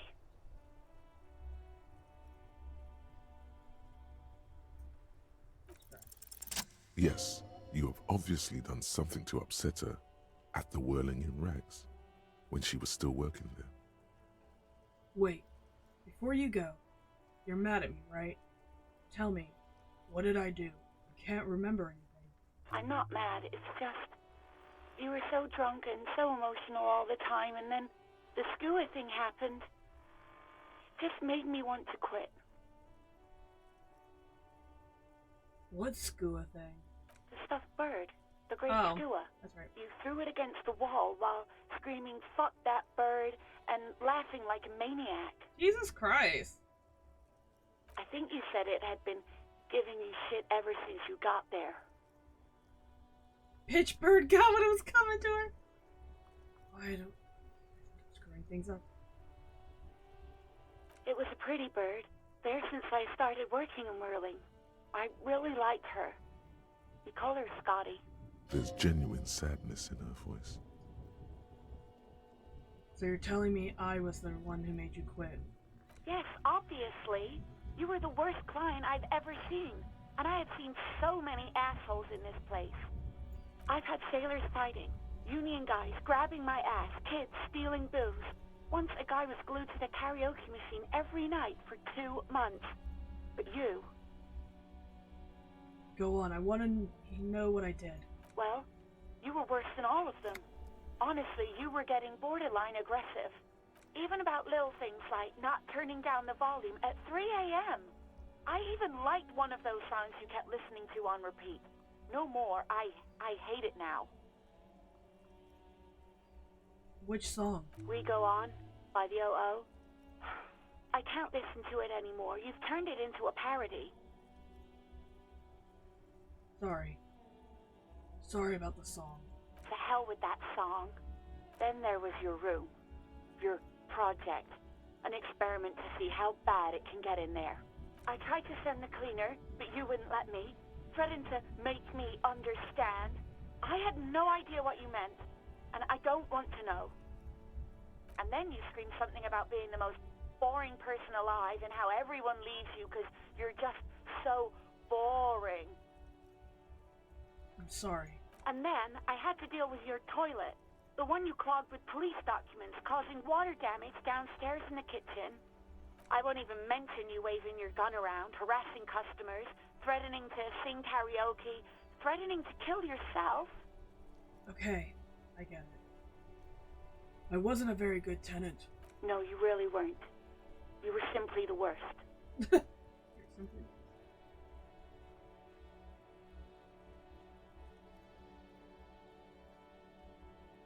Oh my god. I'm truly sorry for everything, Sylvie. God, I knew I shouldn't have brought it up. Just try not to call me again, and let's pretend it never happened.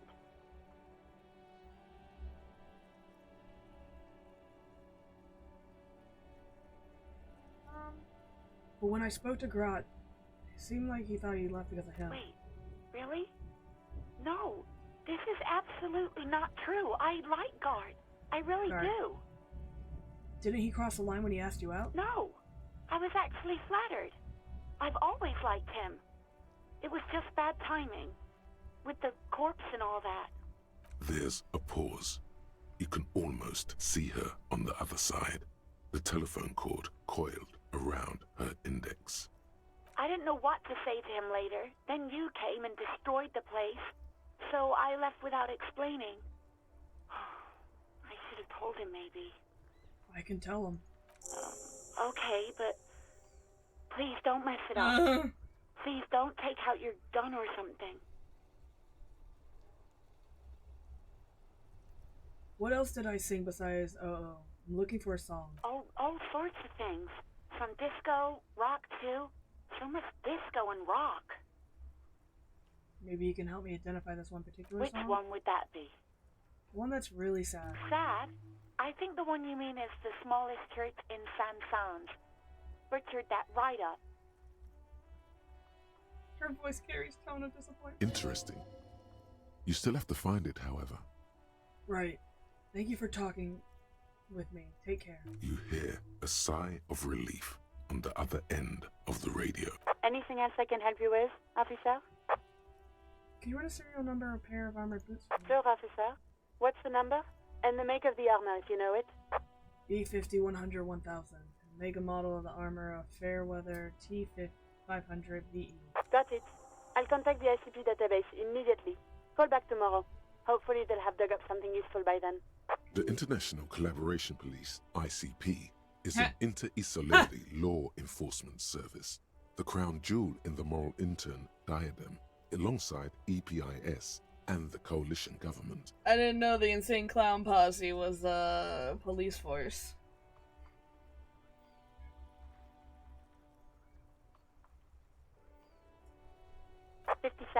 In the cabin, you see a set of steering levers, a radio on a hook, a pull-out.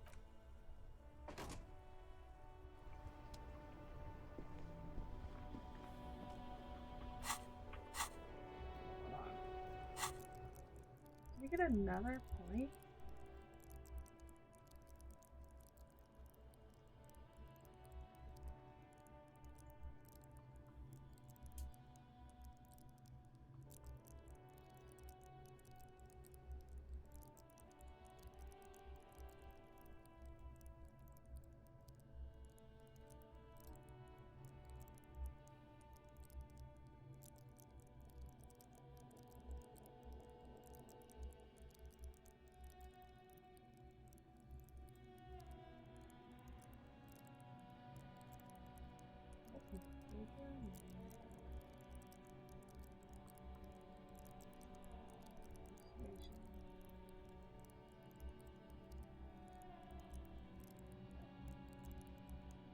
Oh, okay.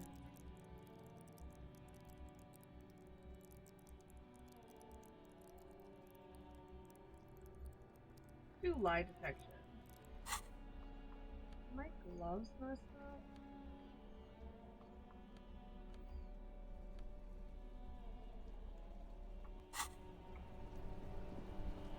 They were. Alright.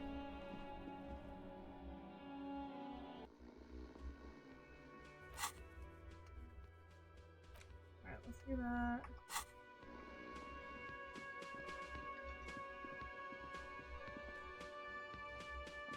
Can I help you? Here's your trash container key. Thanks. I hope you found what you were looking for.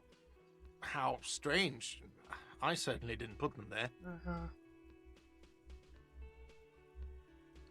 Did someone on your staff put them in there? Sylvie had the keys before I got here, and I can vouch for her. I can vouch for all my staff. None of us would tamper with the crime scene. Who else has keys to the trash The container? trash collection service? CS Municipal. I don't see why they would put anything in the trash, though. Ah, the elusive CS Municipal. I doubt we'll be able to track down who was sent here last and when. This will have to be one of those little threads that solves itself down the road. Thank you anyway. Yes? I talked to Sylvie. She left because of me, not you. Wait, what? But what about the bird? The bird? Yes, the bird. I found it lying on the floor with a broken wing the morning she left. She didn't break it. I did. I threw it against the wall. You broke the skewer! His face flushed with emotion and a rash coat. Where's his neck? I assure you it was him. It's as if he can't decide whether to be angry or relieved that it was you. Again. Why on earth did you have to break the skewer?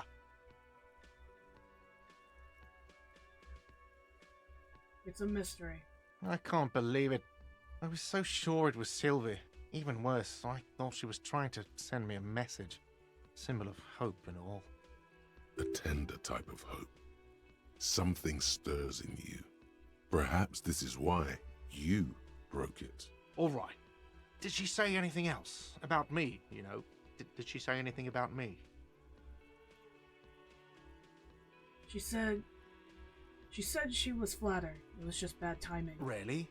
I should give her a call then. The man doesn't know what to say.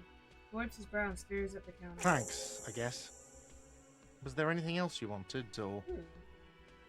Or can you give him a moment? Somehow you realize this is not going to net you any professional discounts.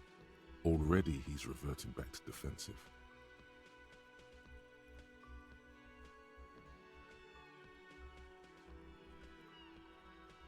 I've seen some... I wonder what this is. What thing? I saw a sign that says the mess hall is reserved for the Union. Yes, not the whole damn Union, thank God. Just the nastiest and loudest faction.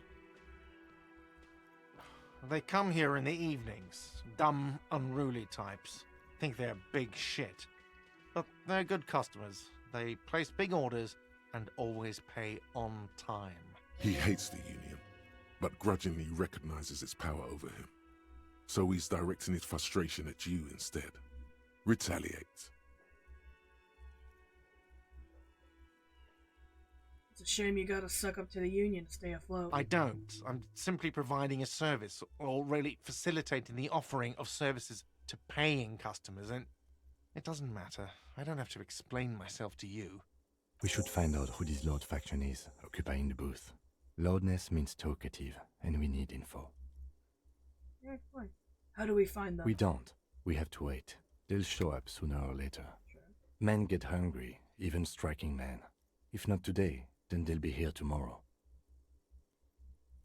There are these things called days. You sleep between them. He's saying they'll come after you've slept. Just making clear you got that. What? You feel like you should come back to this thing-based questionnaire if you see anything interesting in the whirling later.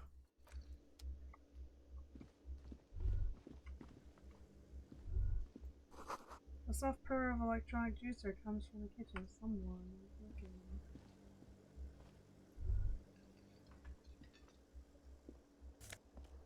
Oh, yeah, we gotta take that. We need all the money we can get. Dishes are drying. The smell of chemicals and pine trees. A thin man is smoking below an exhaust hood, occasionally sipping from his mug. This must be the Whirling's cook. As you step in, he nods toward the table and says something in a completely foreign language. The only words you can make out are Garancy and Kubek. Which I don't know what they mean. Okay, it's definitely not his name. Whatever you do, please don't call him Garancy Kubek. Please. It's not funny. I'm gonna leave him. You see a heavy steel door with a prominent dimple lock. It's painted blue. You immediately feel drawn to the color. Blue is for mystery. The cobalt blue surface feels rough to touch. The stainless steel door is flush with its frame on every side. The door does not budge. I wonder where this door leads. You do? It's a door in the back of the kitchen. Why do you care where it leads?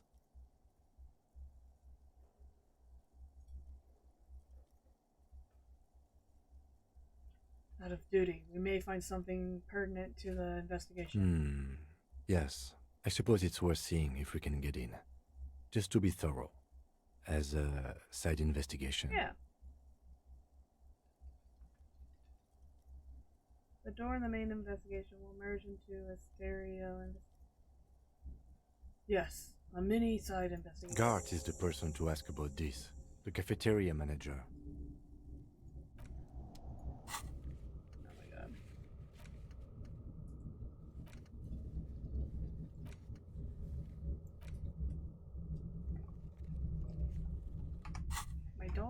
He's like, hello, I would like to stand on all the things. Aroma spices, alcohol, and tomato hangs in the air.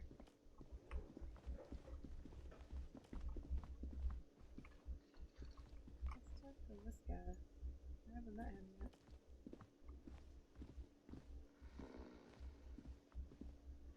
It's all about money, you know? Okay.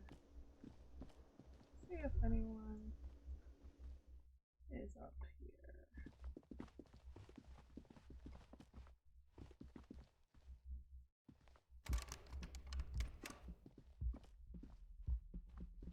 The door is closed. No. There is no answer. You hear the shower being turned on. A tremendous loneliness comes over you. Everybody in the world is doing something without you. Swallow the emotion. The door is closed. Yeah, we're not gonna cry over someone taking a shower. You can't have FOMO over someone taking a shower. Jesus. Chill the fuck out. Wait, can we? No?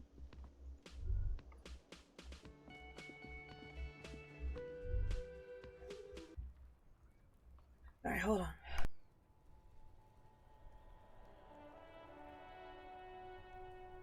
I had to put my snack away. I didn't want the bag to rattle all over. Alright. Yeah, we gotta find some money. I haven't been over here yet.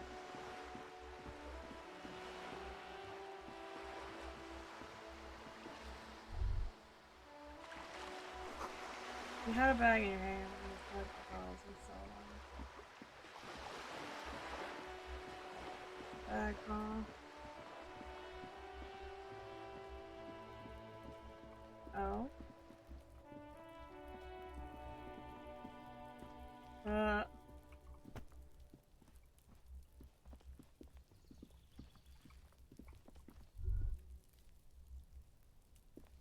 There must be another way into the building.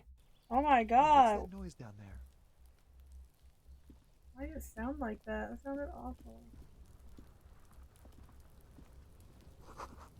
Barrels are half full of rainwater.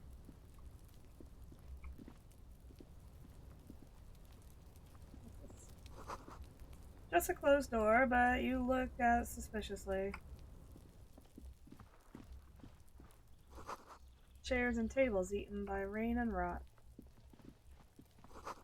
Garden hose that won't be used until after the snow melts. Hey, you dumb bitch.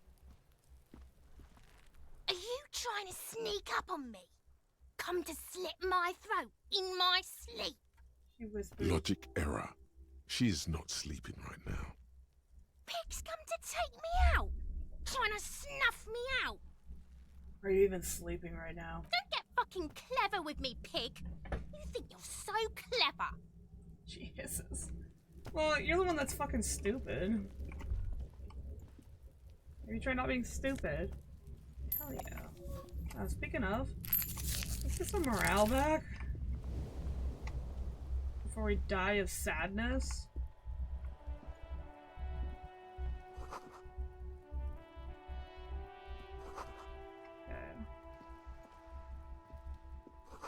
Inside the frame of a motorcycle repair. There's a girl up there. Did she spill the paint? Hey! Up here, Piggo! Sure. The streets will flow red once more. A great torrent rushing down Rue de Esperance. You wait and see.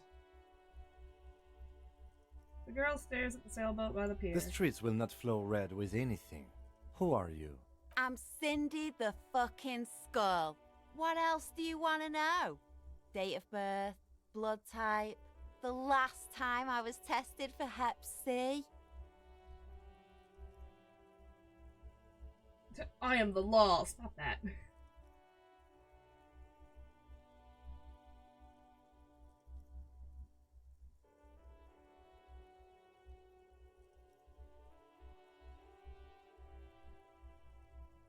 Let's start with your blood type and go from there.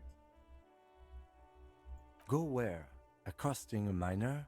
Listen to your partner, It was a pigman. joke. Keep your grubby hooves off little old ladies. Yeah, these people can't take a fucking joke. She's grown frustrated with her work and welcomes the opportunity to challenge authority in other ways.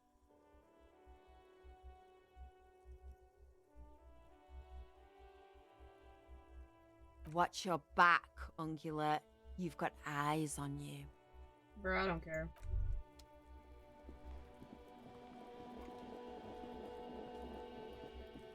What's this about?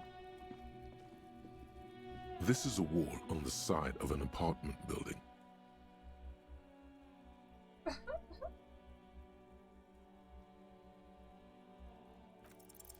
You have no clue.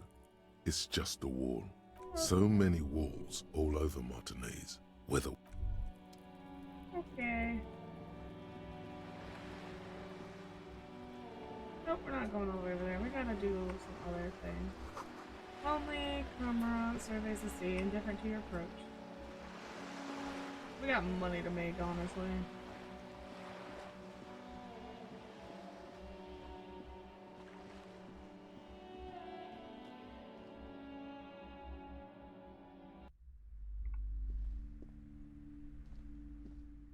Welcome to Crime, Romance, and Biographies of Famous People. My name is Plaisance. The clerk extends a greeting. Be welcome, and please take responsibility for the energy you bring into this space.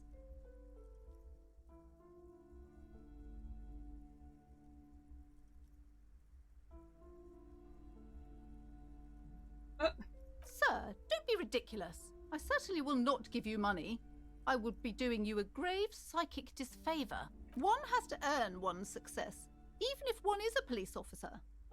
Handouts are nothing but manipulation. All they do is make you dependent. certainly there are good things to be said about dependence. It would forge ties between us working people. Good practice for fighting our common enemy. You misunderstand me. I'm a powerful feudal lord. Demand tribute. Damn, you're right. What kind of business relationship would that kickstart? Excuse me, I don't even know why I said that. Exactly. In this kind of business relationship, I could come and critique your work any time. I could demand things from you, limiting your creative freedom. We wouldn't want that.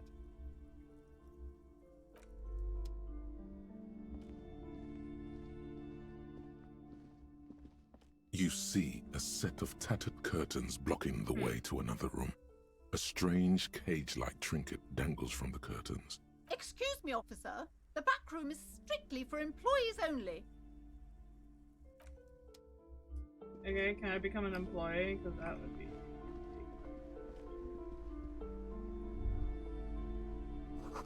Old sport magazines tucked away in a dark corner. Cookbook National Recipes of Russia. They are all about lake trout.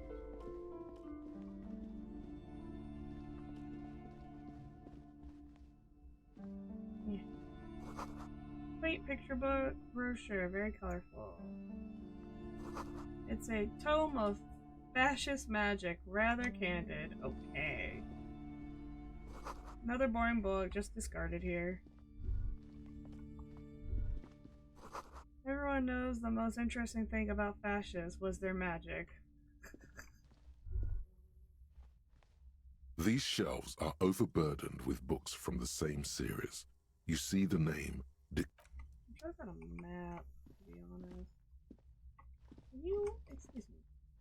The plaque on the shelf reads, Biographies of Famous People. You see a large variety of names, none of which ring a bell.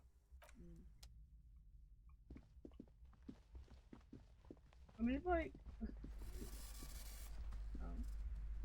The display rack is brimming with worn paperbacks featuring an extremely muscular, sword-wielding barbarian on the cover. Nearly all the titles contain the word Hyundai somewhere. Gift books and molten candy. I need a bag to get some can.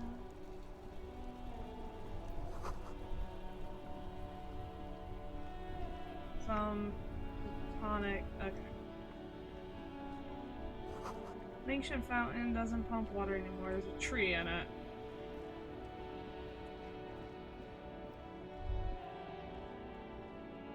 There are clothes inside. Cheap second. Don't be shy. These are premium class clothes. Good quality fabrics, best retro design. Save the economy with your style, officer. Save the economy? That sounds off. What are you talking Haven't about? you heard, officer? We've got to be economically conscious. Recycle your cash, keep it in circulation. Don't buy new things. Buy eco. This doesn't make any sense. Why exactly does the economy need saving? Look around, officer. You see all these premium goods just sitting there, not getting bought? We've got to keep the flow of goods moving. That's actually true. Is this really the economy we want to leave to our children?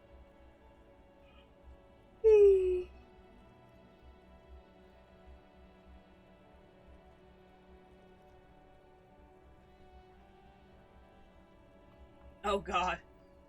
Look, man, I just want to buy some clothes. That's good, officer. That's You find your hands deep in tattered and faded garments made from weird polyester blends that make your body itch and sweat in all the wrong places. economical, but also trendy. Look first-hand, buy second-hand. Keep the economy moving.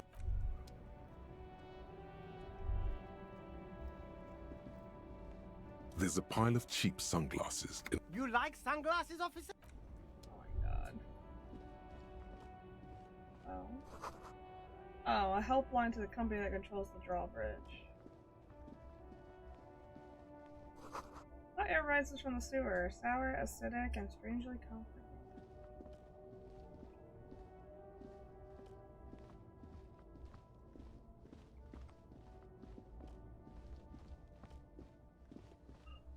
Oh.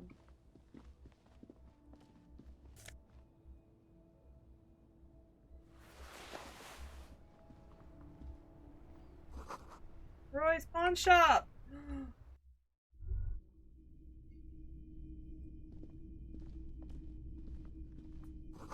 Some kind of machine. Antique cash register?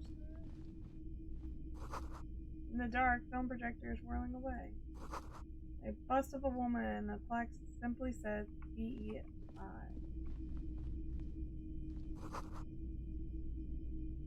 Mostly military wear with a few more eccentric fashions on it. It's not often that I see officers from the RCM in my pawn shop. What can I do for you? His courtesy is not insincere, but he prefers being alone with his projector, just watching the movement of light across the walls of the shop. Sorry, I feel like I'm interrupting you. Oh no, not at all. I guess I haven't had many customers lately, RCM or otherwise. Who are your customers usually?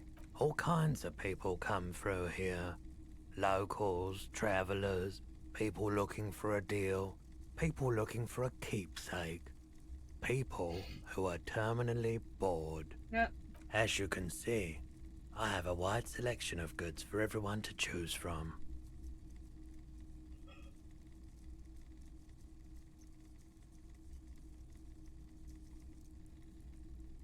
Quite the collection indeed. It keeps me entertained.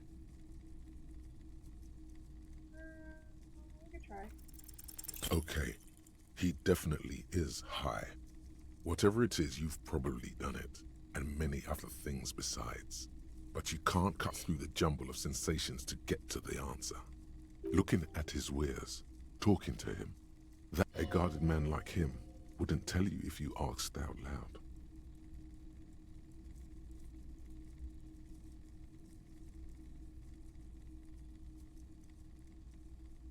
By the way, do you happen to have any guns like the ones carried by cops? Someone else came here earlier today asking the same question. I promptly sold her the gun you pawned a couple days back. This is a pawn shop, and it did feel as if you've met before. Oh God. The lieutenant shifts from one foot to another, alert.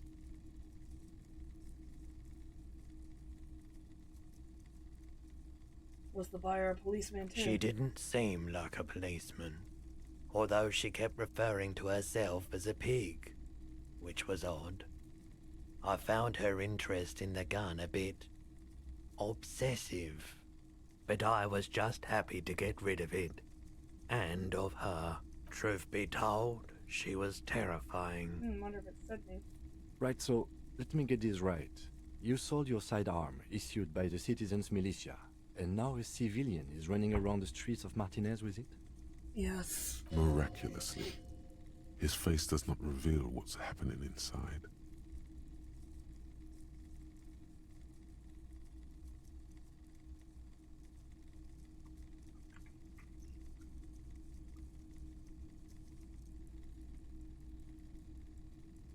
I don't like it either. What if she intends to commit a crime and then blame it on the citizens' militia? You're right that she could cast aspersions on the force. We have to find her. Any idea where I could find this buyer? My apologies, officer, but I have no idea where she was coming from or where she went. A needle in a haystack. There is nothing you can do about it now. You'll just have to hope you luck upon her somehow. At least I now know how I lost my sidearm. Let's talk about something else. Of course.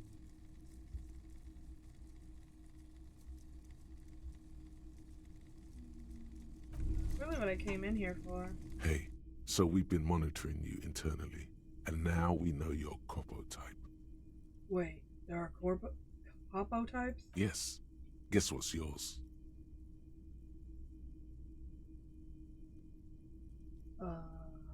Cool cop? No, you're the sorry cop. The cop who's sorriest. Let's make it official then, shall we? Ah, you bitch. Huge lack of enthusiasm going on in here. Okay, but what are the other cop types? Oh, you know. Apocalypse, Superstellar, the Advanced Interesting Cop, Liquid Shadow Cop.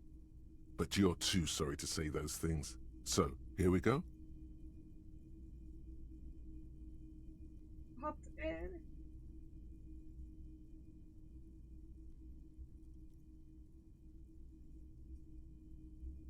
They should be sorry. Won't the other cop types be jealous? What? Jealous of the sorry cop? I think they'll be fine. Don't worry. They'll be super, super fine. It'll be totally okay. You can dual Corpo type from sorry to anything. But what does sorry cop get?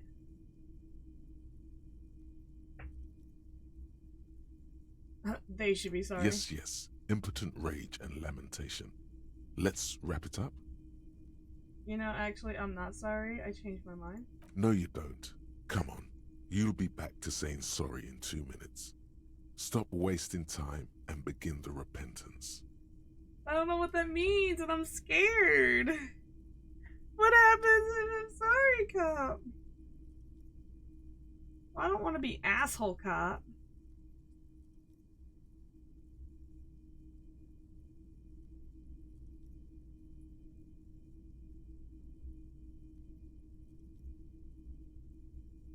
Lack of enthusiasm?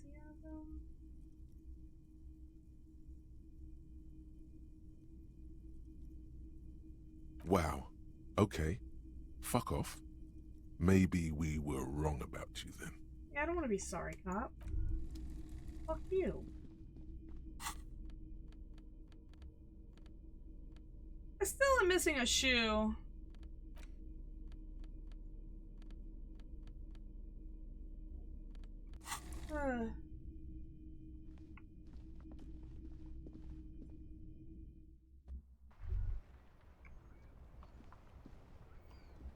What do we got here? Alright.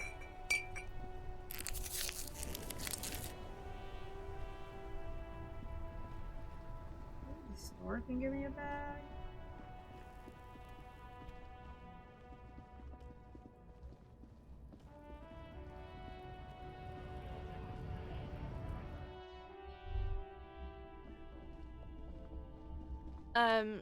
Is this about the questions again?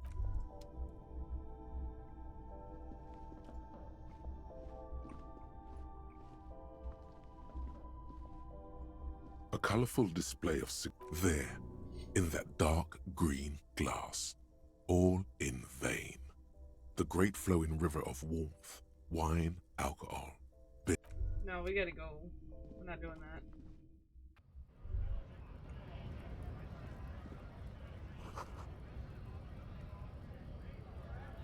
Three T's. How it'll make.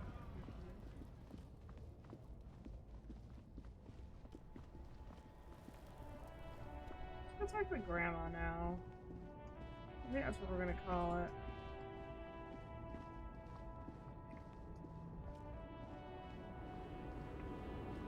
Wait, is there a draft here? No, not really.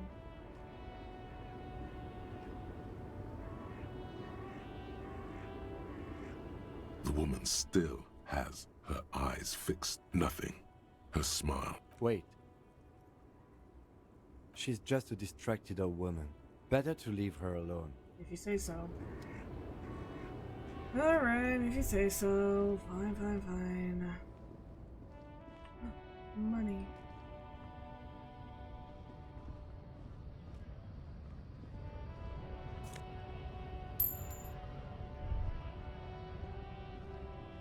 We don't nearly have enough money.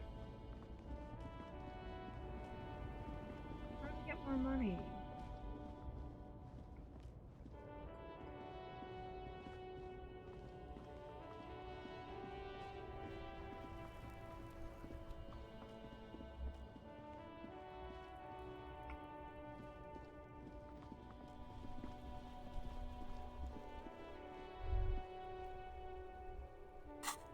Hold on.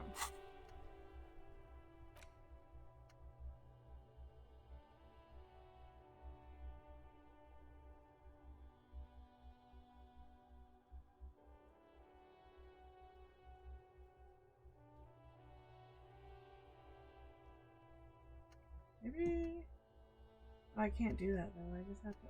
I don't understand how this is supposed to. Oh, I just have to wait? Okay. 33 minutes? Okay.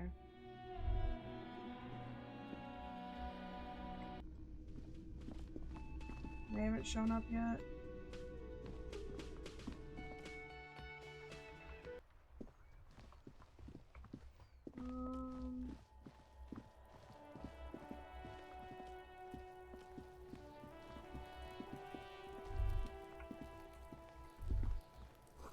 Smells like spoiled meat and curdled dairy. Human being decomposes.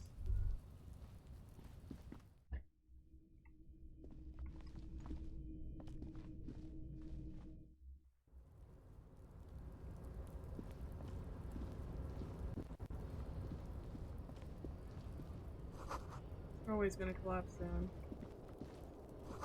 Restoration pillars keeping the ruins together.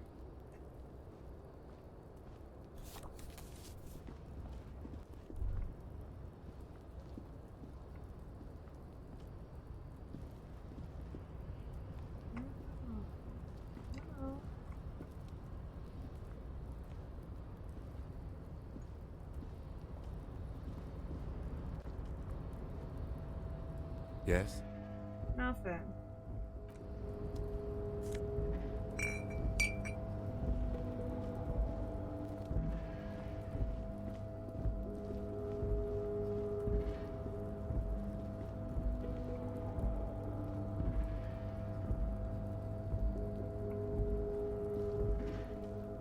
Oh.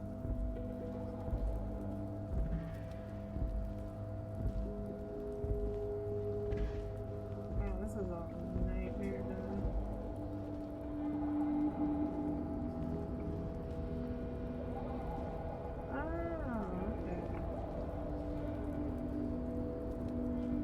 Looks like someone left his tarpaulin cloak hanging on the railing ahead. Man down, a trooper has been left behind the enemy lines. You could swear it's more of an instinct than anything else, but you know it's a cop's cloak. A cop's cloak. It's a cop's cloak. Yes, it's probably yours. It bears the RCM insignia, and you have a habit of being careless with your equipment. Judges the drop. You could probably make the jump. You look like you've done some track and field in your day. Oh, hell no! Do you really think this cloak is mine? Should I go for it? The wind is aggressive up here. The lieutenant looks at the enormous crane towering in the distance over the container yard. The look in his eyes is a mix of the engineer-like interest and the wonder of a 6-year-old seeing a horse for the first time. Well, that's a huge crane. Yes, that's one way of putting it. It's certainly an impressive achievement of engineering. But I digress. We were focusing on your cloak here.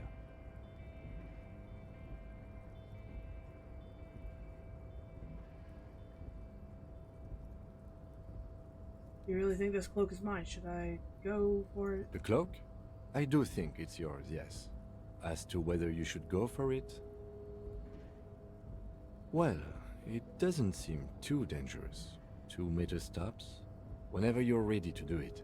The cloak looks like a bag of goodies floating in the wind. Bro, this is so Who dumb. knows what its pockets may hide? Okay, we're going to save. The tarpaulin cloak with possible RCM markings is still caught on the railing.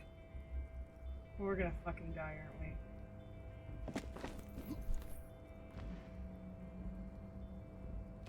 Nope, no. That's still too high. What were you thinking? You're not a gymnast. You're a boxer. And you've climbed way too high up here. Right, I can't do it right now. I'll make the jump next Sure. time. Just be careful, okay? Looks like you almost strained a muscle there. What? Oh, we're gonna load that shit.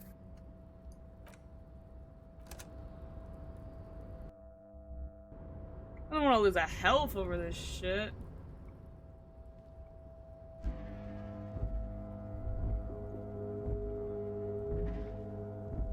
Hold up, there's like money up here.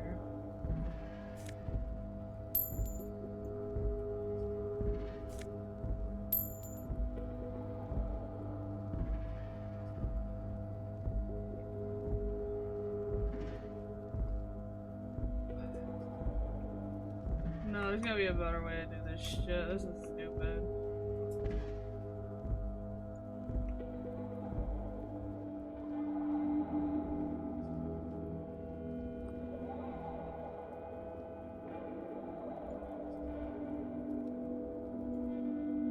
Damn, I thought that would have been the way in. I don't want to negotiate a way in. That sounds stupid as hell.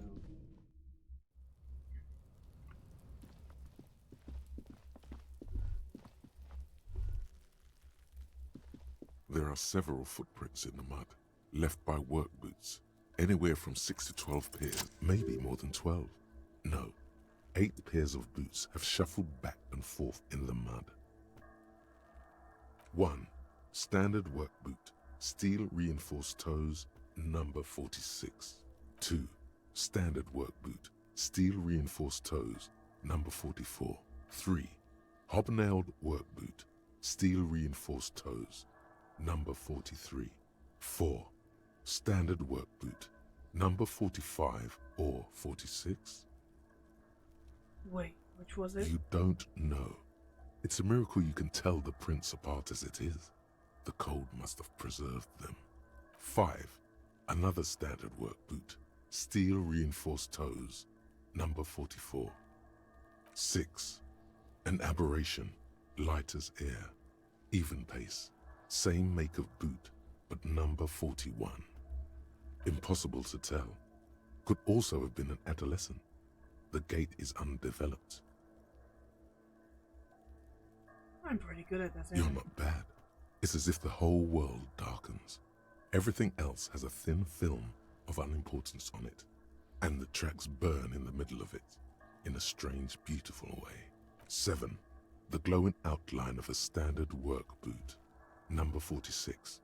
But the imprints are twice as deep as the others. The weight exceeds 200 kilograms. 8. And yet another standard work boot, number 44. There's an aberration in the pattern of the sole, however. The right sole is smoother, more worn. How many?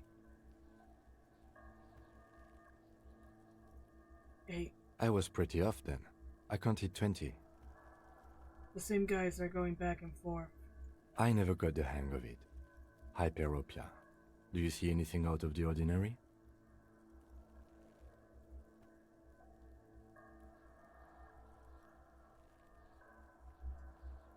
Interesting. Yeah, one. Let's name there. it the Old Soul. Do you have any ideas? Lieutenant? Someone operating a workbench with a pedal? Like a joiner at the harbor. Or maybe a drummer? He regrets it the moment he says it. Let's be nice. I don't know why I said that. We are not looking for a drummer. We are looking for a group of dock workers. The lieutenant clearly appreciates the chance to clear up the drummer issue himself. Yeah. Perhaps it could be a driver. A driver would wear out the right shoe before the left. The accelerator is on the right.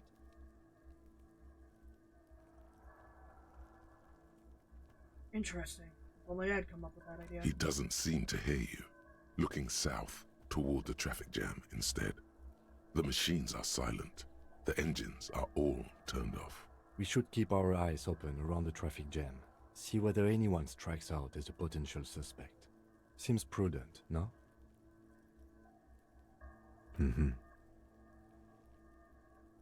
200? Could it be the combined weight of 2 people, one carrying the other who's tied up? Let's say a heavily built worker carrying a similarly built, soon-to-be-dead man. He might be right. 200 kilograms of living weight is unlikely.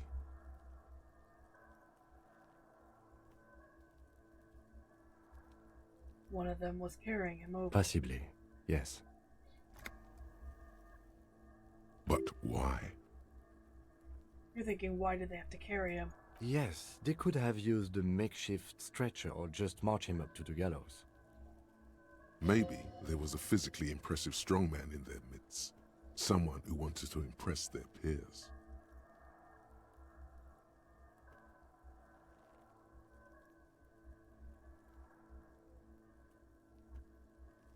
Maybe the carrier wanted You to mean a impress him. display of athletic ability meant to belittle the victim? A local champion carrying the intruder alone? I can see it. Anyway, the others? Light step, number 41 shoe. A woman? Or a kid? Could be a kid. Okay. How do you know? He knows it's hard to discern sex from a person's gait.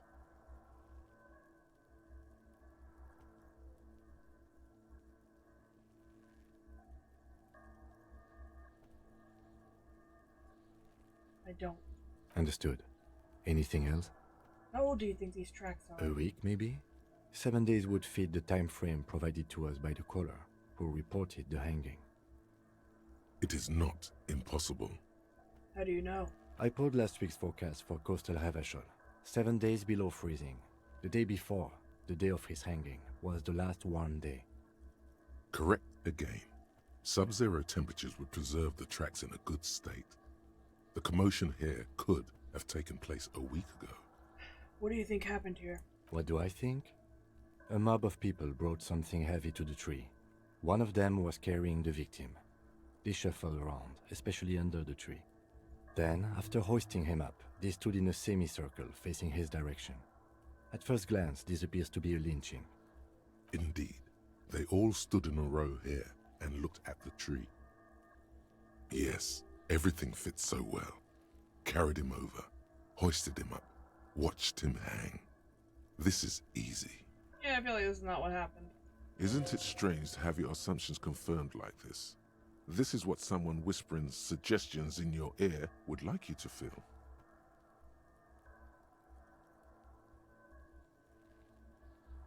We should withhold from being content. Do you think there's something we are missing? No, everything fits too well. It does. I shouldn't have assumed in the first place. The caller could have lied. The whole thing could be misreported. Should we take another look? Or go? We've been through all of it.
Scab? You're hazy on the notion of a scab. Smells like politics, though. Maybe it's got something to do with the flask he reaches for from time to time.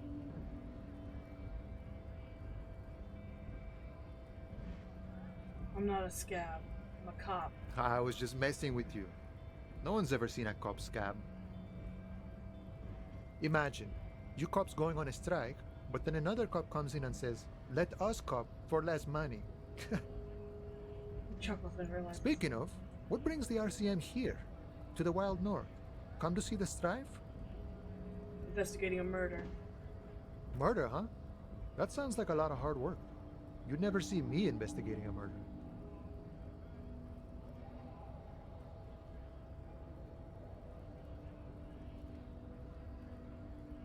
I have no idea what I'm doing.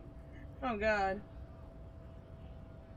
Maybe you want to help me solve it by telling me who did it? Of course, Policia.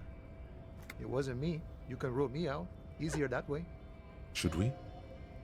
He's nice. I don't like nice. Volition's like, fuck you. He didn't do it.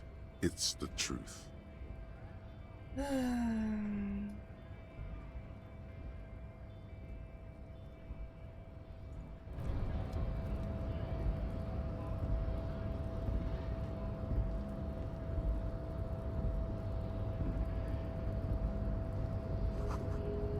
Strike, press button. Oh my god.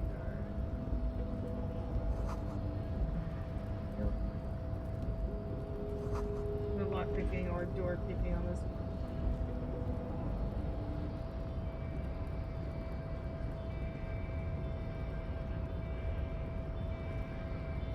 Oh god.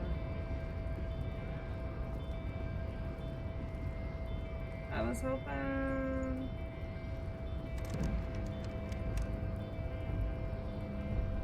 Damn.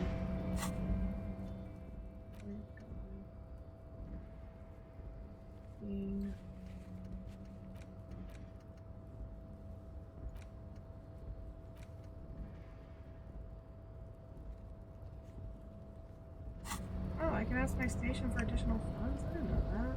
Let's go do that.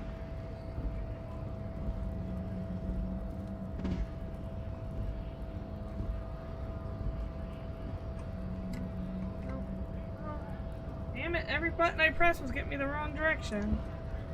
Alright, come on. Alright, we're gonna go ask for more money. I bet that guy was carrying them. Anyway, I'm gonna go ask for more money, and then that's gonna be it for stream. Yeah, there's a lot to do in this Inside, game. you see a set of steering levers, a radio microphone. This is Precinct 57. How may I assist you?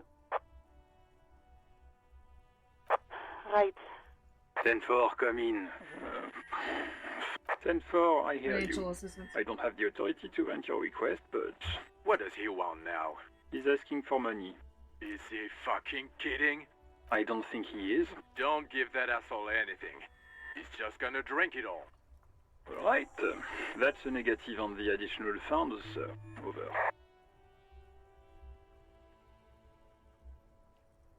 It's paramount to the investigation. You grant me more He money. says it's important to the case. He isn't getting a red cent. You can tell him that. Request denied, sir. Over. He says he's in trouble, doesn't have a place to sleep. Well, I guess he'd better crack the case before sundown then. Oh, what a bitch. Vicmar said... Who cares what this Vicmar said? Pull on their heartstrings. Enough, officer.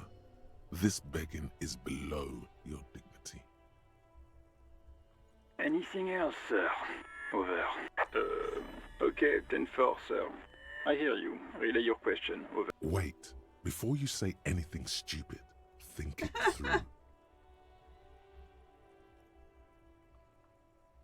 You're going to be looking at a straitjacket if you tell everyone you lost your memory. Be smart about this. 10-4, sir. I'm not hearing your question.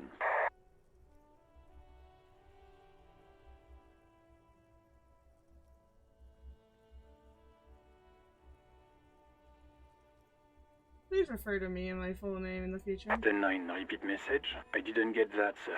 Over. Stop calling me sir and just call me by my real goddamn name, will you? What? What is it? What can he possibly still want from us? He seems intoxicated and keeps asking me to call him by his name. Mullen's drunk and emotionally aggressive. That's new. Wrap it up. Don't indulge in his drunken antics. I'm not drunk.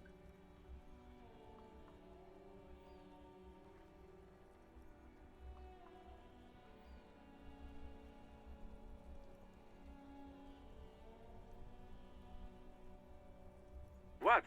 What is it? He's still on the line? He wants to verify the information on his badge. But of course, it says Dick Mullen, High General of the Revacholian Cavalry Force. Wow, I wonder why I drink and want to kill myself in this game. Jesus Christ. Tell him to stop wasting time. What do you need, sir? Over. Whatever. Understood, sir. Over. Roger that. 10-10. Over and out.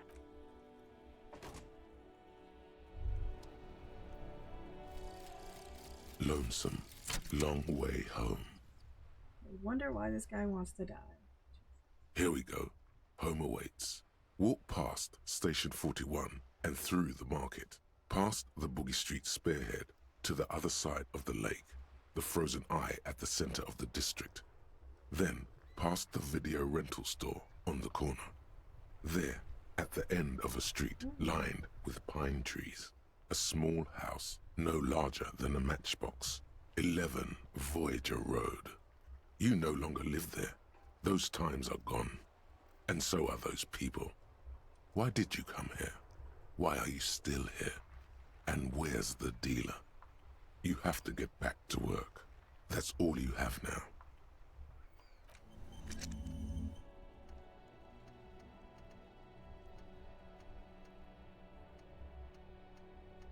I'm about to be a hobo cop. So much.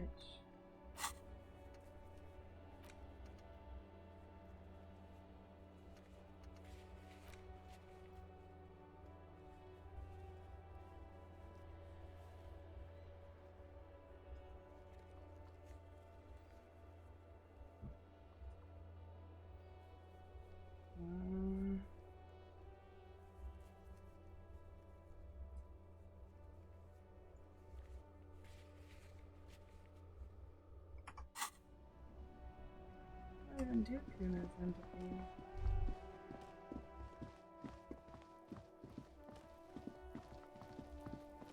Yeah, we might as well try. I know I said I would stop, but... Fuck does Kuno care?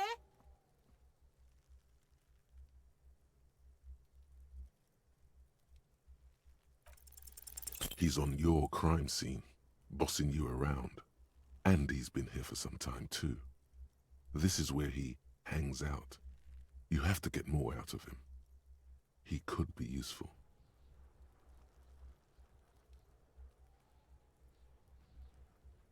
Ah.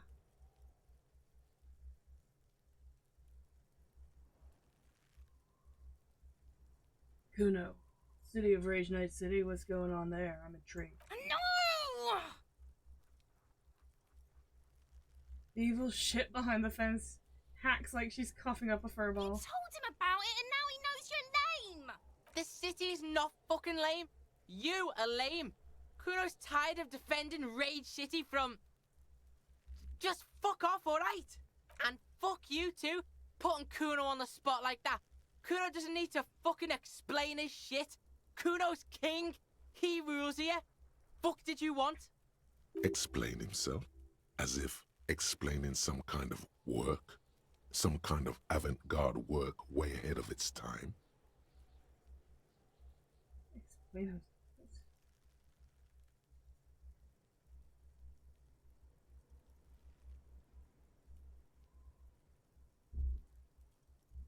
You must get to the bottom of this one of these days. Sadly, it's unlikely to happen today.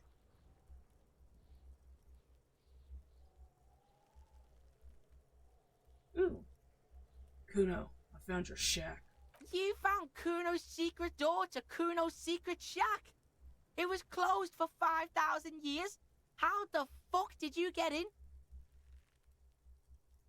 My face shifted through the roofing material. Shit. Get the fuck out of here. You can't do that. He can't do that, Kuno. He's trying to fuck at you again. Pigs can't displace. Can't do that teleport shit. He says to himself, then turns to you. How did you like it in there, pig old boy? Kuno's got a lot of cool shit there, right?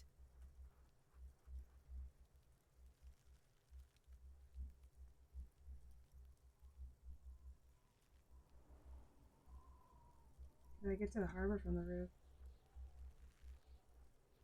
Of course you fucking can. How do you think Kuno made all the docky boys his gimps? Just gotta fly, pig. Is that it? Easy. Not for you, pig. Kuno can't wait to see you get all scared and shit your pants. Kuno can't wait to see you shit your fat pants. That's all there is to it then. Don't be a pansy. Just jump. Just jump. Okay, yeah, we'll get right to it.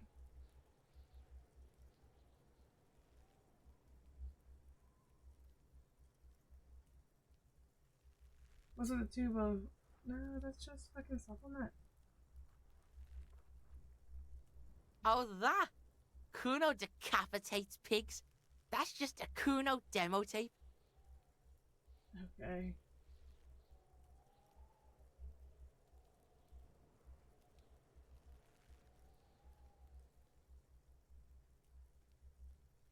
Should I debase myself? Fucking listening any of those things. What? What is this shit? Fucking on yourself. This is weird level shit. Kuno doesn't go there. Fuck your shit back to normal. What is this? Well played. No one saw that coming. Fuck with yourself before they can fuck with you? Oh shit. I'm not gonna tell him that's my coat. He'll fucking steal it. That's where Kuno gets his daily hit of electric. Kuno Shazam. Kuno rides the fucking lightning in there, pig. Bet you'd like to ride the lightning too, wouldn't you? Damn it. You feel tired and old, but you could have that sparkle in your eyes. It's a vitamin, pig. Don't you know anything? He looks at you like you just pointed at the sun and said, what's that? You could use some. Okay, whatever. Okay, whatever. You fucking need that shit to stay on top of your game. Kuno goes through like a tube a day, and you look like you could use a bottle. Oh, don't teach him, Kuno. He's gonna use it against you, Kuno. Stop saying Kuno so much. You're not getting this, Don't pig. mystify it. It completely takes away the hangover. It's like you didn't do anything. Like you stayed home playing with your choo-choo. Looks at you, eyes bulging. Fuck you, pig. Don't do mag. You're gonna OD and you're gonna fucking die. Good call, Pigmeister. Don't come and talk to Kuno about his kingdom. Okay, bye, bitch. Kuno doesn't fucking care. Yeah, neither do I. Stupid.